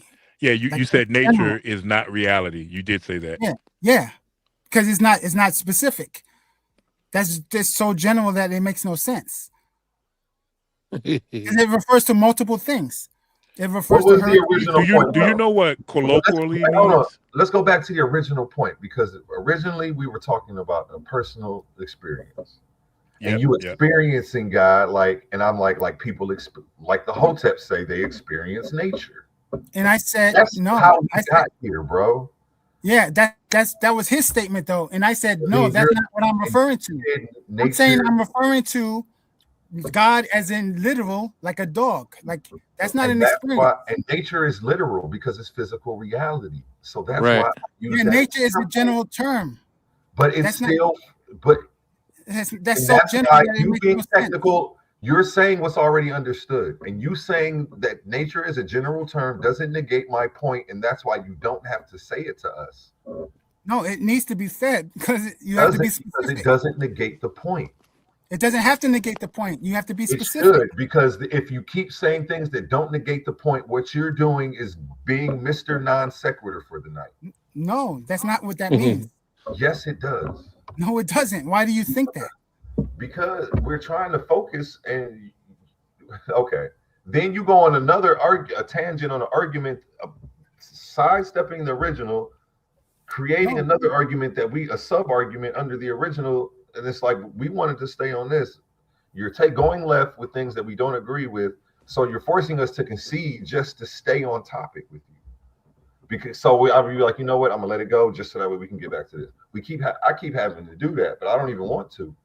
But I'd rather we just stay on the topic. I ain't tripping, but yeah, he's doing the weaponized penetry, the sea lioning.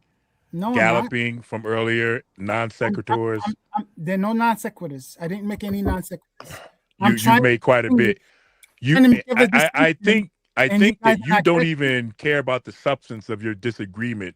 It's just the disagreement that you enjoy. I can explain. I think it's like a recreational experience for you. No, I can explain the disagreement. My context was strictly, I'm not talking about an experience. I mean, I've answered the same question a dozen times, and I want to go to the next one. You're talking about an experience. I'm talking about something literally in reality, not an experience. Literally in reality. Literally in reality. Literally like a dog next to me.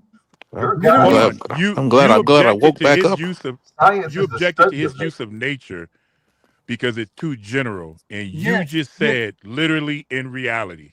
Right.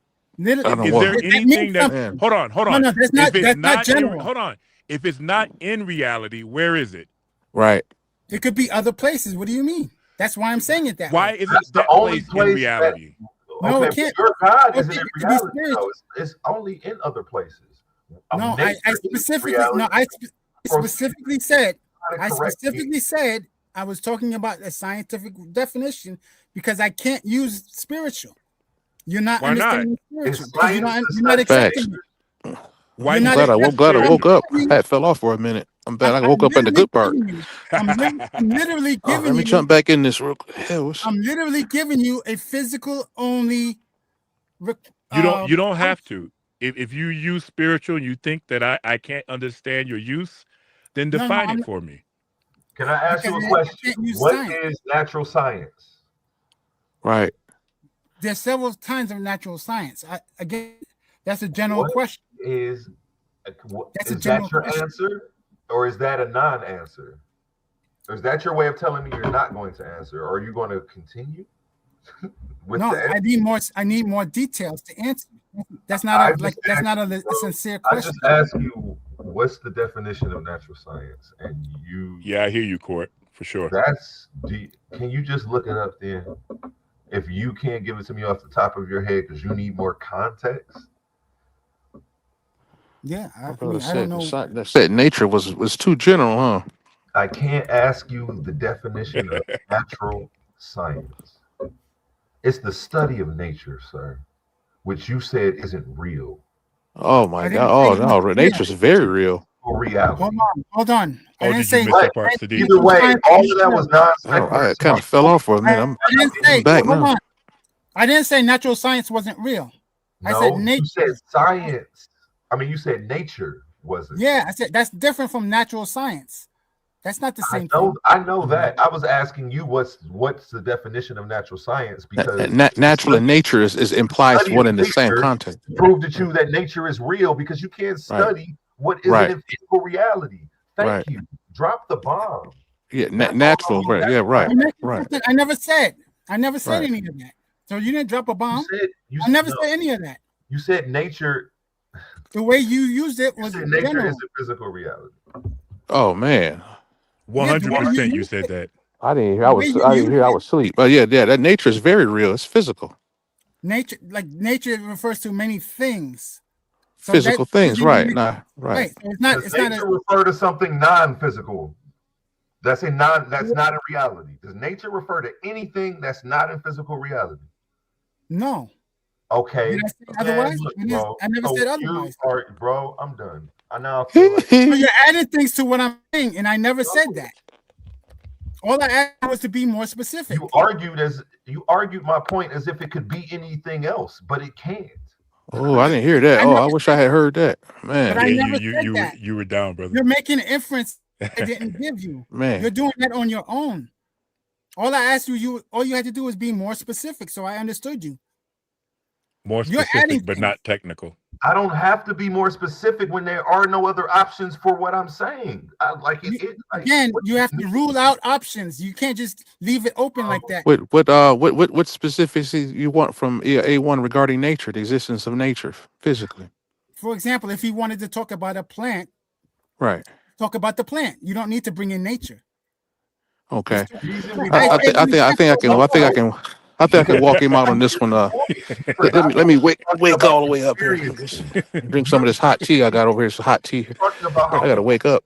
God, right? You're like, oh well, you were trying to say that it was true and people experience it. Again, that's not what I was saying. His doctrine was talking about experience. I'm trying to take it away from experience to reality. Okay. You're take away from experience and reality. Oh, you're the one that brought experience up, brother. You brought that up. No, you brought it up. That was part of you asked me the question: if someone experienced God, you said the word first. I asked about your belief in God, and you said you believe in God, and then you. I never said I believe in God. You did. I've objected to that phrasing since the 90s. No, you did say it. Direct those questions to me, brother, about experience, nature, physical aspect, plants, animals, and all that. I can try to put it in very straightforward terms for you. What do you want to know about it? What didn't I was with the sleep. What you said about A1 about this? It's relevant to the context that he gave, that God exists, but only in the person's experience in their mind. I'm trying to ask him. There's a difference between an experience, because he said you can't say an experience is true or false. Who am I to decide whether that is an experience that's correct or not? But I'm trying to ask him in a literal sense. if Jesus was God, literally, not in the spiritual sense, in the physical sense that you can sense him, touch him, Okay. Et cetera, would he accept that? Or would he reject it? And he actually said he would accept it. Okay, I won't touch Hey, that. Yes, Sadiq, yeah. none of What's which up? I said, but go ahead, brother. What? Okay, I was about to say I ain't gonna even touch that. I backed So off can this. you Okay, answer I ain't it gonna even now? go there. So Okay. can you answer it now? Yeah. I just talking about nature inside it. I If you thought some didn't of the say other that, stuff. then please Okay. answer it now. If that's not what you said. What I said to your question, if I was talking to someone and they were communicating to me that they had this experience, There you that go with the experience, experience. hold on, that experience in your description was see, touch, talk to God, who could be Jesus or whatever. That part's irrelevant at this level.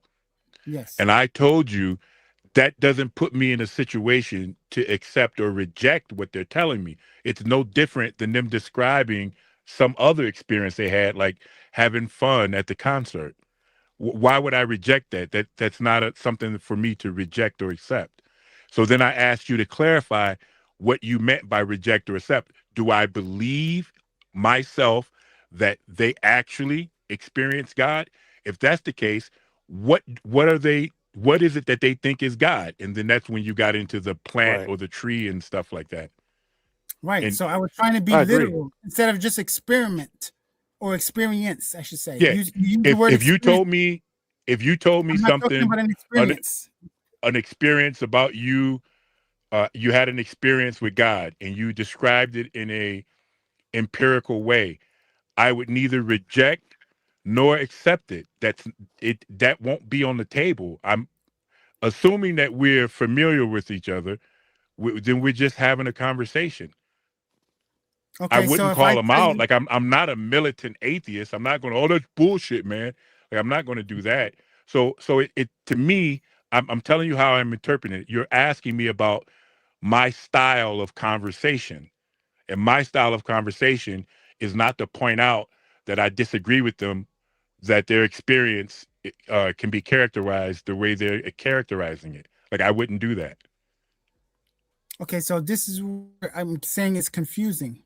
Because if I say to you, I had an experience of being locked up in prison for 2 years, would you give me the same answer?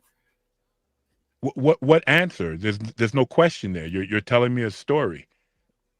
Yeah, so, but me being locked up is either true or false. That's Yes? correct. And you're asking, are you asking me now, would I internally decide whether you're telling me the truth?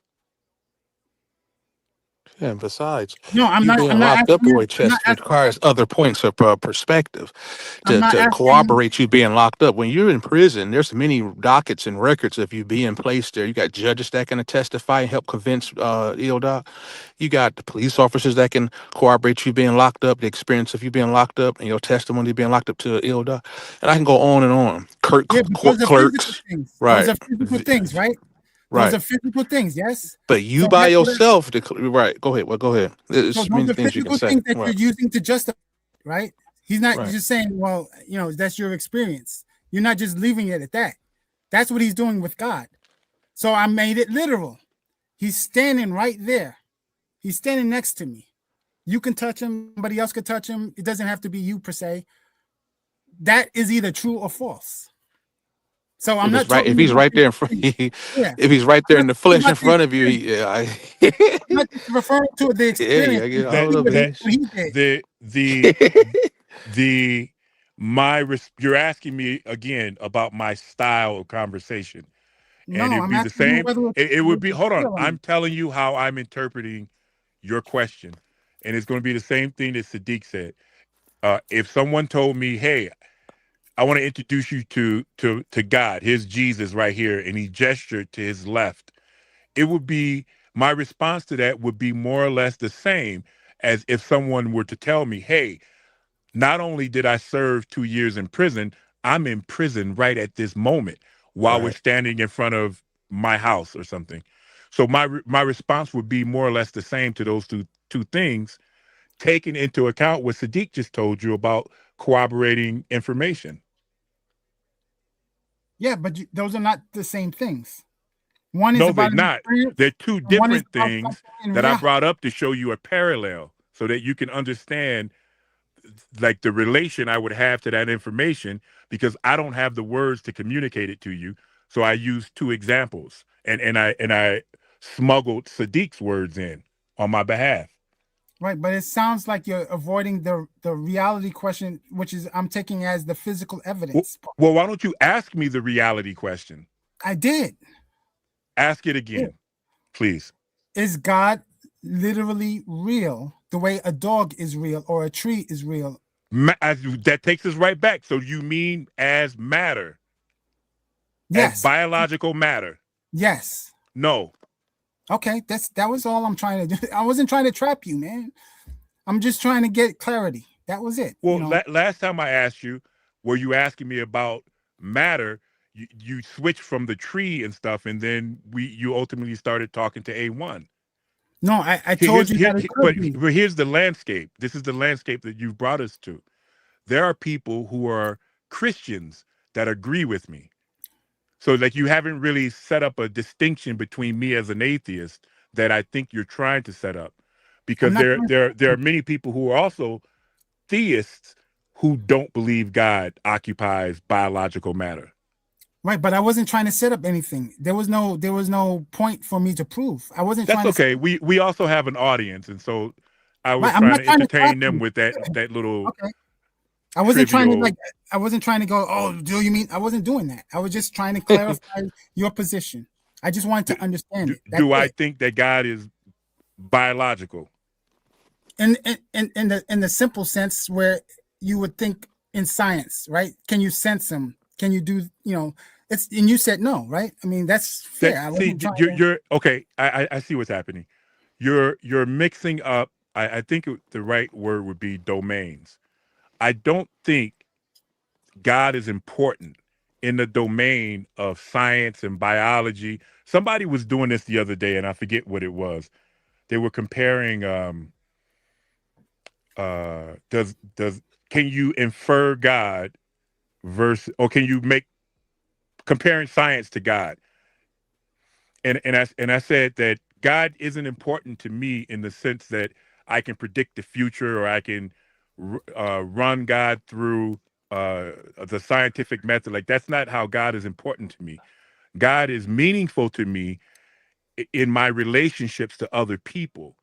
For instance, morality. Uh, am I causing suffering? Is someone causing me suffering? What rules will we abide by? How does morality emerge in human groups? This is how God uh, expresses meaningfulness as I observe it. Like it Okay. doesn't mean anything to me if someone says, God touched me on my shoulder and I calmed down. Like that doesn't have the kind of theological meaning to me that I think you're looking for. God is meaningful to me because people rely on God to decide how to act, and how they act affects me.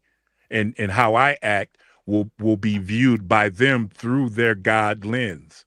So God is necessarily meaningful to me in that way. And that's a different domain than biology. Right, but I wasn't talking about outside of the sciences. I was talking about in the sciences in the example I gave. Right. I wanted to get science off the table completely because No, I gave that the example way just to see what I believe about God exists in a way that you don't have to discuss science in order to discuss God. Again, I think you're confirming that science and God are not compatible, right? So you would disagree that God is scientific, right? No, I don't even know what that means. What do you mean? I would agree that science and God are not compatible. Like, what does that mean? That you can't prove God through science? I think that you can use a field of science, and there are some sciences. I think what is it? It's called? It's CSR, cognitive science of religion, has some ideas about the existence of God as a cognitive construct. I think that psychology can weigh in on it. Right, but that's not physical. I think neuroscientists can weigh in on the existence of God. Those are psychological. Those are not physical. Like chemistry You think neuroscience is psychological? No, neuroscience is not. I mean, okay. No, I'm sorry. Hold on. Neuroscience is what are we talking about? Now you got me confused. It is science, but it's not about you don't have to dance around it. It's 100% of science. So is psychology. Science, but there's a distinction between psychology. There's a distinction between psychology and what you might be talking about when you say science. But when and some people will say soft science and hard science. But yes. when you open up, I don't know, that can of worms, you say, okay, well, what sciences are you talking about? What do you name? Engineering, software development, physical things. Yes. Like what? Physical biology, things. Biology, like what? Chemistry. Biology, chemistry. Chemistry. Okay, and how are they different than psychology? Because it's not about the mind. Psychology right. is about the studying of the mind. And where does God exist for me? In the mind, which is okay. Again, so if I believe that science overlapped in some areas with God, which sciences do you think I would name? Psychology. The mind-oriented sciences. Yes, mainly psychology, right? No, not mainly. The first one I named was CSR. Psychology is definitely in there. And that doesn't mean that we have to eliminate clinical psychology, but also neuroscience is in there. And those are just three. Like I'm not psychological. Like I don't have a list of sciences that I think would have an interest in the phenomena God, but I can produce one if given time. I'm just telling you that I don't think that science has to be silent about the existence of God. I think that science can have a lot to say about God. Okay. I mean, okay, I guess I'll have to accept that. Well, I mean, your question was, do I believe science can prove God? Yeah. That's almost it's a tough question for me to dismiss, but I really want to, because I already told you I believe God exists in a nature that keeps, like, constrains me to being functionally an atheist. So I don't require science to prove God. I already believe God does exist. Yeah, but you keep going back to things that are not physical. So that's what I'm trying to at least get you to agree if that's correct or not. I'm not making a claim about what you're saying. I'm trying to find out, is it physical or is it not physical? I think I definitely answered that. Okay. Before. So if it's only in the mind, when I narrowed it down to biological, that I don't think. I mean, I can even make an argument that, hey, the brain is biological, and that's where that its activity is what the mind. I could do that sort of thing. It's really not important. No, God's not biological in my view. Okay. I mean, I'm just trying. Like I said, just trying to get where you stand. Not an argument. I'm just trying to.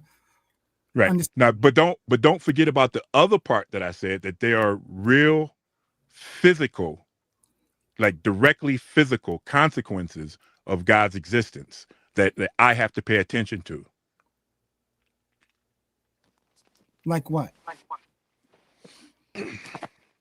Like, let's say, for instance, laws that are passed by the Christian right. Oh, or let's say I'm a very polite guy, and a devout Christian is a police officer who pulls me over, and we're able to connect through my courtesy and his Christian spirit. Mm-hmm. These are real life, meaningful, physical consequences that I have to pay attention to because other people believe God exists in the way that they do. I got you. Okay, I was about to ask a question, but you just clarified. I got you. I understood. So I'm not looking for an argument. I'm just having a conversation. Everything. I'm not trying to be a contrarian.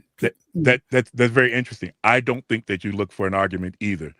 I think you lure arguments. I think you're not like an argument hunter. I think you're an argument farmer.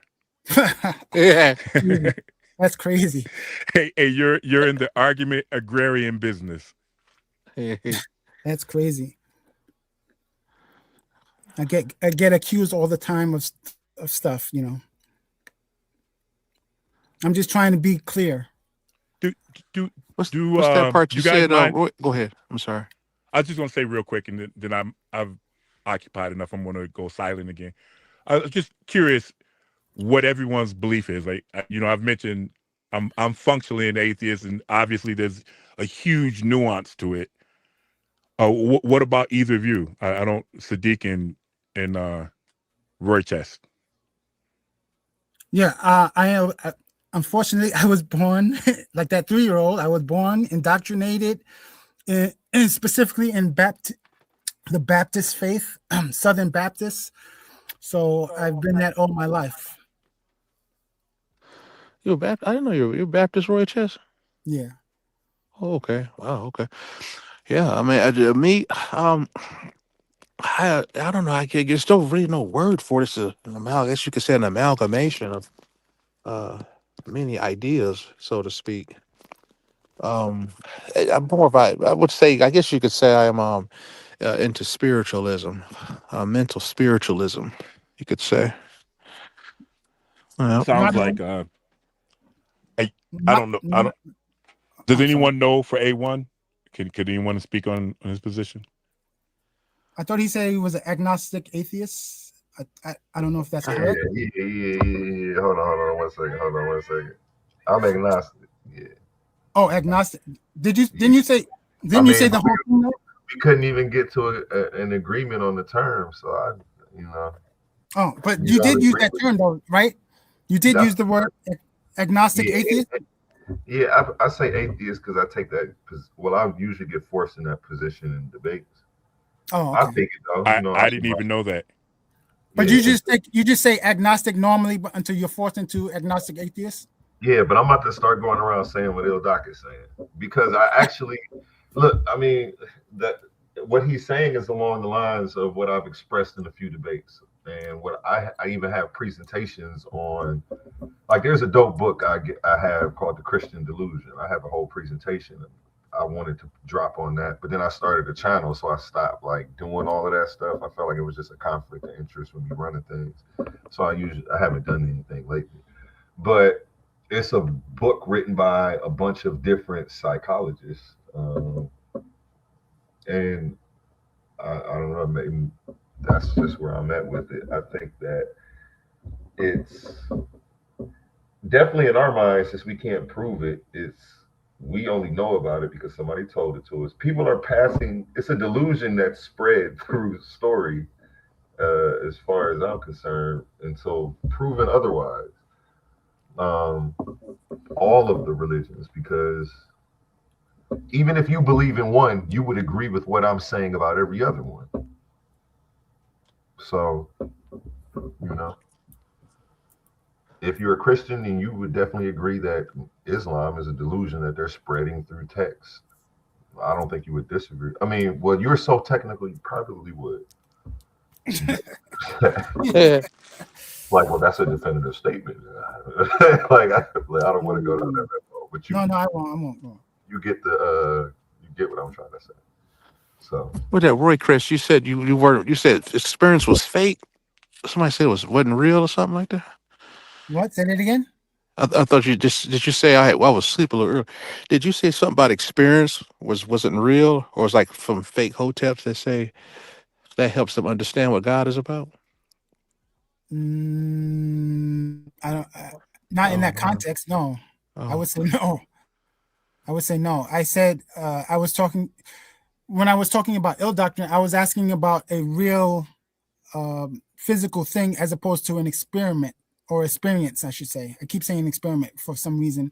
But he was talking about the person's experience versus the truth of what they're saying in reality. That's what I was trying to draw out. Okay. So that may be what you heard. or trying Yeah, to explain. I had, yeah, I was, yeah, woke up. I was in a fogs. I was here and there.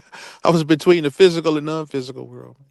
Yeah, so Yeah, but sometimes I may not be clear, but I try to be clear, right? So I might I slip got up. you for sure. I'm not perfect. Well, I would just say a little. I guess to keep it going. I'm gonna go ahead and throw a little something on the record.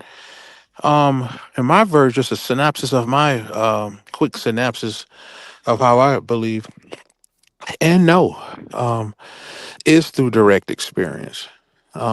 Not in the classical sense, from the from as one would identify as a bearing witness to God's existence in the traditional sense or an Islamic sense, or as a Jew would as well in the synagogue, but probably from their mystical or spiritual counterparts.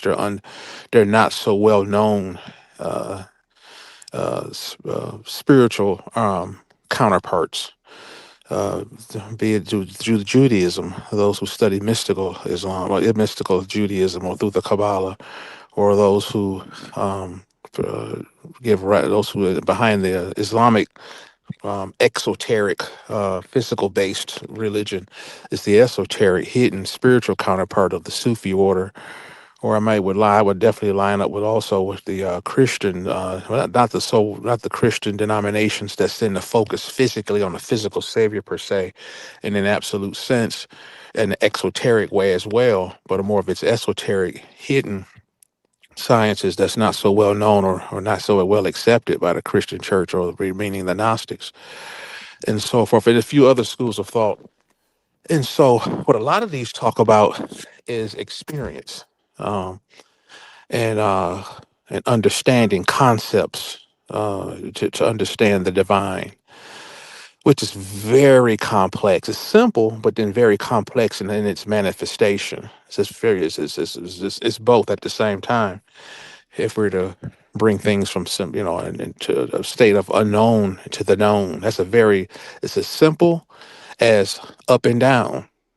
But how it manifests, man, how that makes sense and coming together is comprehensively complex as what you can see when you go outside and all the living things and everything.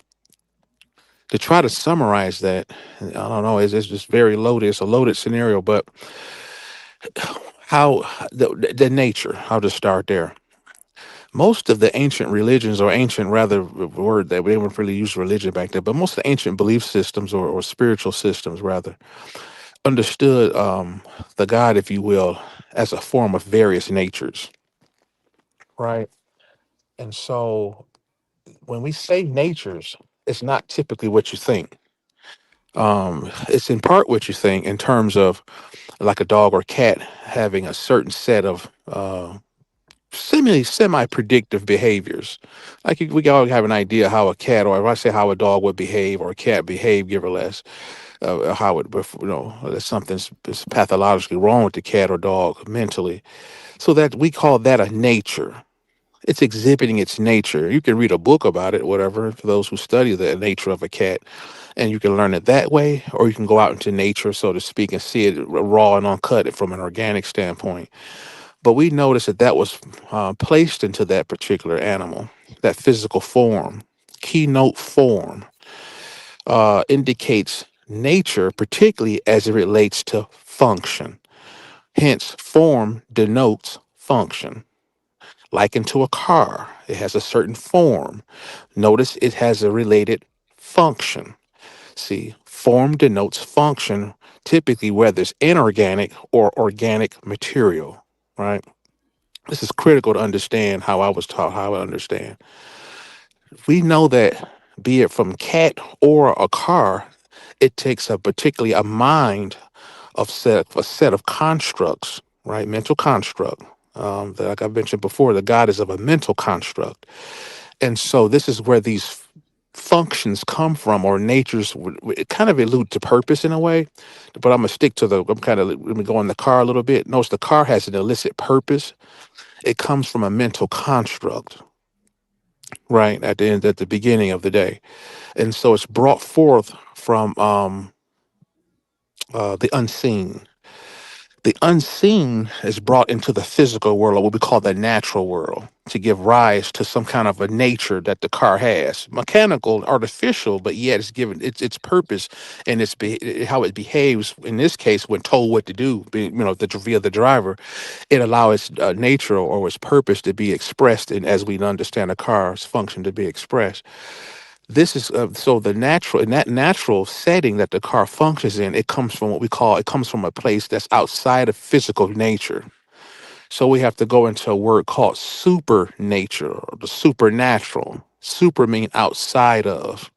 Typically, it deals with unseen phenomena with the five senses. So I don't go too far ahead of myself. Hope I'm not losing anybody. And so when you step away from the I'm inorganic with you. material, okay, sweet, cool. I'm glad, great to hear it.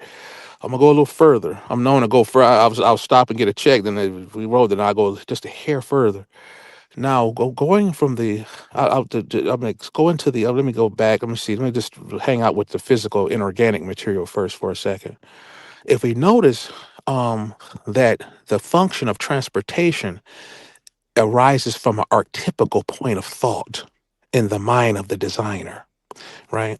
So the designer will have an idea or an epiphany, much like the guys in the religious text has epiphanies. How many scriptures have we read where there's visions and dreams and shit that brings about divine revelation as a means to enhance the life of the adherents in its purest form? I'm not going to go into the rip-off scam artists, but I'm not going to what those guys are popular guys are called, or prosperity gospels and all this stuff.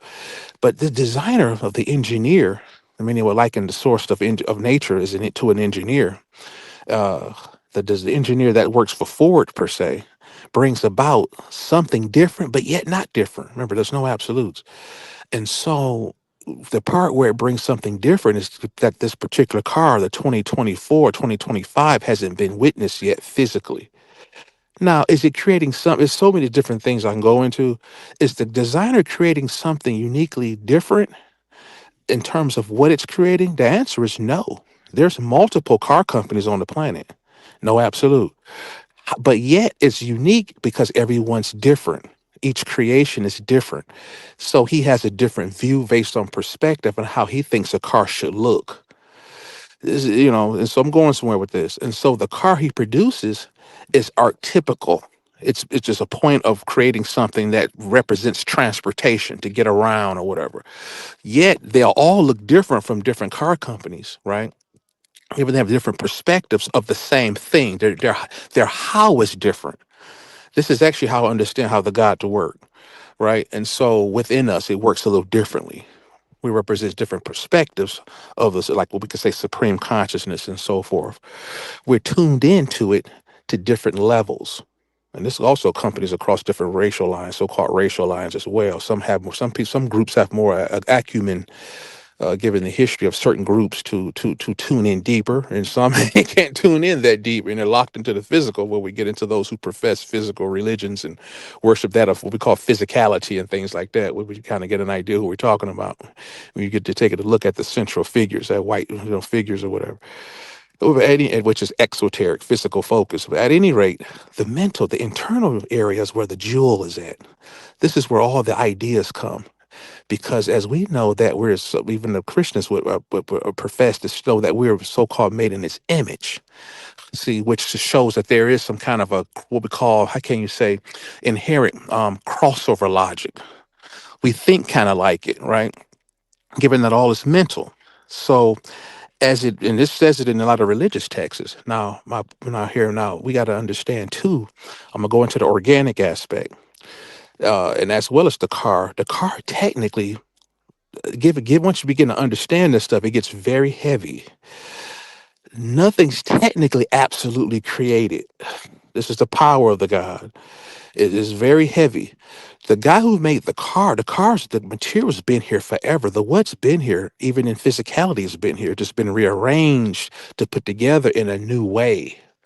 That's called, quote, creation by most. The human is the same thing. How can you say, the thought to make you, so to speak, was just come from something that was already here. There's nothing ever being created. Only in seeming. This is what science will also agree to as well. Physics will agree to this. Nothing's ever truly created. Not, and when they say in this, they're talking about in terms of absolutes. There's nothing absolutely created or absolutely destroyed, I would add. Only rearranged. See. And so when your parents get together, they're just continuations of an endless game that the source is constantly acts out to keep regenerating itself, to keep forever pushing forward to create something new. Like we do when we create appliances and things like that. And then they reach their expiry. And then they will go back to where they come from. The materials, that is, the physical materials, we can know that goes back to where it comes from. So like in our bodies, the designer, the car engineer is not so supreme in in itself. That comes from somewhere. There's a higher order to that rinses down and plays out on the physical plane, so to speak. Right now, we walk that backwards, reverse engineer this stuff backwards. We become an infant, right? And then we actually realize that there's different modalities of source because it has to be their own absolute. So it's not one gender, it's not one lady or a man or whatever. There's different ways that its laws or its concepts has to play out, right? So there's a female side and then there's a male side. You can't just necessarily have one or the other. You have to have it's very complex. It's very simple, but it's complex at the same time. And these have come from a mental, and this the Kabbalion talks about it. There's many different sort of the comedic aspect goes into it, comedic mythos goes into it to show how everything comes out of the water. We talked about something about the neurology. We mentioned some all of that stuff comes out of the ancient context. The mind, if you will, or how I understand the God to work, comes from the subconscious, which is likened to water physically. And so anything's possible in this context.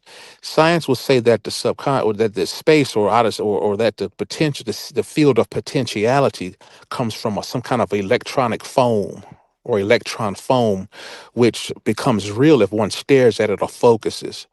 This is a lot how the God actually works, even in the human context.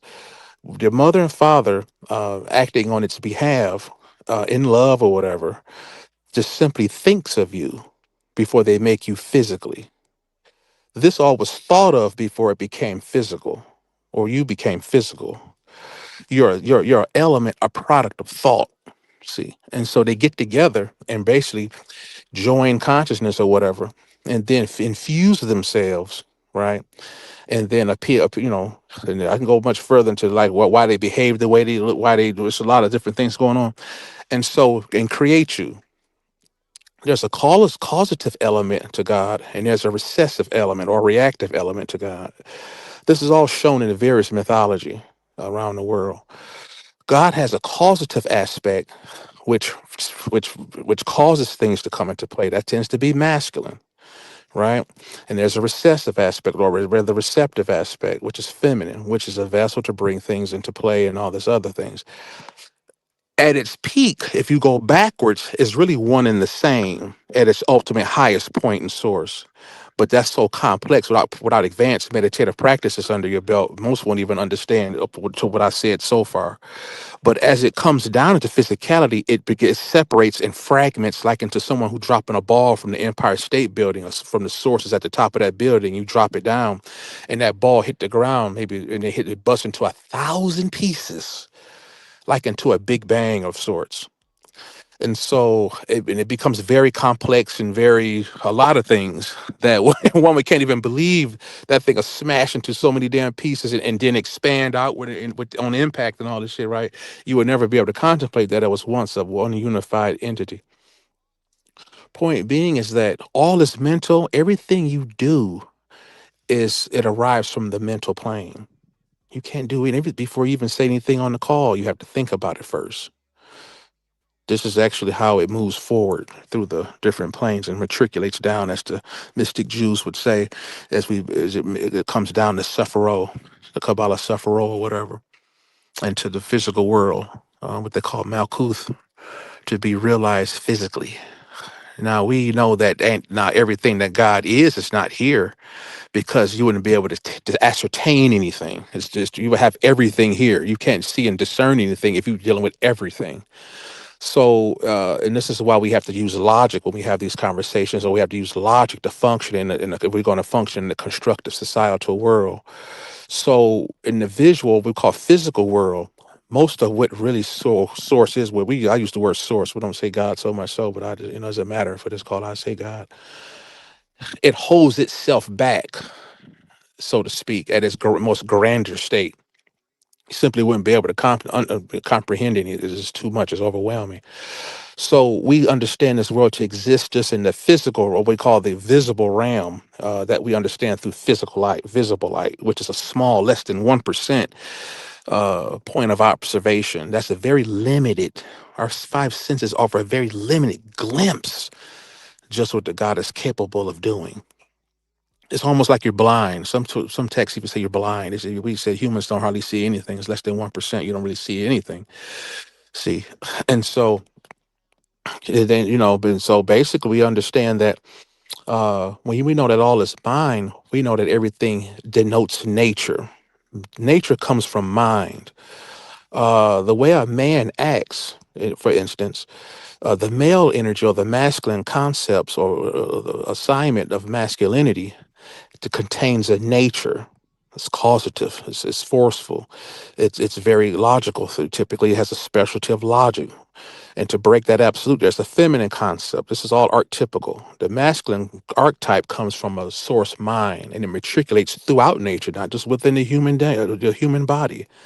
Right? It can't be just one absolute thing, right? That's going to be a common theme in everything I say. And so he's strong, or he's firm. His logic is firm. And so we need that, but also we have the feminine counterpart, which is a diametric opposite. Not absolutely, right? Because he's part female too. He has estrogen in him too, right? And you have the counterpart, the female, which she's not absolutely female. She has testosterone in her too. This is how source works, right? It's a little bit of this and it's a little bit of that, right? And it's not one thing at any time. See, it's all and everything at the same time. It's just that nothing would be considered, nothing to a regular, what we call mundane human's perception wouldn't agree. Your definition of nothing is not the same as its definition. You understand what I'm saying? And so, with that being said, it just puts together truths to unfold, mental truths that's unseen, thus playing itself out. You can almost say self-realizing itself in a way, see, in different magnifications, from idea to physicality and then back again. And I don't want to go too far ahead of myself, but it's a very interesting concept. And so the fields of neurology and the fields of psychology and psychiatry and just science in general are just now beginning to unwind these mysteries. The source is the actual source of all mystery at the end of the day. It denotes all natures. For those who subscribe to the zodiac, notice how if you're born under certain times of the year, you have a certain personality, right? So this applies to the animals as well. See? And so for all groups, so-called racial groups or whatever, you tend to act a certain way if you're born at this time versus this time for this, that. But if you put all of the birthdays together, you get what we call the personality or what's called the full circle of God's personality, so to speak. And so they even have a nature that's even encased in their personality. Look at that. See? So, and so it's very interesting, very, very, very interesting indeed. But and if you read these Bibles and Qurans and things, this is why these guys are prophetic guys, particularly, are having dreams and so forth, and having visions and so forth. These are all mental endeavor. These visions and these future events occur in the mental dynamic. And so if you're not merely meditating, and so these guys are meditating. They may not stress that in some of these books, but they're actually meditating. Muhammad, for instance, was in a cave. A cave symbolizes the womb or the subconscious. He was in a suspended state, isolated, right? Like in a womb of thought in a dark place. And he received revelation. Now, how he received it, whatever, we could say he was definitely mad. Those who know what I'm talking about know what I mean. He wasn't just sitting there in the dark, just looking crazy in there, whatever. Same thing with Jesus sitting in his cave when he died. Notice he was in the cave as well by himself, right? Notice Abraham was out in the middle of the desert by himself alone. See, notice Jacob in the Bible in the Old Testament was by himself, right? When he became Israel, right? All of these guys are typically by themselves. They're trying to tell you something. When Moses seen God, he was on a mountaintop by his what? By himself. See, and typically, I don't want to go too far ahead of myself, but typically you have to be alone to realize what I'm saying. See, and so they have to tap internally to actually see and interact. Here comes the experience aspect. To interact with source is an experiential phenomena at the end of the day. It's not going to be found in your textbooks at its full grandeur. It's not going to be found in your religious text in its full grandeur. You will find fragments and just little different pieces, maybe not even relatively connected to each other, like into a busted glass ball at the bottom of the street, like I mentioned off this Empire State Building. It's an infinite amount of pieces that come from the same source, but the systems are in play in some cases to help you stay confused. And that's the grand gesture. That's where your work comes into play. That's called the great work. See, at the end of the day. So it takes some time, arguments or whatever, to see these things come through or whatever, but it all works out. At least at the end of the day, you put enough work in. That, that's somewhat of my perspective on how it works.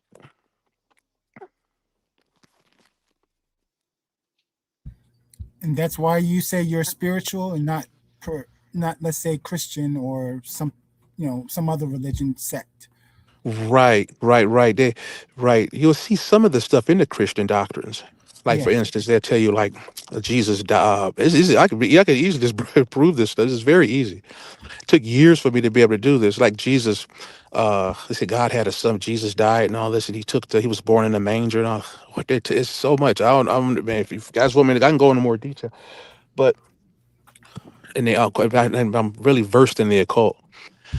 We know that the soul mainly rests not at, rest in the lower bellows, in the gut area physically. And so that's just in the occult world, that symbolizes the lower essence of your being. This is why you have to feed it all the time. This is why you feel stress there. This is why you a lot of things, where your sex organs are located down there.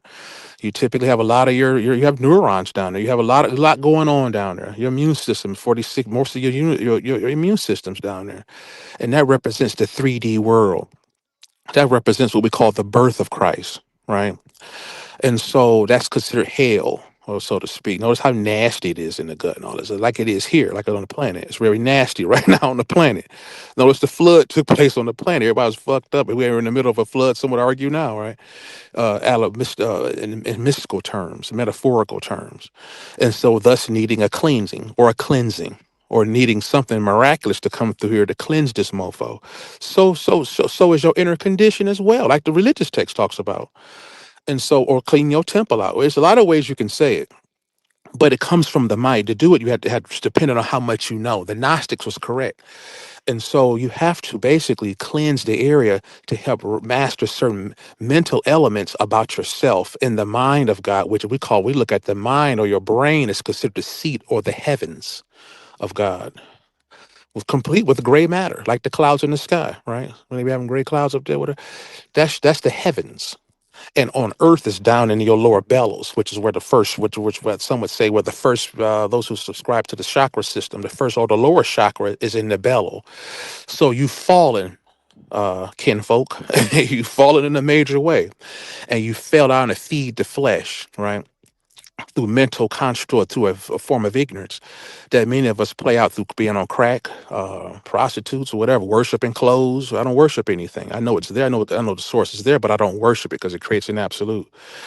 I do give some homage, but not absolutely. So not to become brain damaged and discombobulated, so I want to get things done constructed in a constructive way, to master the mental, so I don't be a zealot kind of a person. Like we see some of our some atheists would even agree that say, basically, man, religious guys is totally gone, mind like don't work or nothing. They ain't thinking logically, and that's why I don't worship to the extent like that, to help develop myself, to cleanse myself. With that being said, we develop ourselves to raise up the spirit or the soul as to the heaven state, to get it to come up to the mind, come up to the out of the gut area, right? We suppress sexual dysfunction, gluttony, laziness, sinful, still all this other stuff, morality, based on morality, help cleanse and pull this stuff up. Once you do this, the Christ, that is technically what the Christ is. As you quicken yourself and you become stiff with Holy Spirit, the church are imitating, and others who do a quickening where they're shaking, that you go through something like that, but it's not so performative, and it's not brought up on demand and all this stuff for money or just different, for, exterior, external pressures and triggers to bring this stuff out for whatever reason, right? This stuff is where they're getting that from. It's from the occult, and so occult mean hidden or forbidden. It just means simply not widely known, and so forth. So as you bring this thing up, you actually become quick, and there's different degrees of mastery to get it all the way up until you rise up. And a lot of the religious text talks about this, as to you raise from the dead or whatever. And so there has to be a death sequence. When you meditate so deeply, this actually occurs, which is shown partly in the Jesus story, or whoever goes to sleep and wake up as a different person. It typically occurs overnight. And most of your religious texts and your and those names I mentioned earlier, that stuff happened at night. Even when Moses crossed the Red Sea, that was at night. When Lot left the city on fire, that was at night. That's not by happenstance. That's on purpose. When Muhammad was in there at night, he was in there overnight too. See, there's all of that's telling you something. See, it always occurs at night. Night represents subconscious. It's back in the mind again. All of that stuff comes out of the mind. They're not going to tell you that, but that's where it comes from. And so this is why they're having great and divine visions and so forth from source, which comes to them personally. Good luck proving this to some of these internal unseen truths. Good luck proving. It's not meant to be proven physically. How do you use physics to prove something like that? I mean, really? How do you use electromagnetism to prove something like that? How do you use conventional lines of logic to prove something like that? You can't, and you're not supposed to, because it's up to you to find out on your own. If you don't, and you find the way you are, everybody's where they're supposed to be. It's no mistakes. It's no accidents. No such thing as coincidences, luck, or all of it's all just divine order, because you are where you're supposed to be. But those who want to tap into the deeper recesses of the mind, we go past the logic, the confines of logic, which is where most of the planet is locked into, which is a small portion of mind, about 5 to 10% of the mind. Is usually 80 to 90% subconscious, which is where all your potential comes in at. But see, we notice, just like the religious text says, that most of the world is mentally dead and trapped in the bellows, and feed the bellows with medication, drugs, sexual desire. The list is endless, right? And so they're paralyzed in that regard. And so hence our walking dead, or whatever, like the mind. If you don't wake, since God is in the mind of an individual, if you don't wake up certain parts of your mind, you just have a certain small part of your the God element in yourself aware enough just to do basic, what we call, or the religious text call, mundane chores.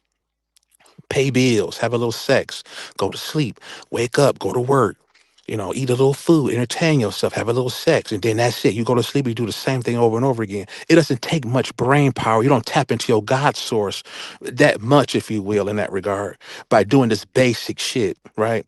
And so these guys, these forefathers in a lot of these religious texts, had to go under deep meditation to enhance and quicken the unseen parts of the mind, or go into that darkness aspect. See, a lot of the text talks about, in the Bible as well, talks about it. The Bible talks about the God says, I'm the master of the Lord of darkness. I bring you treasures of darkness. So you have to go in the dark, like a farmer planting a seed, pushing an intent into the ground, right? Which is likened to the mind. You put a seed in the mind to grow it. This is what a farmer does. And it's dark in there too, which the earth is also considered female, like the subconscious, right? Everything in the physicality is a mimic or a reflection of the mind, pretty much. You see, everything.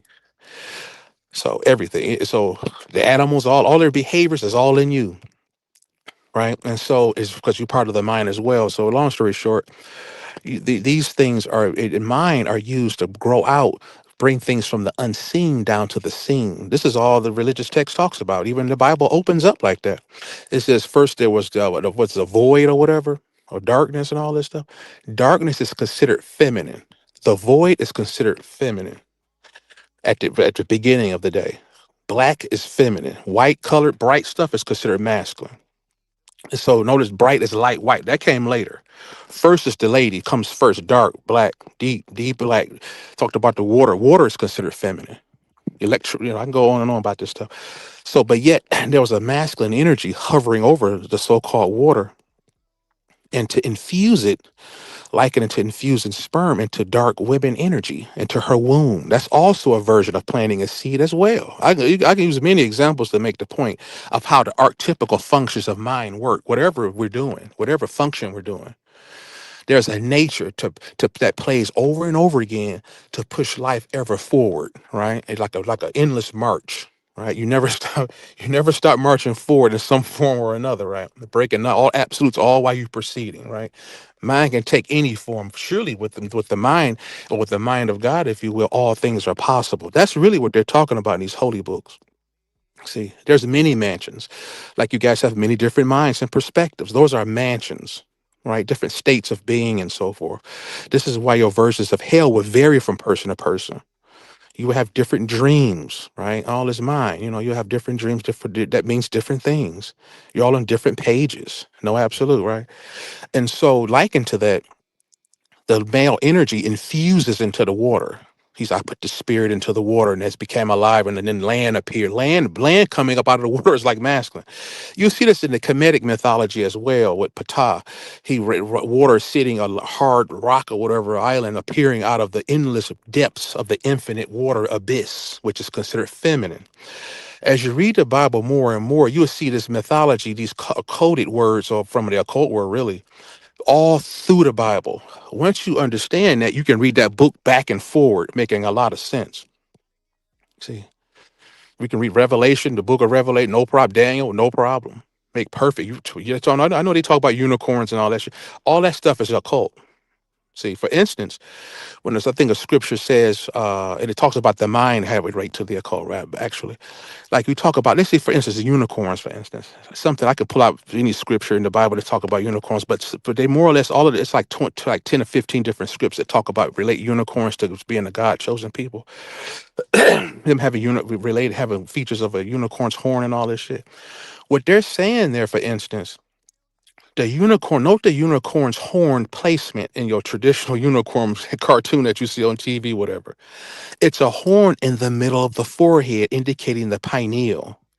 This is where Jacob seen God when he traveled overnight to this mystical place to have this profound introspective battle, right? With this angel who he was demanding to help transform him and get his ass kicked, but to do so, given how the scripture would say, you get wounded and all this shit because it's not free, right? So he had to transform himself, whatever.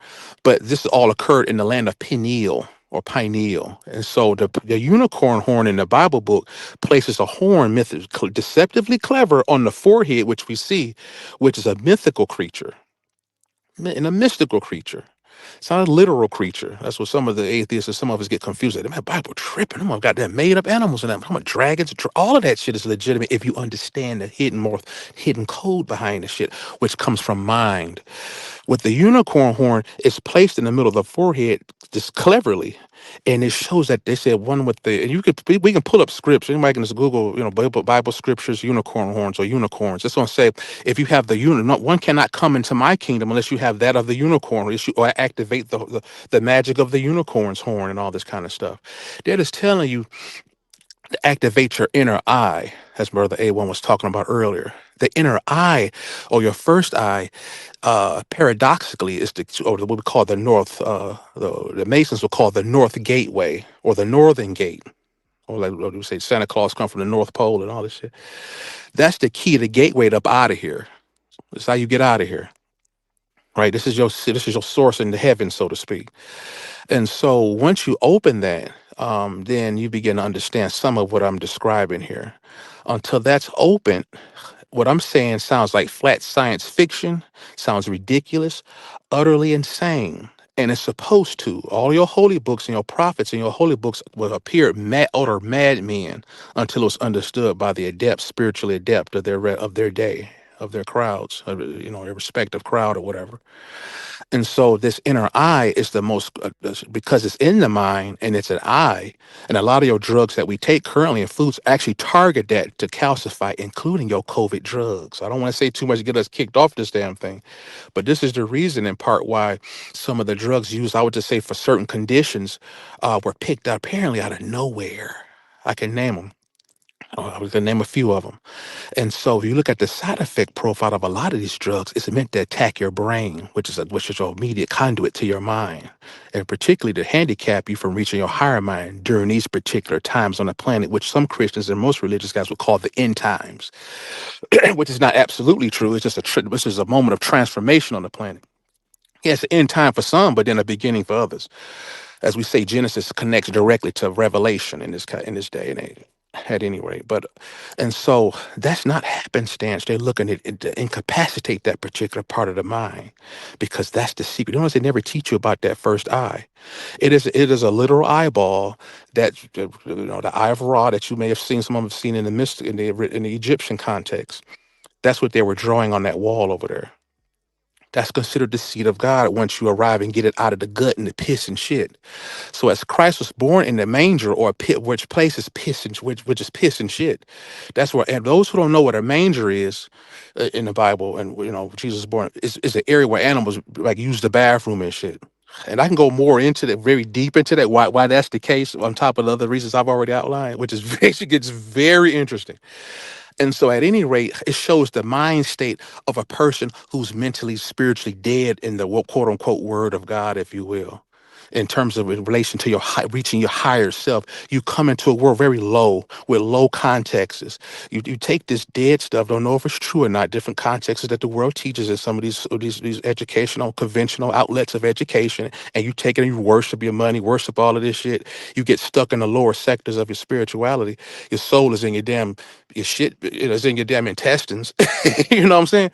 And so just like the mind is basically down there, so your soul is considered dead and buried. Masons talk about this. Talks about Hiram Abiff buried in a shallow grave with a flower, yet a flower to show that there is a symbol of life there, right? But who will have the spiritual amplitude that he will be receiving to lift him up? And this is where you're going to see Jesus Christ has come here to do that. Your Muhammad is coming to do that. Your Bhagavad Gita. You got Vishnu, the umpteenth reincarnation of so and so, the Brahmin to come here, and all these other people who's supposed to help you get up.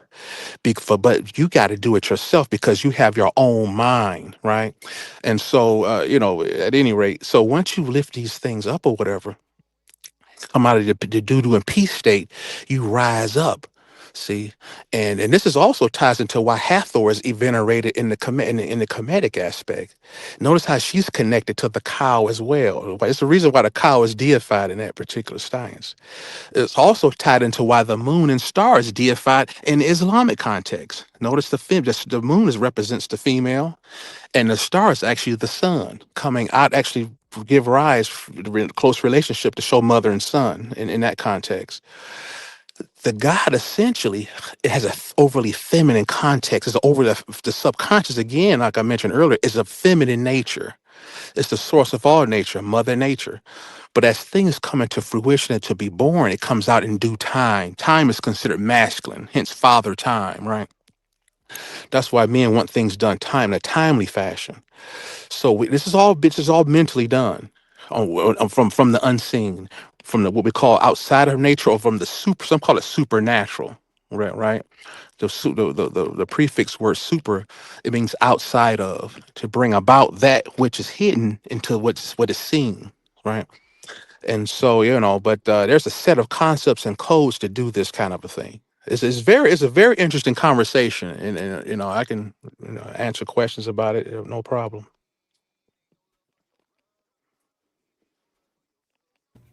Yeah, this is a lot. And it's Oh almost yeah. 4 o'clock. Oh yeah, there's a lot going on when you get into the mind of God. How many scriptures talk about acquiring the mind of God, right? Paul talked It's a about a lot renewing of because the I can't mind. even Huh? I can't stay on the internet that long. It's like, Right. it's already like 4 o'clock. Oh yeah, we can end this soon, man. We can go ahead and wrap it up. It was a good show tonight. Yeah, because it's already 4 o'clock. I gotta get ready to go. I gotta get some sleep a little bit. A1, I did get my email in the back private chat, so you can Appreciate you. I'm email me. gonna email you tomorrow for sure. And have a good Yeah, night, I'm still everybody. working on the presentation. Mhm. I'm still working on the presentation. I should probably be done with it tomorrow, but we'll see. Yep. Okay, then tomorrow we'll work on scheduling it. Yeah, So we yeah. can So schedule it. some of the information we covered today. That's, but I'm gonna bring it up again just because I already have it. You know, I didn't know we were gonna talk about it today, but I some still of the want to things we learn talked it. about. I want to see us. I just wanted to see somebody teaching it or somewhere else where it was, so that way it's cooperative. That's all. I'm looking at it. I'm looking at some sources now. Mhm. So I think I'm gonna look it up again tomorrow. So the field, I could tell you now, I'm getting it from semiotics.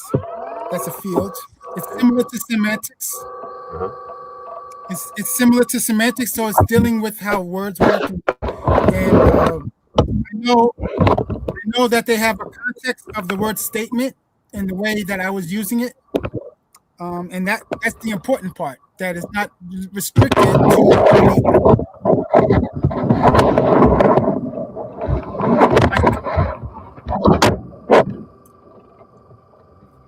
Can you hear me? Can you hear me? Sound like you either dropped the mic or something. Yeah, I can hear you. Sorry about that. Okay.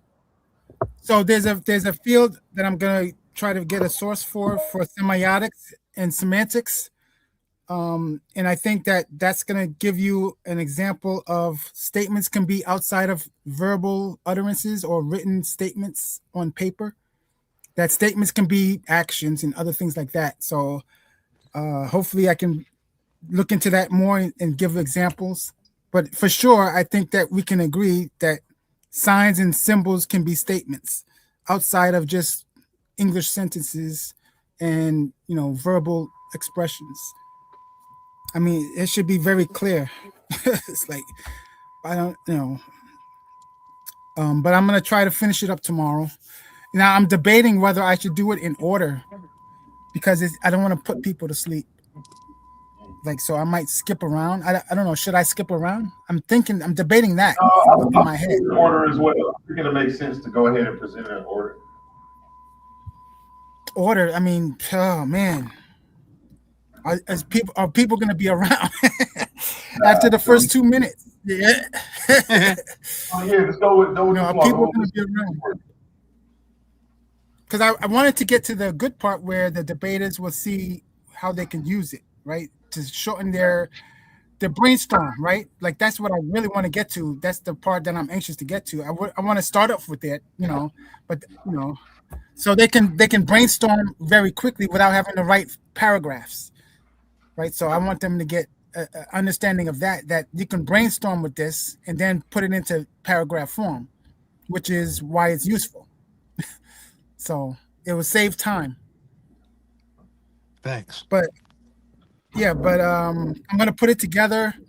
I'm gonna put some sources together. Now the sources, I'm not quoting anything. So the sources I'm gonna give a source page, and the sources are in general gonna say similar things, but then it's not gonna be quoted, right? So it's not gonna be word for word. I'm not stealing anybody's work. And I'm doing that deliberately. I'm not using slides from somebody else. I'm creating them myself. So I don't want to get flack or smoke from anywhere online that you use my stuff, man. No, I don't want to do none of that. But it may be a little bit boring though. That's like, man, I mean, Jesus. Like people are not used to this. They might not be interested in it, Hey, yeah, true. I mean, we had a lot of people tuning in, tap in, and stick around today. So I think you're on the right page. We got the right crowd over here for it. So I know I'm excited for it. So hey, if don't Yeah. nobody else show up but me, then hey, it's just gonna be me and you learning. Let's go. But I think there's other sources. Again, some of these are main sources that I've used over the years. Some of them are textbooks I have, stuff like that. I will try to find things that suit what I'm saying, but it's very hard because it's transferred from teacher to student. And I've met other teachers that say the same thing. They have the same viewpoint of expressing why statements are not propositions and so forth and so forth. So I don't know if that's going to be written down anywhere. So it might be a struggle to find that. But I think a lot of the other stuff, no problem, because it's available. Another thing, again, deductive argument, deductive reasoning, that may be misunderstood, watered down. I want to break that down as well, because that's going to lead to contention also, because people are going to read something on the dictionary or Wikipedia, and it's going to be different. So at least be open to something else, right? That's all I could ask, other than them turning off the presentation and doing something else. I would at least ask them to be open. Hey, I'm here for it. I'm excited. Let's go. Yeah, so it's after 4. Yeah, we could have that other discussion about religion and all that other stuff at another time. That's interesting also. Yeah, we're gonna get to it. I like the logic though. You're the only one coming with the logic right now, so that's your niche. I'm not mad at you for sticking to it. We do this stuff every day, so you're not gonna miss out on anything by helping raise the level of scholarship. Again, that's what I kept saying that you were saying you were going to do. We're here for it. I'm appreciative. Let's go. Yeah. Just have an open mind. Even if I can't prove it, just at least, if I can't prove it in a sense that you would like, at least be open to it. And even right now, I'm still open to it. I haven't said you're wrong. I don't want to make that claim. I'm still making the claim that, hey, this other stuff says something different. So I'm taking the mental note. And if I ever see something, I'll track you down and be like, hey, man, that stuff you said that day, I just saw it today. I will come find you.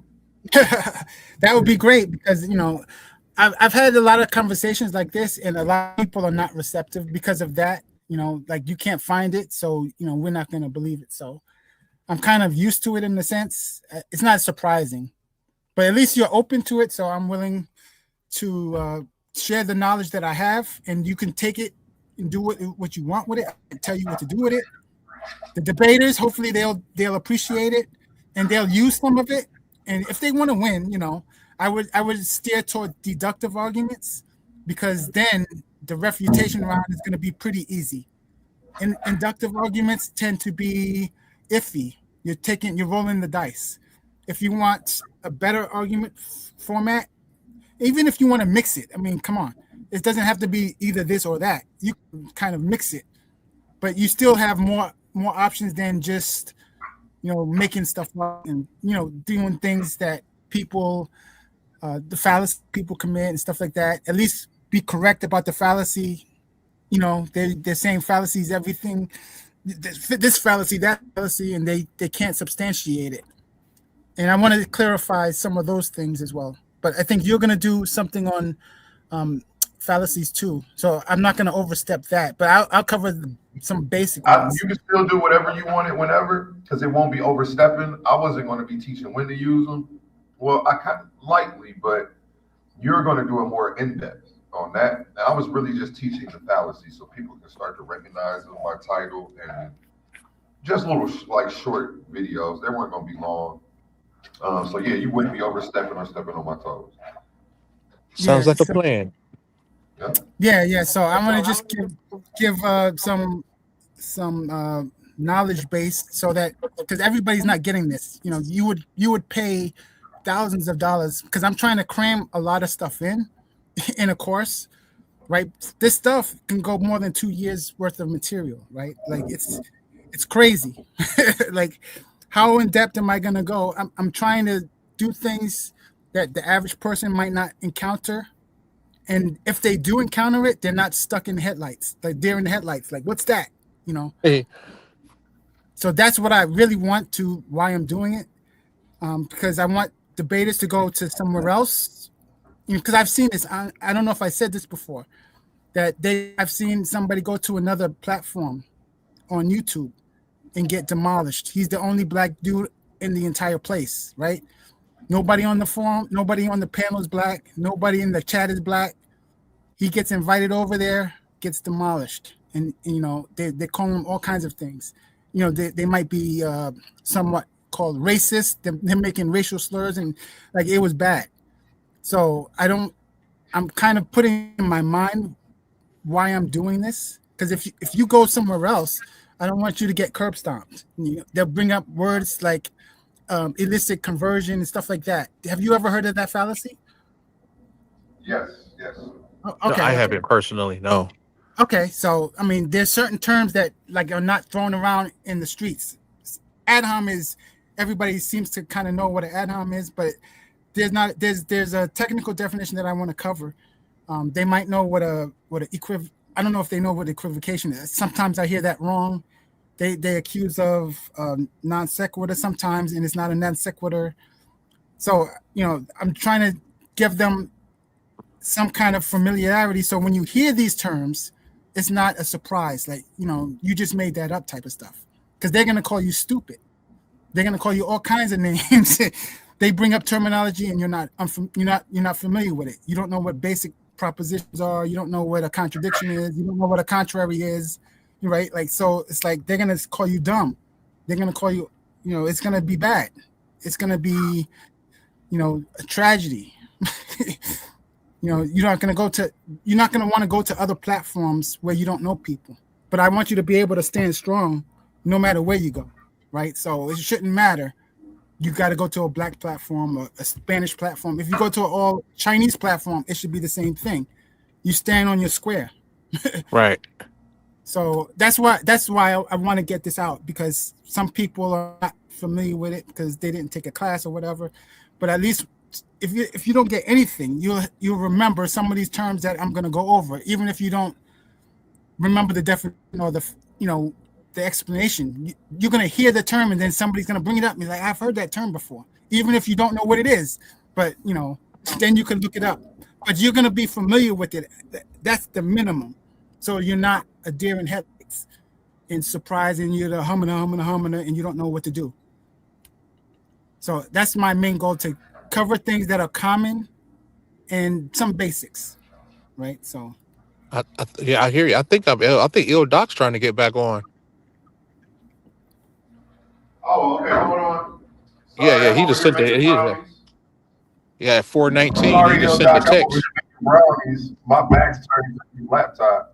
My There you apologies. go. Oh wait, I just added them and then removed them. Hold on, I got you. Hold on. There you go. My apologies, Oh yo, Doc. man, backstage is cramped.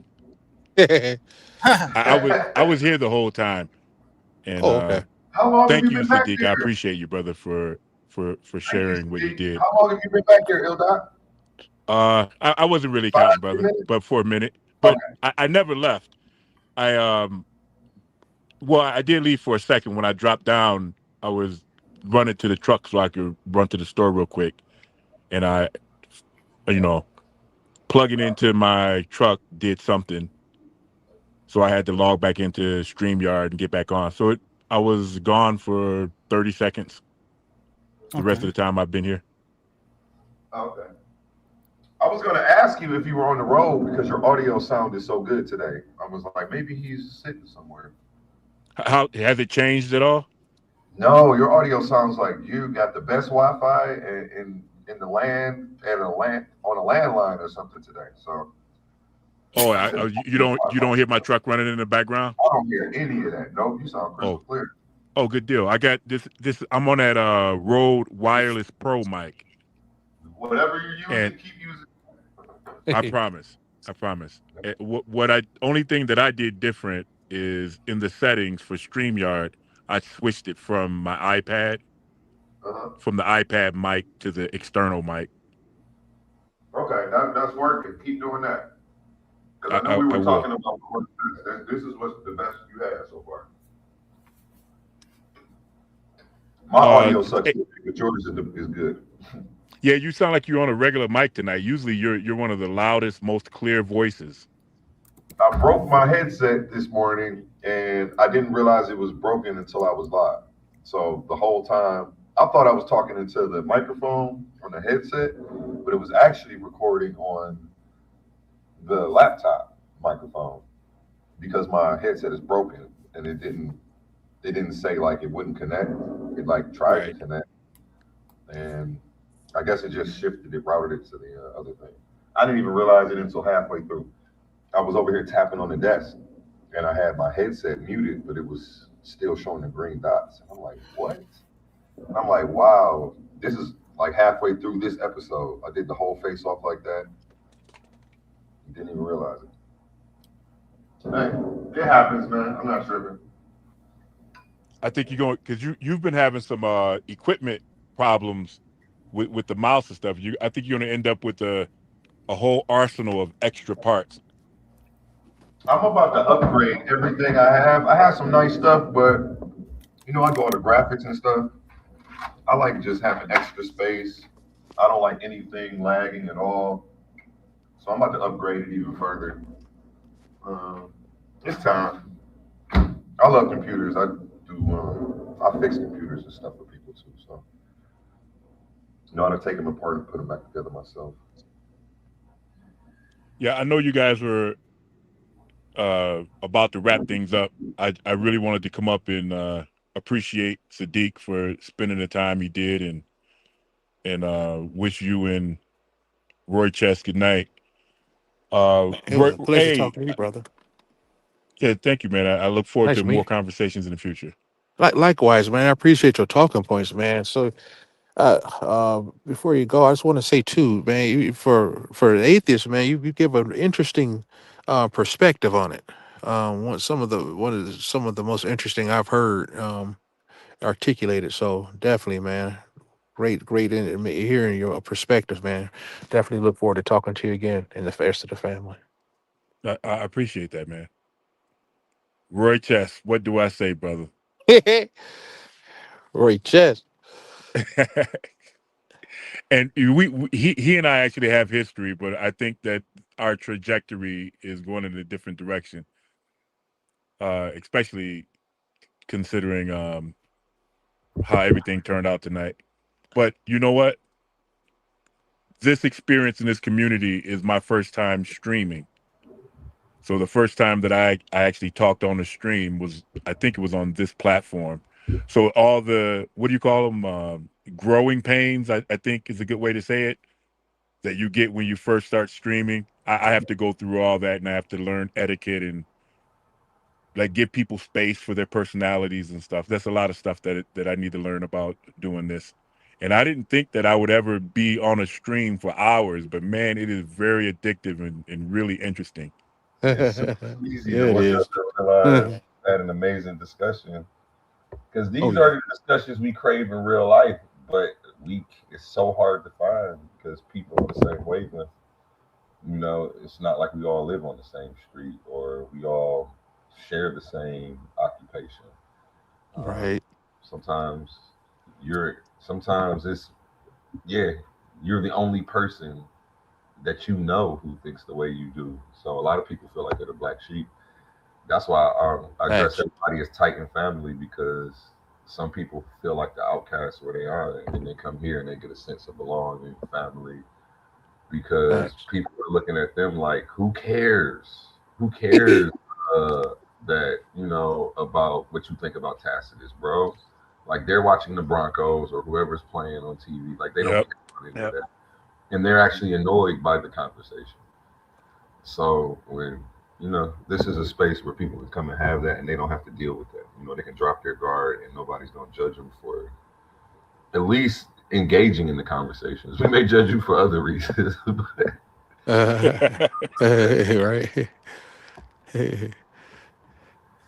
Yeah, that's what we're here for, man. I want to get with you too, A1 man. On the other side, man. I'm still down, bro. For that, for that arrangement we talked about too. Just want to put that Oh out yeah, there. yeah, man. I was just waiting on you to say you was ready. Everything Okay, bet. I Bet never it up, assumed bro. it wasn't a Bet go. it up. Whenever I talk to people, I know people who are living lives, and sometimes they have to create time and space to be able to do this stuff, even mentally. Yeah. Not I even kind just of. in your schedule. Yeah. You may have to create the mental space for this. So, Facts. Facts. yeah, whenever I talk to people, I know they're gonna get with me when they're ready, and that's when I want to do it with them because I don't Right. want poor people to do anything. I want them to want this just as much as I Right. want it to them. Because if not, then it's me dragging and pulling people to be great. I don't want to do that anymore. I've done that. I've been that guy that's trying to force other people to be great who don't care for it. Like, I'm happy just being average, or I just want to watch, or that's okay. Yeah. Yeah. That's my bro. That's my bro A1 man. This dude, I support every time I tune in. And I would suggest others who on the panel or looking on to do the same. Send in those payments, man. So a lot of us have been through hell and high water to learn some of this stuff that we share on here, and we're not getting any. I'll speak for myself. I'm not getting paid to do anything, and I'm okay with that because, like the A1 said, we want to get the words out. Like Brother Il Doc said, and my other brother, Roy, and so we want to do that, but at least support A1 and his mission on this channel so we can push this stuff forward because this is how all the big labels started. The big broadcasting companies started just like this here. They was just like this, and then they blew up and shit. And we need more black media, especially now more than ever. Hey, salute to you. You said it right there, man. Hey, it sound like you recognize the same thing about this platform that I do. When, when I first, I was like, man, this is going to be big. Yeah, man. I sent in some. I sent in $20. We were talking. I sent in something there. It's super, and we should send more. It's like, listen, I At appreciate least each time we come up here, we should send at least $20, $30 or more it, man. I every would. time we Hey, come on. I don't, and just y'all participating. Yeah, That's, $50. Yeah, that's shit. support to me too. Like, there's other ways to support besides monetary. Just for the people who don't have it, I don't want nobody ever feeling bad. There's some Yeah, people who don't, they go spend $100 on lunch. So $20, right. something that touched them ain't nothing. So, You and know. salute. So I just know it's levels, and everybody's at a different space in life. So, it's Yeah, other ways to support me. Hit yeah, that like, thumbs up, hit for that sure. bell, share this to a friend. Right. That's just as good as money to me. You know what I'm saying? So, but definitely, I do appreciate it because I take time away from my family and a lot of that to do this stuff. I don't know because I believe in spreading the message and raising collective consciousness. My family doesn't just include the people who I'm related to by blood. So the world, Yeah, yeah. that's how I look at it too as well. Yeah, you And won't hear this stuff nowhere else. Yeah, this is my tribe. Like Right. we all are mentally in search of some types of truth. So that's why I keep saying I've been meeting some of the coolest people in the weirdest ways since I started doing this. And I just love that about my life. And tonight, even today, ill doctrine just changed my whole perspective on what I'm self-proclaiming. I'm about to go have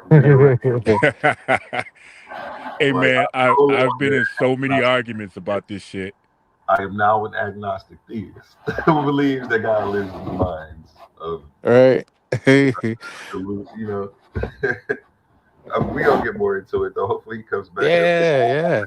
Yeah, I, you can I hit me. like that. You gotta hit Yeah, yeah. me. Talk about this. He'll die. Yeah, Doc said it's a mental construct, but I agree. We're like right on the line on the each side of the issue, right there on the. I agree. It But is. Yeah. God is a mental construct as well, but I'm more yeah, I more was on the listening to you. affirmative. We Mhm. share a fence for sure. That's crazy. This is cool. Rochester is like Yeah, not me, buddy. form and function landed. Your take on masculinity and femininity landed. There was a couple things in there landed. Spirit, uh, the how you approach the scriptures as symbolism, all of that landed, and I think that there's when people say like science, like Roy Chess was talking earlier, Right. There's a way to interpret the scriptures. Oh yeah. If you zoom out far enough, right. There's a way where the scriptures make sense to everybody on the same level. I think. Oh I yeah. don't know Oh for yeah. sure. Oh I yeah. Yeah. think. Oh, flat. Oh, totally. Yeah. We got to go further in that one day. I can get into the dragons, all of that shit. The winter time. The scriptures talk about don't let if you follow the Lord, the winter won't get you. The trap it. All of that stuff means stuff. It's all elements of mind they're using. It's talking in occult encrypted languages, and rightfully so. You know, a lot of your ancient texts would use encrypted language. The Bible isn't new in that regard, and they have to hide the shit from your layman's and things like that because they might destroy the shit. Like they've shown, they'll destroy powerful information because they don't want nobody to know it and keep you in ignorance so they can farm you, you know, for your finances, your body, whatever. Yeah, absolutely, man. Oh yeah, Loch Ness monsters in the Bible. All of that stuff means that I'll explain all of that where it makes perfect sense. And you'll be like, oh, we'll break the scripture and read it. It says the Loch Ness monster won't get you the depths of the. They talk about elements of mind. The Loch Ness lives in the subconscious. It's the Leviathan. I think the scriptures talk about a Leviathan. If you try to you try to understand that shit literal, man, you say, man, get down. I'm gonna turn atheist. Hell, you you're it's you know that actually means stuff in a very practical kind of a way. Like the dragon, for instance. If you guys don't mind, if you got a few minutes, the dragon is it represents I could go subconscious energy. all night till tomorrow. I was only ending it because I thought you gentlemen were. I know Roy Chess has to go to sleep. After Okay, you, yeah, we'll go over to another. Yeah, for sure. We'll save that. So much to say. and then you guys can kick it all night. I was gonna For let y'all sure, go for sure, at 8 in the morning. for So sure, go ahead. for sure, famo. Well, it's been a pleasure. I'm gonna go ahead and check out. And should I get at y'all, man? If you come on tomorrow, A1 man, I'm gonna holler at you tomorrow anyway, man. Your statement. You got to at least finish what you were saying. Oh, want me to finish? Oh, hell Yeah, yeah, I shit, was hell saying yeah. you were good all night. Oh, That I was going to end for real. I oh, thought you were done for real. oh no, I I thought. didn't want to. You know, I can go on. I Yeah, can, that's what man. I want Shit, to have man. people going. Shoot, I be but having let to me make myself shut up. this, and then we Oh, can keep talking. okay. Gentlemen, I gotta go. You Okay. gotta go. Okay. Do Yeah. your All right. closing remark, Ray Chess. What's All right, that? Roy Chase, man. It's a Closing pleasure, man. remarks. Appreciate you, man. Got to talk to you again, man. No, say that again, A1. I can't. Closing remarks.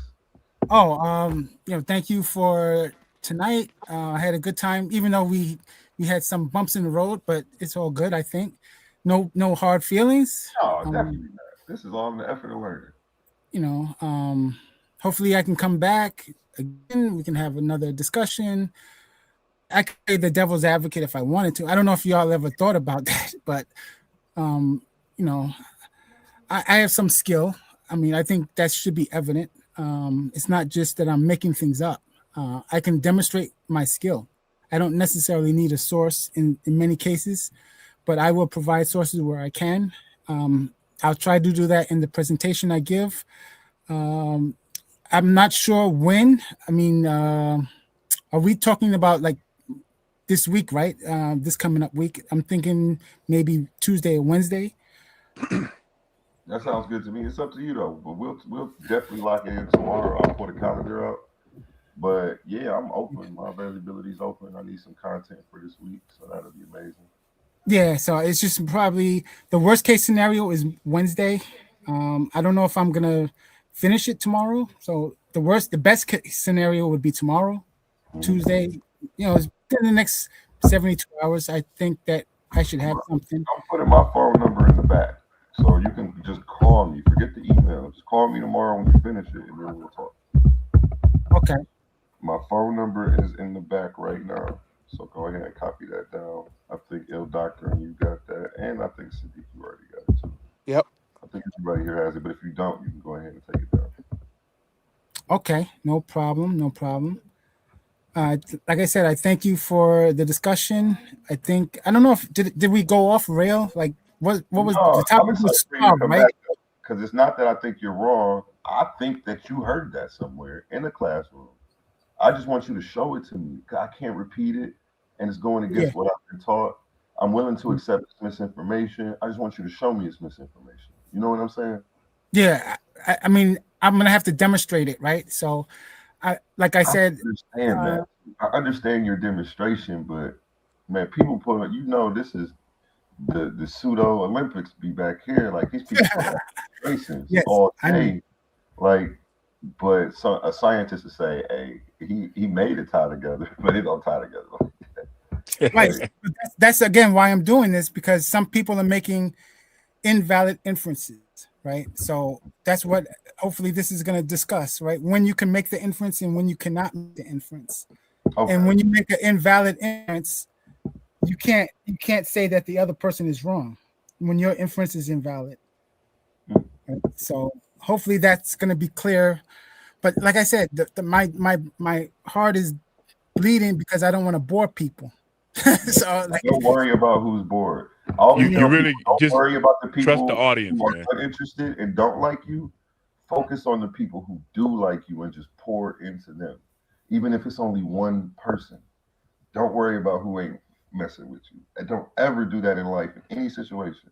Focus on the people who love you, because there's going to be a million people who don't like you, who don't like what you're doing, have something to say. Who cares about them bored people? Focus on your supporters and support them, and they're going to be supporting you. All right. Hey, brother, do you mind saying what your formal education is? Well, I have a degree in philosophy, so that's where I get my information from, basically. Okay, all right. Yeah. I don't really care from where. I just wanted to know if your education was formalized.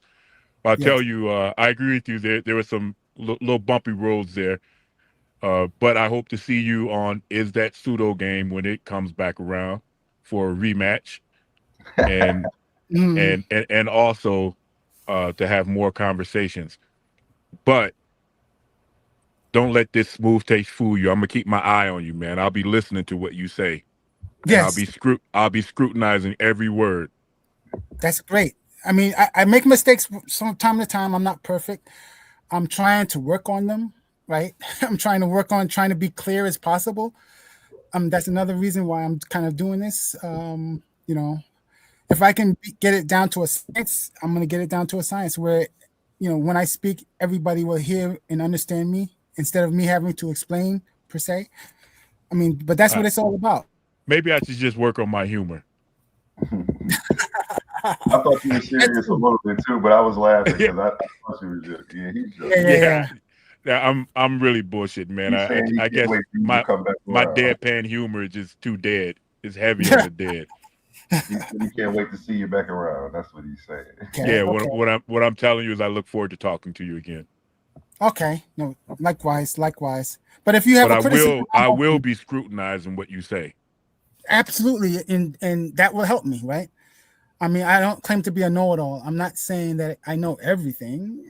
I know what I know, I think, and I think I can demonstrate what I know, and that's important to me, right? Not just the sources, but me demonstrating my knowledge, that I know it, that I'm not reading something and not BSing somebody. Are you red pill? No, I'm not red pill. I mean, right. At least not to the YouTube definition of red pill, like I hate women type of thing. No, hell no. A1, are there any red pill dudes in the community? Somebody told me you were a red pill. Me? Yesterday. No, yeah. I'm anti-red pill. Somebody told me they put you apart. So red pill means women hater. Is that correct or no? I think that generally speaking that's a stretch, but it's close enough.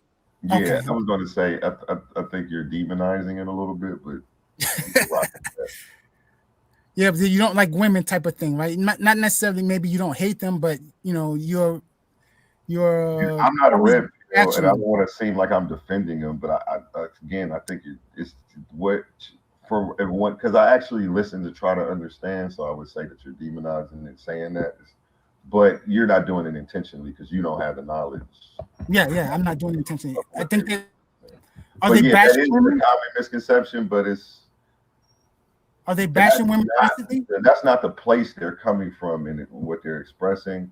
But sometimes people who are very bitter can fall into the red pill ideologies from being hurt and things like that. But that's a whole other form of psychology. And they're dealing with trauma, and that's like It's not an exception to the rule, but it's just what happens. And I don't know, but I'd have to do a whole explanation on that.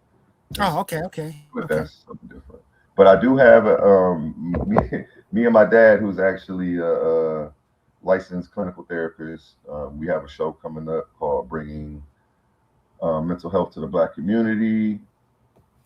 I forgot the two C's. There's two C's that go with that, and we're going to be actually doing live therapy sessions, as well as him teaching exercises for people to deal with anxiety, trauma, stress, things like that.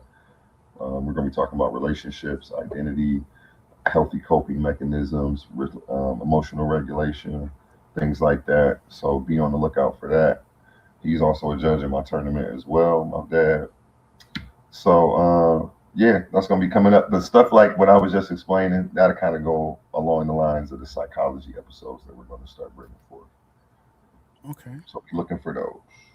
I wanna say real quick. I don't know why anybody would say that I'm red pill, but I do have a lot of positions that are would give that impression. Like a lot of the things that men go through in family court and just in society. So I would say in a lot of ways I'm pro male, specifically black men. So if somebody caught me saying some of those things, they might go, "Oh, this is another red pill dude." Okay, I see. It's the bashing women part where I go anti red pill. And I get that same thing too. So that's why I was able to really say, you know what, I've been misconstrued as a red pill, but I can never be a red pill. But some of the statements that I made makes me jump to that must be what I am, because I don't know, in my mind I'm forcing another gender to take accountability for their actions. And in some instances people will call you red pill for that. Yeah. So that's when I say, hey, you're demonizing me. If the shoe was on the other foot, I have to take accountability. You know, I think they should too. And that doesn't make me red pill, and that doesn't mean I hate women. So, but like I say, it's one of those subjects. And I usually stay away from it. That's why when I do approach it, it's going to be from a psychological aspect, because I don't do the gender war thing. Because I'm in support. Like, my whole thing is we need to come together. The gender war, people who do, what is the word I'm looking for? People who do perpetrate the gender war, even by having a podcast titled that or talking about it, I believe that they're red pill. You know what I'm saying? Like, that's why I can't do it, because I don't believe like that. I have stances. But once you do that, you might have seen me arguing with one of the girls. No, I've never seen you. No, I've never seen you do anything. Somebody else was telling me like, "Hey, they might have." There's a girl in one of in Morphine's back chat, and she digs into men, and just for play, like I'll say like stereotypical red pill stuff, just to go back and forth with her. I wonder if that's where it came from. Yeah, probably something like that. Yeah, but I mean, either way, I don't care. It ain't shit that I actually believe. It's just stuff. I haven't seen a topic on the channel yet that's anything to do with red pills, so I don't think that plays a part in anything that we're doing. And like I say, I don't care. Even if you were, that's your personal thing. It's not for me to tell you you're right or wrong. That's not what I'm up here to do. I'm up here to learn from everybody I can. That's what I was saying, Roy. I wasn't saying you're wrong. I just necessarily can't accept what you're saying is true. You know what I'm saying? And that sentiment even carried over to the whole agnostic thing. Like, we're not making a claim necessarily. I'm like, oh shit, this have to. That's like, what started the conversation. Yeah, and that's what I'm trying to explain to you, and like that, even that to you weren't fathoming that. Like, you kept saying, well, the absence of a claim is the negative then. Like, and we were like, no, it's not. Like, it's not taking the negative because you. No, I would never say the absence of a claim is. I would never say that. The absence of a claim is the negative. I would never say that. Oh my God, brother! 100% you said it. Yeah, and if it wasn't verbatim, it was what was implied, and that's why. And then if you didn't realize that we were saying that you were implying it to correct it, well, then maybe that's where we can help you start bringing clarity and teaching you to speak clearer. Yes, you know yes. Because what I'm saying? that was, and maybe that was accidentally implied, but I didn't. I would never say that. Like, a lot I of know stuff, that's not true. because a lot of people, maybe that is working against me. Because a lot of times I hear what isn't being said, and it's not, and sometimes it's louder than what a person says. So it's like, I mean, that's fine. I mean, I'll still make it. You know, I'm like, trying to thank do it you on for the purpose. clarity. That I don't have a problem with you bringing them up, but you know, I was I just can thinking how rephrase. sometimes it may lead me into playing semantics with a person when that's not really what I'm trying to do, and maybe it seems like that. Oh, Because I I mean, don't with know. me, Maybe I'm I'm just trying to overthinking, get but we'll clarity. figure it out. I'm trying to explain myself clearly and trying to understand something clearly. So that shouldn't be a problem with me. I mean, personally, I mean, I could take correction. You know, if I'm wrong, I'm wrong, and I will say I'm wrong, right? So I slip up sometimes. I think I slipped up tonight maybe twice or 3 times, and I had to take back what I said. But the things I stand on, I do stand on, right? So Yeah, I know that. I feel you. Because Yeah, I don't think nobody gonna deny that. even when you went through a circular reasoning and recognized the circular reasoning, you still stood on what you were standing on. That's why I was like, okay, he had to hear this somewhere because he is not letting it go. Right. So I was like, well, that's why I was like, that's what I asked you. Well, show me then, because I do believe you heard this somewhere. I don't think you would come up here making this up. I think you got a little bit more respect for knowledge than that. Like I wouldn't say what Il Doc would say. Like you were being, like I wouldn't go that far. I was like a level before that because I know you. I've engaged with you. I know you have a passion for this, and you. That's what I was saying. I know your whole deal is you're raising the level of scholarship. So if you do have that higher level of scholarship, I wanted to get hip to it and show it to me somewhere. Because even the secret knowledge is written down somewhere. It's just not as abundant as the Bible and mass produced. Facts. It's right, finding it is the problem. Yeah, finding it is the issue. Right. I mean, that's the issue. Finding, and I think I can find it in semiotics and semantics. I'm gonna look at a text tomorrow or later on. I should say today because it's already after 4. So I think that's where I'll find it if I'm likely to succeed. And if I find it, I'm gonna bring it up in a source. I'll list it as a source.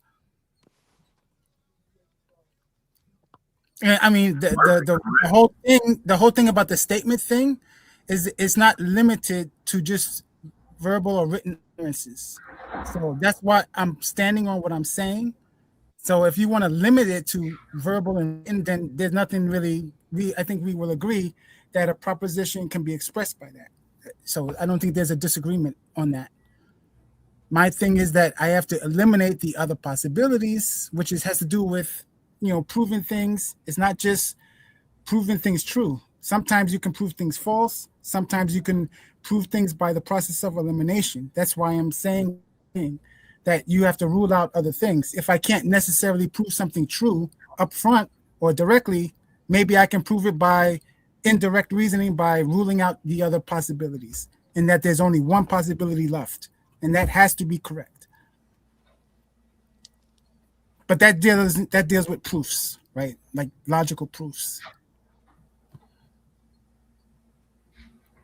I like what you said. I think there were a couple instances where that was the case, and it worked against you though, where like you were trying to be technical, and I'm like, well, there's only one other explanation, so why do we have to bring it up? And that's what I kept saying. No, if I'm bringing up, you have to rule out other options. That means there's more than one. There's usually more than 3 most of the time, right? So that's usually when I bring it up. That it's not just one option. If I'm saying that, it has to be at least 2 or 3 or more for me to say that. I just think in the instance, I can't remember the specific instance, but I don't think in the instance that there were. And I think that's why I was raising the issue. Because I'm aware of bringing clarity. You bring clarity when things can have double meanings or be ambiguous. Because I represent myself in court. The only objection that I can yell out at any time and that they can never stop me for is objection, point of clarification. is when the judge is saying something that can have two meanings, like the word jurisdiction. Yeah. What does that mean? You see what I'm saying? So for him to say he has jurisdiction, objection, point of clarification. Can the court define what it means by jurisdiction? He may say, well, you were within our city limits. You were driving in Cleveland, Ohio. So you were within our jurisdiction. Objection, point of clarification. Is it the court's position that jurisdiction is a geographical location on the map? Because there's also another jurisdiction, which is who has the right and try and hear your case. That's also who has jurisdiction over you. But you see what I'm saying? It's ambiguous. It has two meanings. Right.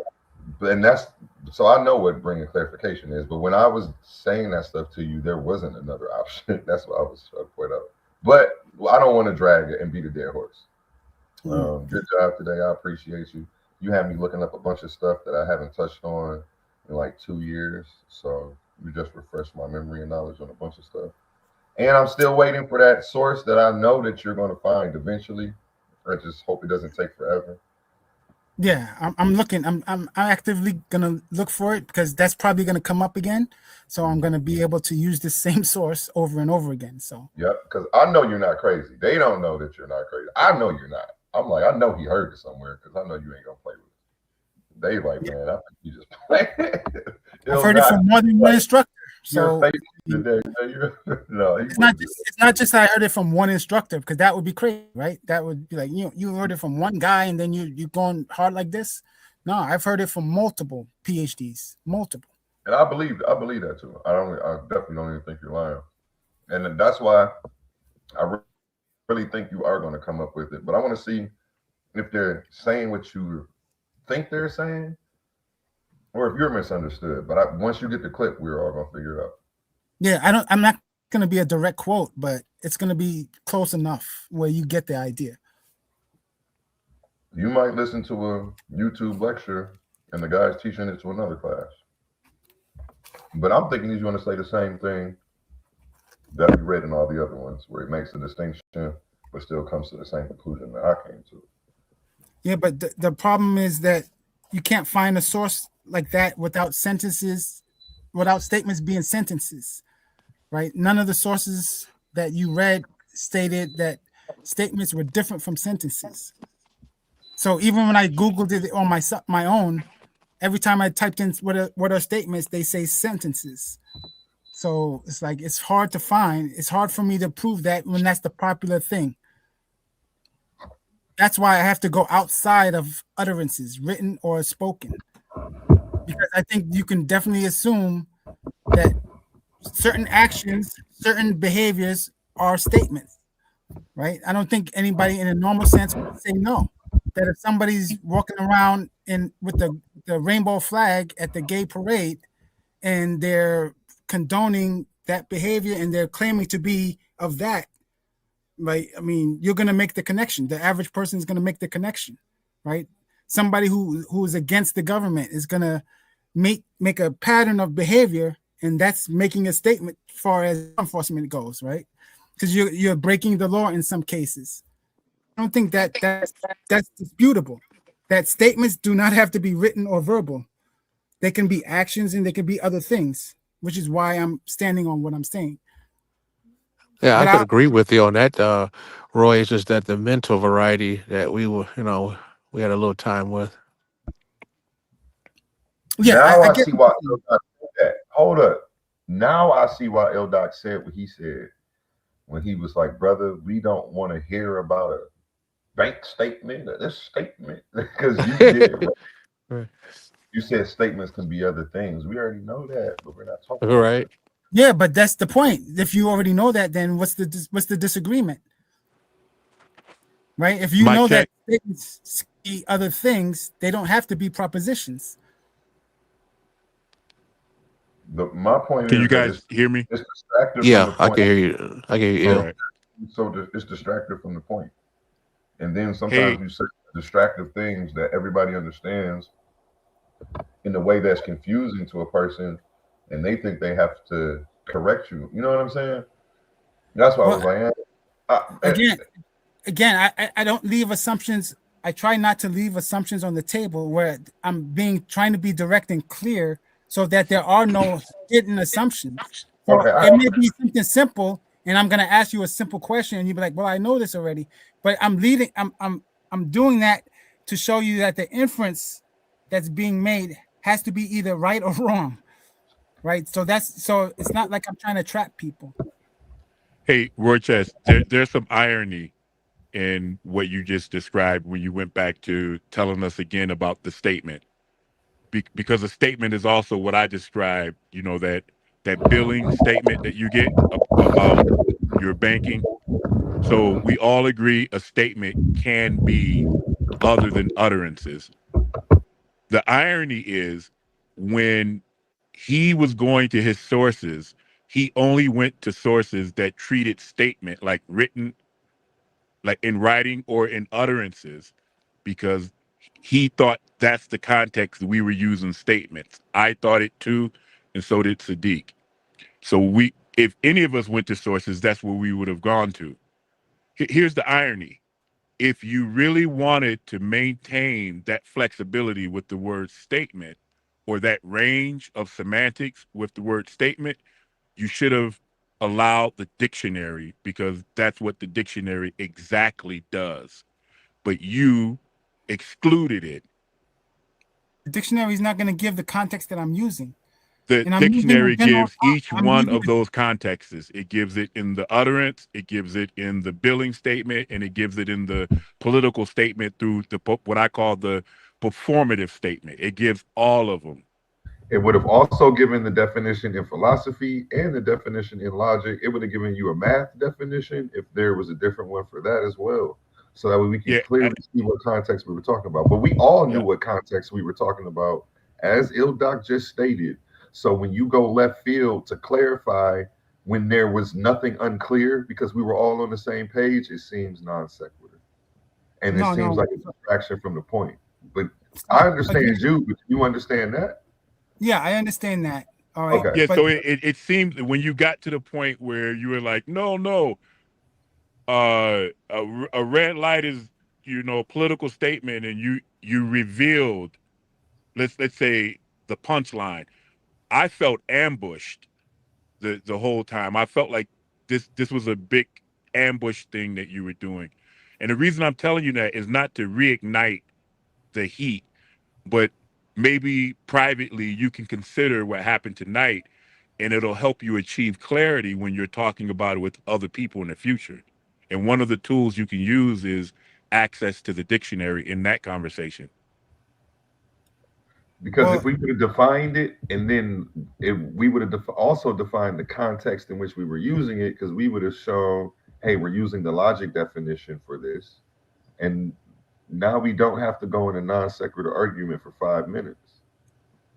Well, the definition I was using is the general definition, and that general definition includes all of the context.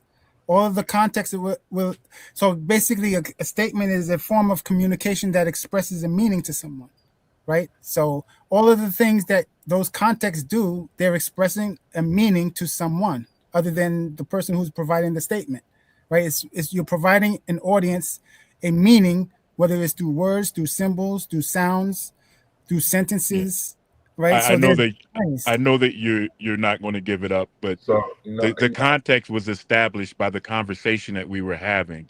At least the one that you were having with me started with theism being a proposition to an atheist, and atheism being a negation of that.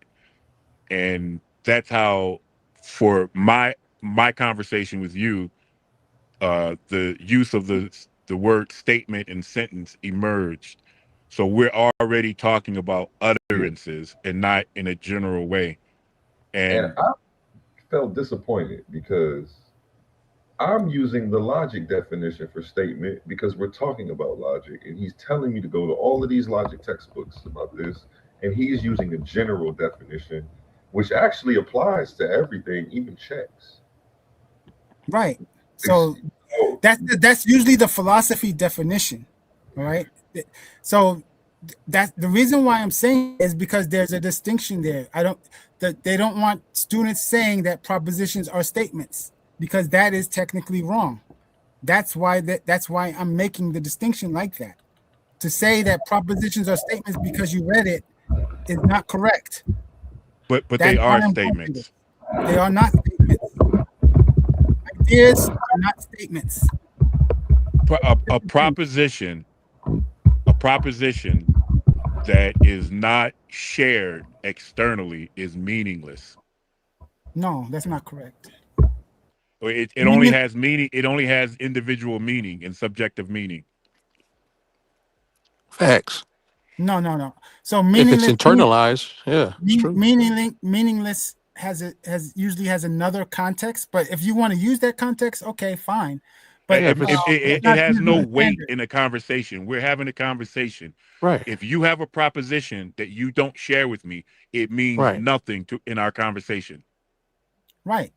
Like, Now, but if there you want are to be other practical, like yeah. implied propositions that, like I talked about one in a debate a couple debates ago, where a guy, one of the guys was saying he was arguing that the other debater couldn't understand stuff, and so what he was proposing is that the guy is dumb, but he didn't say the sentence, "This guy is dumb."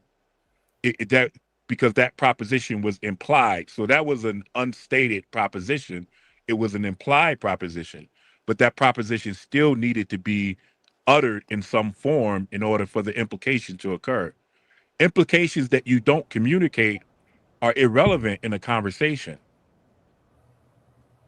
I know that Yeah. you can Yeah. propose things privately. I understand that. But in the conversation, a proposition exists in the domain of statements.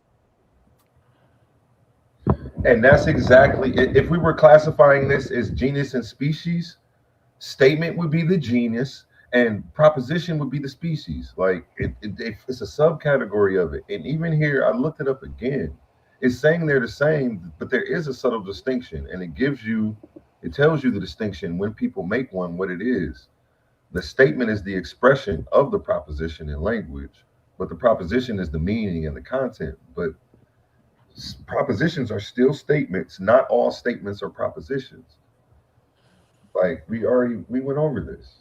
I don't understand. And there is a slight nuance and a slight distinction, but it doesn't come to the conclusion that propositions aren't statements. Nobody's made that conclusion by saying there's a distinction. And that's what I was saying, Roy Chess. I don't think that you're going to find. I think you're going to find people making this distinction left and right on the higher level. Yeah, what are they telling you the distinction is? It's not clear. Because The if you're saying distinction, that they're telling you the distinction, what is the distinction? Hold on for a second. I don't I I feel According bad to that your I keep story. doing this, but I just want to say goodnight to you, brothers. I Yeah. don't want to. I don't want to like start doing this again. Right. Uh, Yeah. Because Sadiq, if you're saying you there's a sent the link distinction, what is the distinction? I Roy hear you, Chess, brother. Ill. I'm gonna go ahead and get out too, man. Roy everybody Chess. saw Courtney. I just saw Courtney say, "Send me the link," and everybody talk about they get out. All right, so Oh, my Yeah. if bad. Courtney coming up, I think I'm gonna hang around for a little Okay, I I'm bit. mean, about I to gotta go anyway, but have I a was good night, gonna. Roy Chess. I'm sorry I drug it out and kept you longer than you wanted to stay, and I'll be waiting for your call tomorrow. Yes, no problem. Yes, sir. Yeah, Absolutely. I'm gonna I stay up appreciate more you for just sure. I definitely say what up to appreciate the brother. you. Yeah, no problem. Yeah, See you guys. me too. I got more intelligent from this conversation Hey, good today. night, Roy Chess. Good Good night. night, Roy Chess. I'm watching you, man. Yes, by all Until means. next time, brother. By Be all safe and means. blessed. Yeah, but I rock with Roy Chess, but he cool for real, and he's chill. Roy Chess is funny as hell. Even through all the disagreements, the corn was amazing. That's how I like to have it. Yeah, true. Yeah, Yeah. that's one of the reasons I don't find myself suitable for the debate, man. I trigger way too easy. Me too. Eh, That's why I generally don't express my. I have to be around people I trust enough to let my guard down. Cause yeah, I'll snap on this joint like a money bag. Not money. I'll be on here looking like finesse two times. Y'all will be like, who is this? Me too, man. Yeah. Yeah. I don't know if y'all. I don't know if Il Doc is hip to who finesse two times is, but he's been who's venting that? like crazy online about his problems in the rap community. So, What's his name? Finesse 2 times. He's a Oh rapper. yeah, I just saw something. He I was don't want to. he was dragging somebody. I know Yeah, I who don't you're want to talking be up about. here I've like seen him a that. couple times. Yeah, I don't want to be up here like that. So I've only been engaging with people once I recognize that they have good decorum. So yeah, Roy Chess is always welcome up here, whether he agrees or not, whether I agree with him or not. This is the place for you, brother. Yeah, Roy I'll said, check him yeah. out whenever he has that presentation. I'll be in the audience, see what's up. Hey. Roy said his Oh yeah, I'll make sure I internalized deal is send you the valid. link too. I'm gonna make sure we get that link. Peace to Courtney, what's up, everybody. man? Courtney been What it do? watching What it do? like 8 hours straight. Shout out Courtney, What helping up, me get fam? hours up, man. I appreciate you, big dog. Hey, what's up, brother? Peace, peace. Peace, love, and respect. Comments on what you've seen tonight. Wow. That's about what sums it up. 3 letters. Wow. It was a lot, and it wasn't that a lot for real. It was interesting. I can't put what happened today that I had heard while I was working into words yet. I could summarize a lot of the talking points, but that's not what you asked me to do. Did Royce? Nope. I know he answered me in the back chat, but I wanted to know: did he give a verbal response to if he been to school, formally educated in any of these fields, philosophy, logic, theology? Yeah, he said he was degreed in philosophy. Yeah, he told me that as well a while ago. I don't assume him to be a liar. I don't know. I always give people the benefit, but this is the internet. Maybe I'm naive and still green out here. So Hey, ain't nothing wrong with being green. That's your first line of recognition. Being green. Facts. Somebody walks up to you, hey, what's up? What's up? What's your name? My name is John. oh, you cut off, Brittany.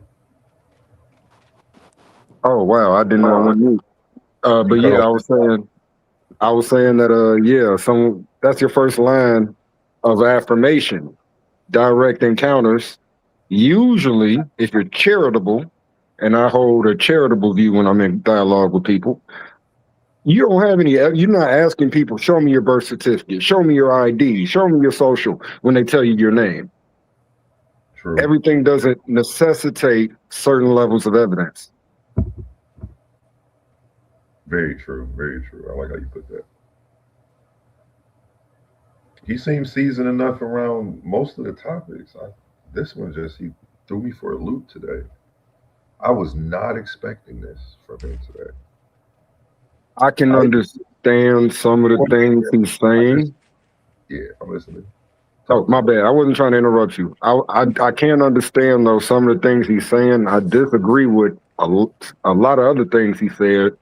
Like my last conversation with the brother, and this is not to be disrespectful or to say he's unintelligent or nothing, but the last conversation I had with Roy Chess, was about the structure of arguments. And he made a claim that there are no deductive arguments for God, something like that. And I asked him specifically, well, what about William Lane Craig's argument from causality, the Kalam cosmological argument, as he structures it? Because the way it's traditionally structured is a deductive argument. And we had issues there. We weren't able to parse it out, but that was something I would have ultimately addressed tonight if I was able to talk. Hey, congratulations. I just realized you said you was back working, man. Congratulations, bro. Yes and no. I'm only doing gigs. I'm not at my job yet. Hey, man, you putting food on the table, man. That's all that matters. I know how it feels to not be able to get up and make stuff happen, man. It's a depressing feeling. So shout out to you. I know it feels good. It definitely does, but like this evening, it probably won't be feeling that good. I got to get a minor operation on my neck. Oh shit. And yeah, because I had herniated disc in my lower back and in my neck. So one way they trying to treat my symptoms is by giving me like a Novocaine and epidural in my neck. So yeah, that's what I gotta do today. MLK, man. Wish you success in that, I'm brother. gonna hit you up later and check on you, man. Make sure you're all right. I appreciate y'all. No doubt, no doubt. Yeah, I wish you the best too, brother. If I All can give day. you any advice, because I've had what you're gonna get, don't move. Yes, man. Do it. How I do you wish I feel had about? somebody to go with me so I could be sedated, because that would help. Dang, you gotta go by yourself to that stuff. How do you feel about this statement proposition thing that we've been going back and forth about for hours? It's technical semantics while at the same time they're used interchangeably in the literature. It's a technical point he's making, but regardless of that, these terms are used interchangeably within the literature. I mean, it's one thing when a scholar writes an article or writes a book, but we also have to pay attention how they describe things. They use synonyms so that they're not super repetitive. And even if they are super repetitive, you have to pay attention to the nuances. Now, I'm not saying that he didn't offer a legit nuance. I'm just saying the way he was trying to implement the nuance was uh, extremely pedantic. It was fairly argumentative, but the whole time I see this a lot when you're talking philosophy of language, philosophy of logic, or just philosophy. Um, so it's not necessarily, to me at least, I think there's some things that are muddied up. There are certain things that get muddied up in the water in light of the dialogue, like the fact and intro to logic and second year logic.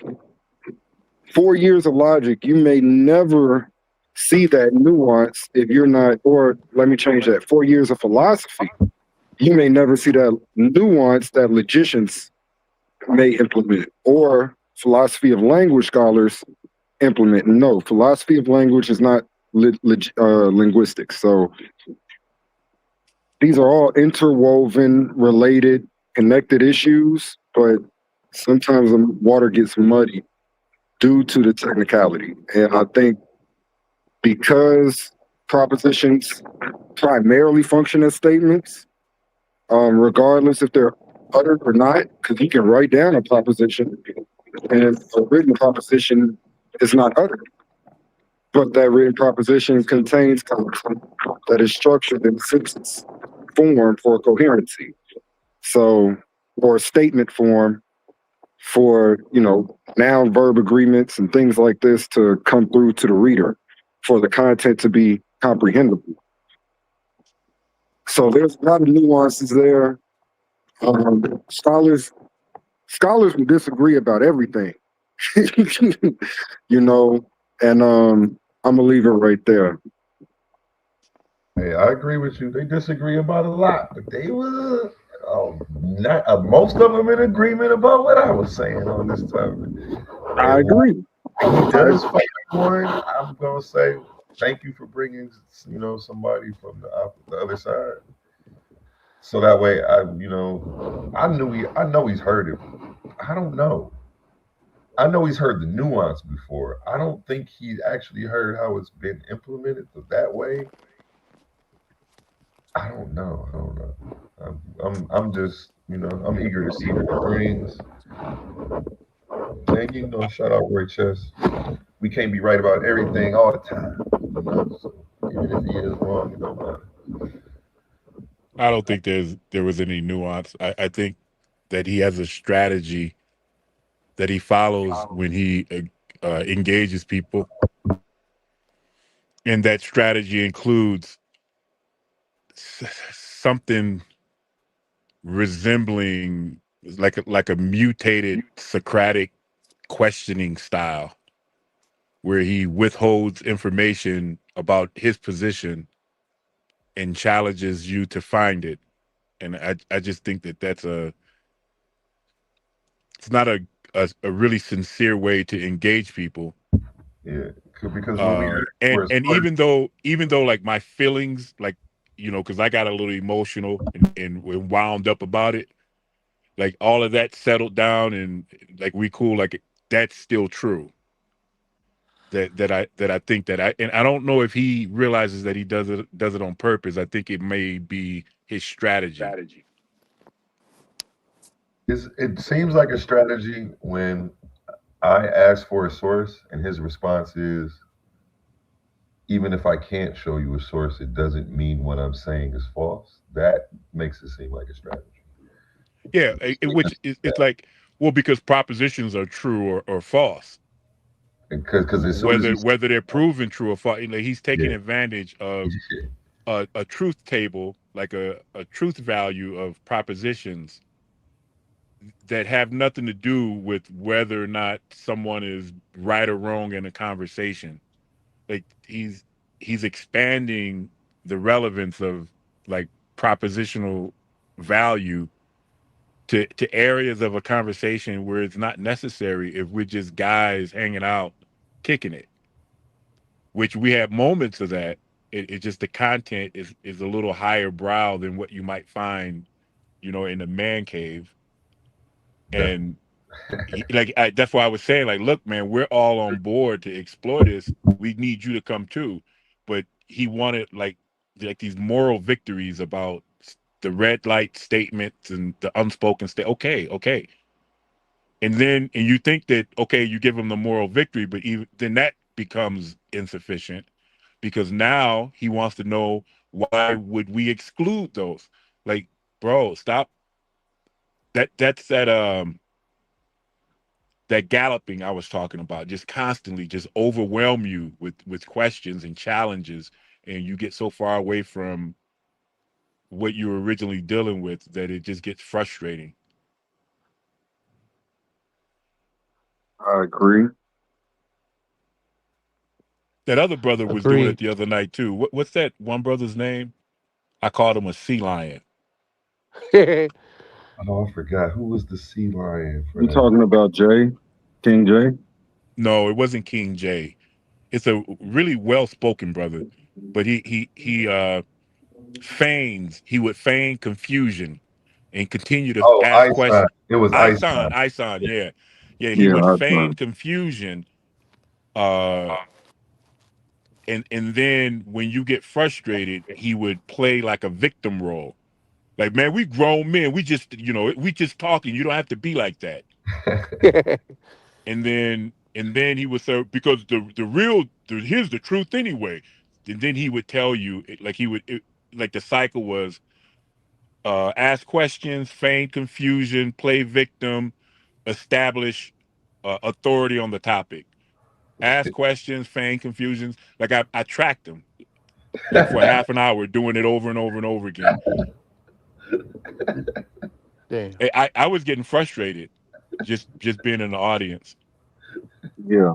Hey, Okay, I know what you're talking I about. Yeah. me on that night. I had fun that night, man. I remember that night. I don't know. That I was a forget late who he was talking to. dang, who was he talking to that night? Oh, it was him. He started out with Himmy. Then Himmy, yeah, that's right. He Himmy was left talking to like, Himmy. yeah, Then Himmy Jesse got the came, I door, think. then left. I always enjoy when Ice come on too, because he's another like Roy Chess. He's gonna get that conversation started. And he's gonna keep it going, Yeah. Yeah, that's so sea lion. The reason I thought of him is sea lining is almost the opposite of galloping. Where galloping, you keep pressure by moving the goalpost and challenging for more and more detailed evidence. Sometimes just impossible evidence, and you weaponize technicalities. And sea lining, you do just the opposite. You weaponize your own confusion, and then you weaponize your opponent's frustration. And these are just strategies that people, like, they learn works. And when you frustrate a person that's talking to you, it gives you the impression like I'm dominating everyone I debate because everyone bails and leaves. And that's not really the case. Maybe you haven't dominated everyone. Maybe you just frustrated them. And a lot of people they're not even aware that strategy is a bad faith strategy. And I thought it was unfortunate because our son's intelligent. You can tell that he's wise. And I was like, I don't know why he's doing that. And same thing with Roy Chess. Like he's intelligent. I don't know why he was pressing you for a certain level of evidence that he was unwilling to show to himself. Like that sort of asymmetry in evidence. Yeah, you said that perfect. That was the main reason why I kept typing in the back chat. I'm feeling a lot of pedantic. Hold on. I'm feeling a lot of pedantic energy, and I'm feeling a lot of incredible incredulity. That's why I kept saying the incredible incredulity or incredulous behavior. Like, and if you're not familiar with what incredulity is or incredulous behavior is, it's when asking for a justification, evidence, you're not willing to accept the suggested evidence or justification. So really, you're just trying to justify your own conclusions, which could lead into a very vicious reasoning of irrational circularity. So, I mean, like, there's implications in light of the tactic. There's ways to get out of that tactic. Sometimes you just have to be a little more charitable to your detractor, and hopefully, you don't keep going back to the same point that you like to emphasize. Depending on the nature of the conversation, I get it. Sometimes you really, like, for example, if I were to present an argument for evidence for God's existence, knowing that most people only consider physical evidence and most people are physicalists or materialists, I'm going to go to aspects of reality we take for granted and argue from those things. I might classify those things as transcendental and bearing evidence to some type of conceptual framework related to God. So, like, consistency, internal consistency. I would say logic and things of this nature. Logic, I think, argues for certain things that reflect God's character, or at least whatever logic is. And that's also something you will not really find discussed in the logic textbooks. They talk about how to use logic, but not really what logic is. And take some parsing out, because you got all different types of logic, and depending upon, everybody still basically uses classical or modal logic, Aristotelian logic in some sense. And some of these principles have to be self-justified in order for the method of logic to even be utilized. And Did you say logic textbooks define the term logic? Not that they don't define what logic is, they do not attribute ontological categories or attributes to whatever logic is. If they do, they just say these are like abstract rules of governing thoughts. Okay, I can go for that. I was gonna say, bro, I guarantee in every logic textbook, it's in the introduction, the definition of logic is, and what they're gonna be teaching you, or in that preface. My bad. Go ahead, though. I didn't want to distract. No, you good. Yeah, because saying that logic or the laws of logic, modal logic in particular, are laws for thought, that just gives us more or less a structure. But I think if these laws are real, they need to be justified in something with the attributes they demonstrate. So my argument will go, if logic exists, or because God exists, logic exists. And that can take some parsing out, but that would be my line of rationale. Because of God, so there's a necessary precondition that basically are the truth bearing and truth, and not even truth, but reflective characteristics that are inherited in the laws of logic. And I would say that they can't be grounded in nature. They would, because nature is physical, the laws are non-physical. So they would have to be grounded in some type of transcendental reality. And you still get options. You could use Platonism. You don't have to go to theism. You could use Platonism, but I think Platonism fails at certain levels in order to justify the laws of logic, their function, and things of this sort. And I'm a semi-Platonist. I'm a Christian Platonist, as many philosophers put it. So I take for granted some of these things because, like, for example, logic isn't something that's physically in my head. It's sort of like an abstract conceptual reality. And as an abstract conceptual reality, they have truth-bearing principles which are not in and of themselves inherited. They are derived, they are derivative from God's nature, giving them their structure and consistency for practical application. So yeah.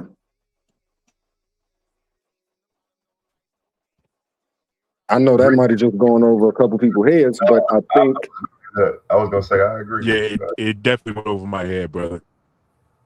I have no full train. Put So it in the when lake. we start talking about Put it in the lake for everybody else. Platonism and how do you say Aristotelian logic? Aristotelian. How do you say that, brother? Aristotelian. Yeah, I'm not familiar. Think about being arrested. With that. Think about being arrested, arresta, and then think about the color teal, arrestatil, and then IAN, Aristotelian. Aristotelian. So it's Aristotle, Till, and Ian. Got it. I'm going to practice that before I attempt to say it again. Another synonym for Aristotelian logic. Yeah, a lot of they still call it Aristotelian logic because Aristotle was the one that basically gave us the structure and the modality for the laws of logic, especially the main three: identity, law of excluded middle, and non-contradiction. Non-contradiction, yes. Yeah, I know those. So those are all aspects of modal logic or classical logic or Aristotelian logic. So all three of those terms are synonyms. You will find that in the textbooks. And yeah. So it can get nuanced. It takes some time parsing out. And philosophy is one of those type of subjects you really gotta be aware. It's basically math with words. That's the way I look at it.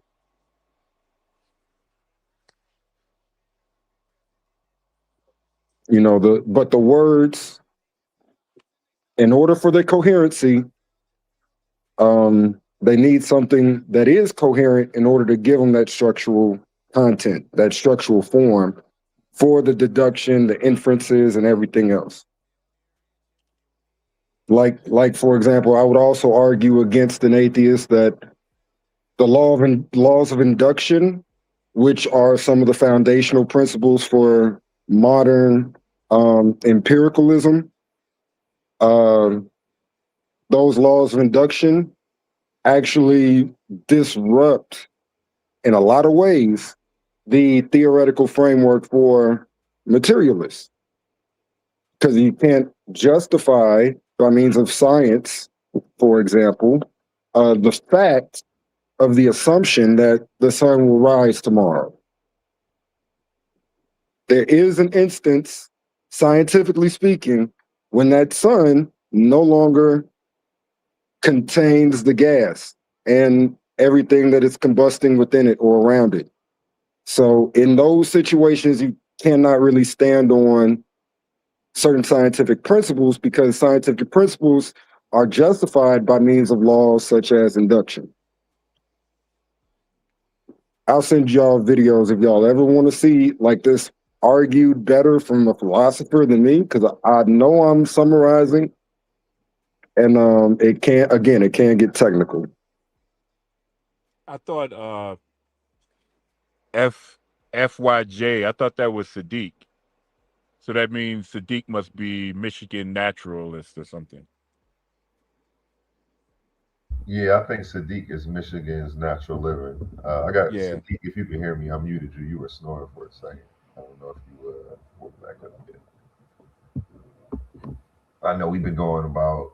Oh yeah, FYJ Entertainment says y'all still up. It's been 10 hours. I think I started streaming like about 8 o'clock. This is the second stream. This one says 7:22, but yeah, we were going for a few hours before we started this one. Shout out to you tapping in, rise and shine. Yeah, I'm gonna go ahead and tap out. I just wanted to hang out and get a word in with Court. But it's been a blast, man.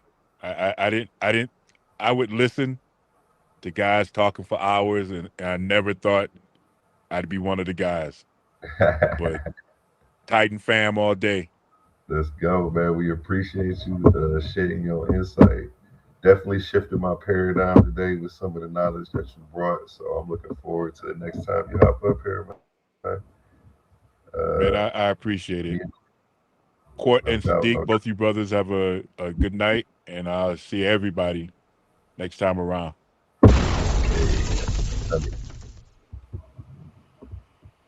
Now I just got to figure out how to get out of here.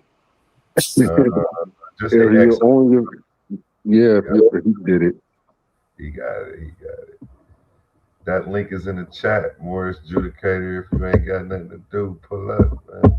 We chilling. We definitely chilling, man. It was definitely a good day. I enjoyed the conversation today. I engaged, which you rarely see me do. So if y'all want to see me going back and forth, slicing and dicing, breaking them down, go ahead and run this one back. I was definitely getting busy today on this one. Pulling up the sources. We was talking logic. I only took an introduction to logic course. I got an A+ in it, but he said that all the sources all the way up to the master's level are bogus and misinformation. I just wanted somebody to show me that it was missing. It's one thing to say it's misinformation. It's another thing to show it to me, so that way I can understand. And that's all. But that's what I'm looking for. He said he's gonna pull back up this week. I know he's gonna pull up with that source though. So I'm excited to see how extensive it is, if they explain the nuance in the same way, or if they come to the same conclusions about the nuance and the proposition statement. That's crazy. We spent that much time on that. I mean, but see, like, part of it is now you're going to have to go to certain sections of a logic text, whether it's intro or higher level. You're going to have to go to certain sections that are specifically dealing with proposition logic, because that's what the content of propositional logic contains. And philosophy of language stuff. What is a statement? What is a premise? Like, that's going to be in those two fields of philosophy of language and philosophy of logic, or logic. Logicians, they're going to be debating those issues. And honestly, when you hear the scholars communicate directly on their differences, there's less disagreement than there is. There's less disagreement than the perceived disagreement in all actuality, because scholars can ultimately disagree with a position and then engage in it directly. They don't have to just, oh no, my view is right. They don't always do that. Sometimes they argue how they understand a particular view is wrong. Like, again, that's why I don't use Kalam cosmological arguments, because I don't think that they said that their intended goal is to demonstrate God. Their intended goal, especially William Lane Craig's mode of it requires additional arguments for the God proposition, especially the Trinitarian God proposition. So it's interesting. But yeah, like Kalam cosmological argument. All things that begin to exist have a cause. The universe began to exist, therefore the universe has a cause. And that's not necessarily an argument for a divine mind or Trinitarianism or Christianity. So that's why whenever we hear William Lane Craig in particular make these arguments, he has to supplement them. Oh, resurrection. And if resurrection, therefore the God of the Bible.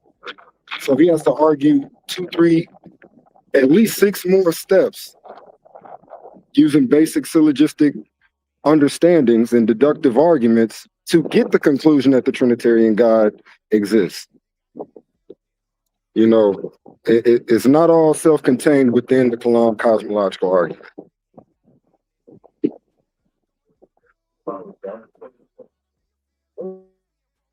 Agreed. I agree.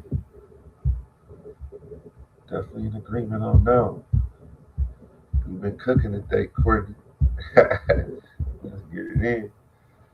Man. What time you got to go in for surgery, man? Boy, it's 5:30 my time. I got to be up there my lift's coming at 11 to pick me up. You ain't eat no food or nothing, did you? Oh, wait, you absolutely right. I'm glad I did. I almost forgot. I was about to take a couple snack breaks today. I see. Yep. You can't eat or drink for 24 hours. No, they told me I could drink coffee and water and juice. I just can't do the food 8 hours before the operation. Okay, yeah. Well, yeah, remember the 8 hours then. Don't mess that up.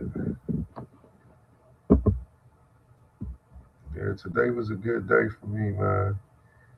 Any day that I get to stream with y'all, build on this knowledge, it's this right here turned a bad day into a good day. But it was a good day all around, man. Good day all around. I'm happy you had me going back into all that logic stuff, because when did I take? I took a logic course 2 summers ago at the local community college. So, yeah. So look, before you log out, I want to say shout out to the panel. Shouts out to everybody that was on the panel. So that's Suave, YAYA, Ill Doctrine, and Sadiq. Shouts out to everybody.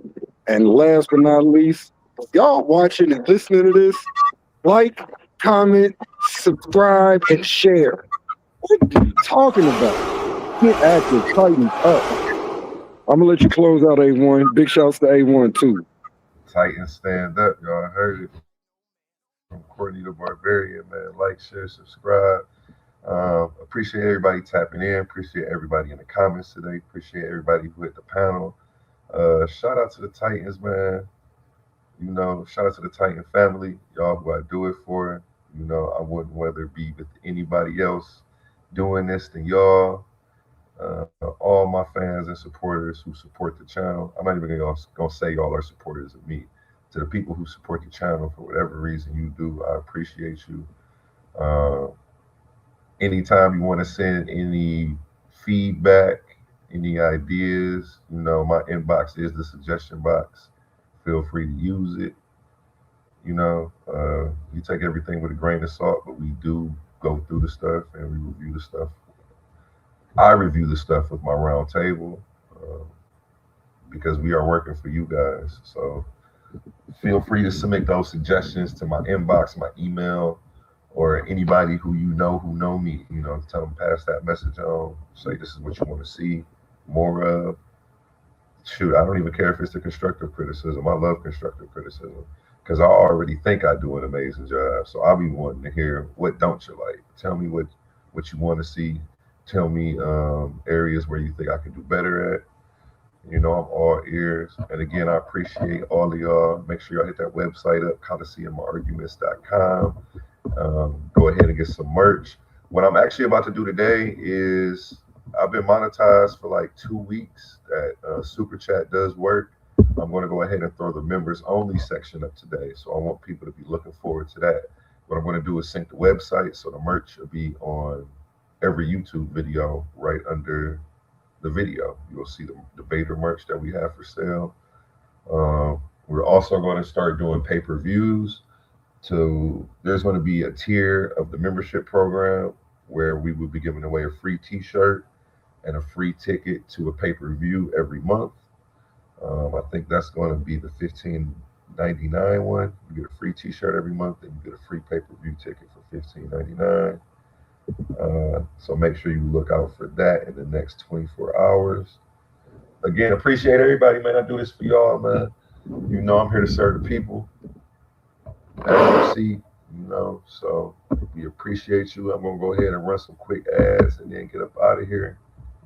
Y'all have a blessed, beautiful day. And y'all remember my motto, treat your smile like your money and never let them steal it. Peace. Let's pause the noise for a second, because if you're still here right now, you're already different. Not everyone gets this. Not everyone understands real debate, real scholarship, real intellectual smoke. But you do. This is Coliseum of Arguments. This is Titans Debate League. And what happens here doesn't survive on algorithms. It survives on the people who believe in it. When you support through Cash App, you're not just donating. You're fueling the arena.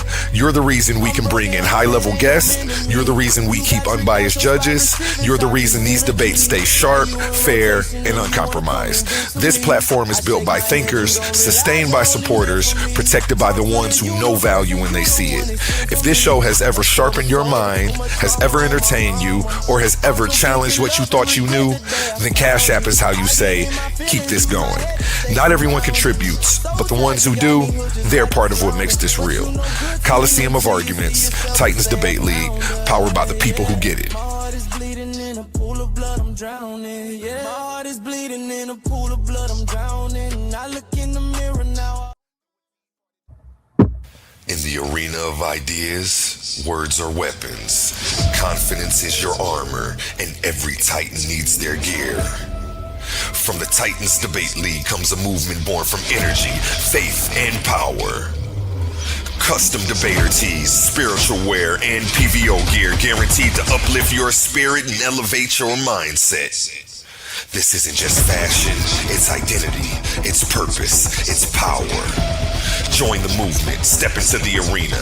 Shop now at ColiseumofArguments.com and wear what Titans believe in.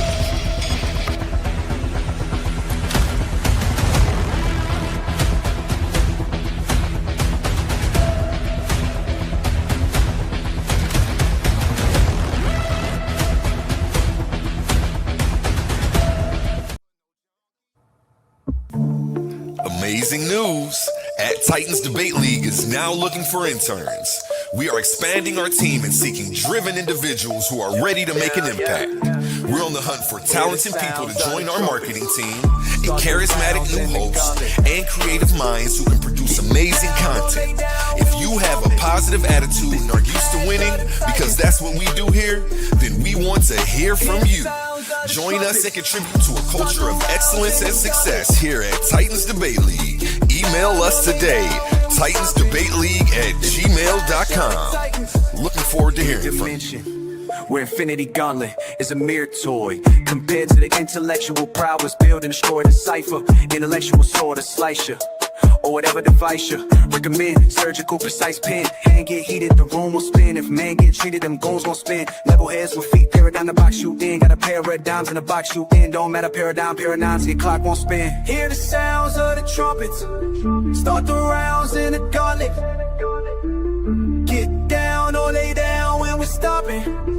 It's the clash of the titans. Hear the sounds of the trumpets, start the rounds in the gauntlet.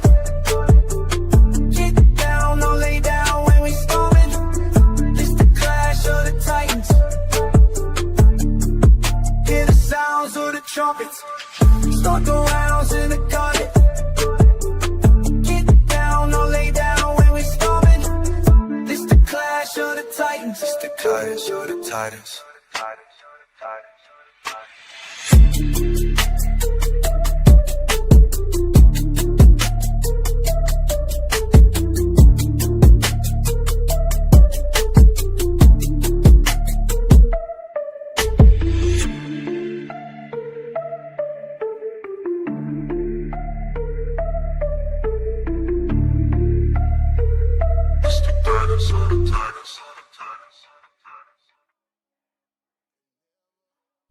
Family all around me.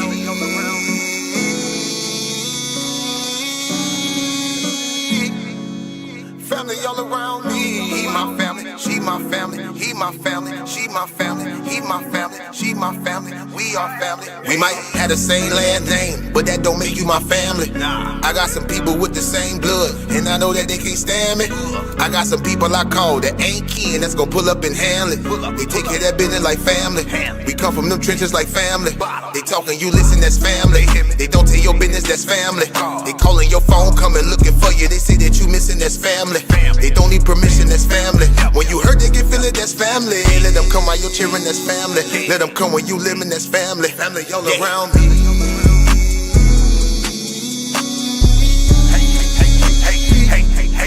Family all around me. He my family, she my family. He my family, she my family. He my family, she my family. We are family all around me.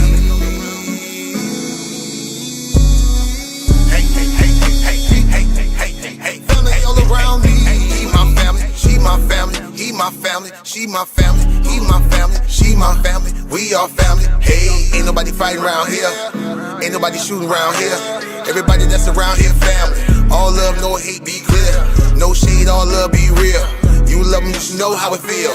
Tired of all these badass kids. Tired of paying all these bills. Family going through the same thing, so they know exactly how you feel. They supply a shoulder I can cry. I provide a place where they can heal. Leave my money out, they don't steal. Let them have it if it's for a bill. Soldier for me when they in the field. Only way I live. Family all around me.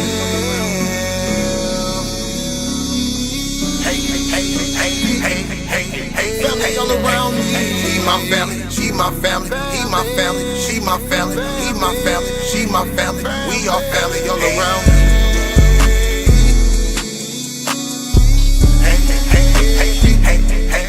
Family all around me. He my family, she my family. He my family, she my family. He my family, she my family. We are family. We might have the same last name, but that don't make you my family. I got some people with the same blood, and I know that they can't stand me. I got some people I call that ain't kin, that's gonna pull up and handle it. They take care of that business like family. We come from them trenches like family. Family all around me.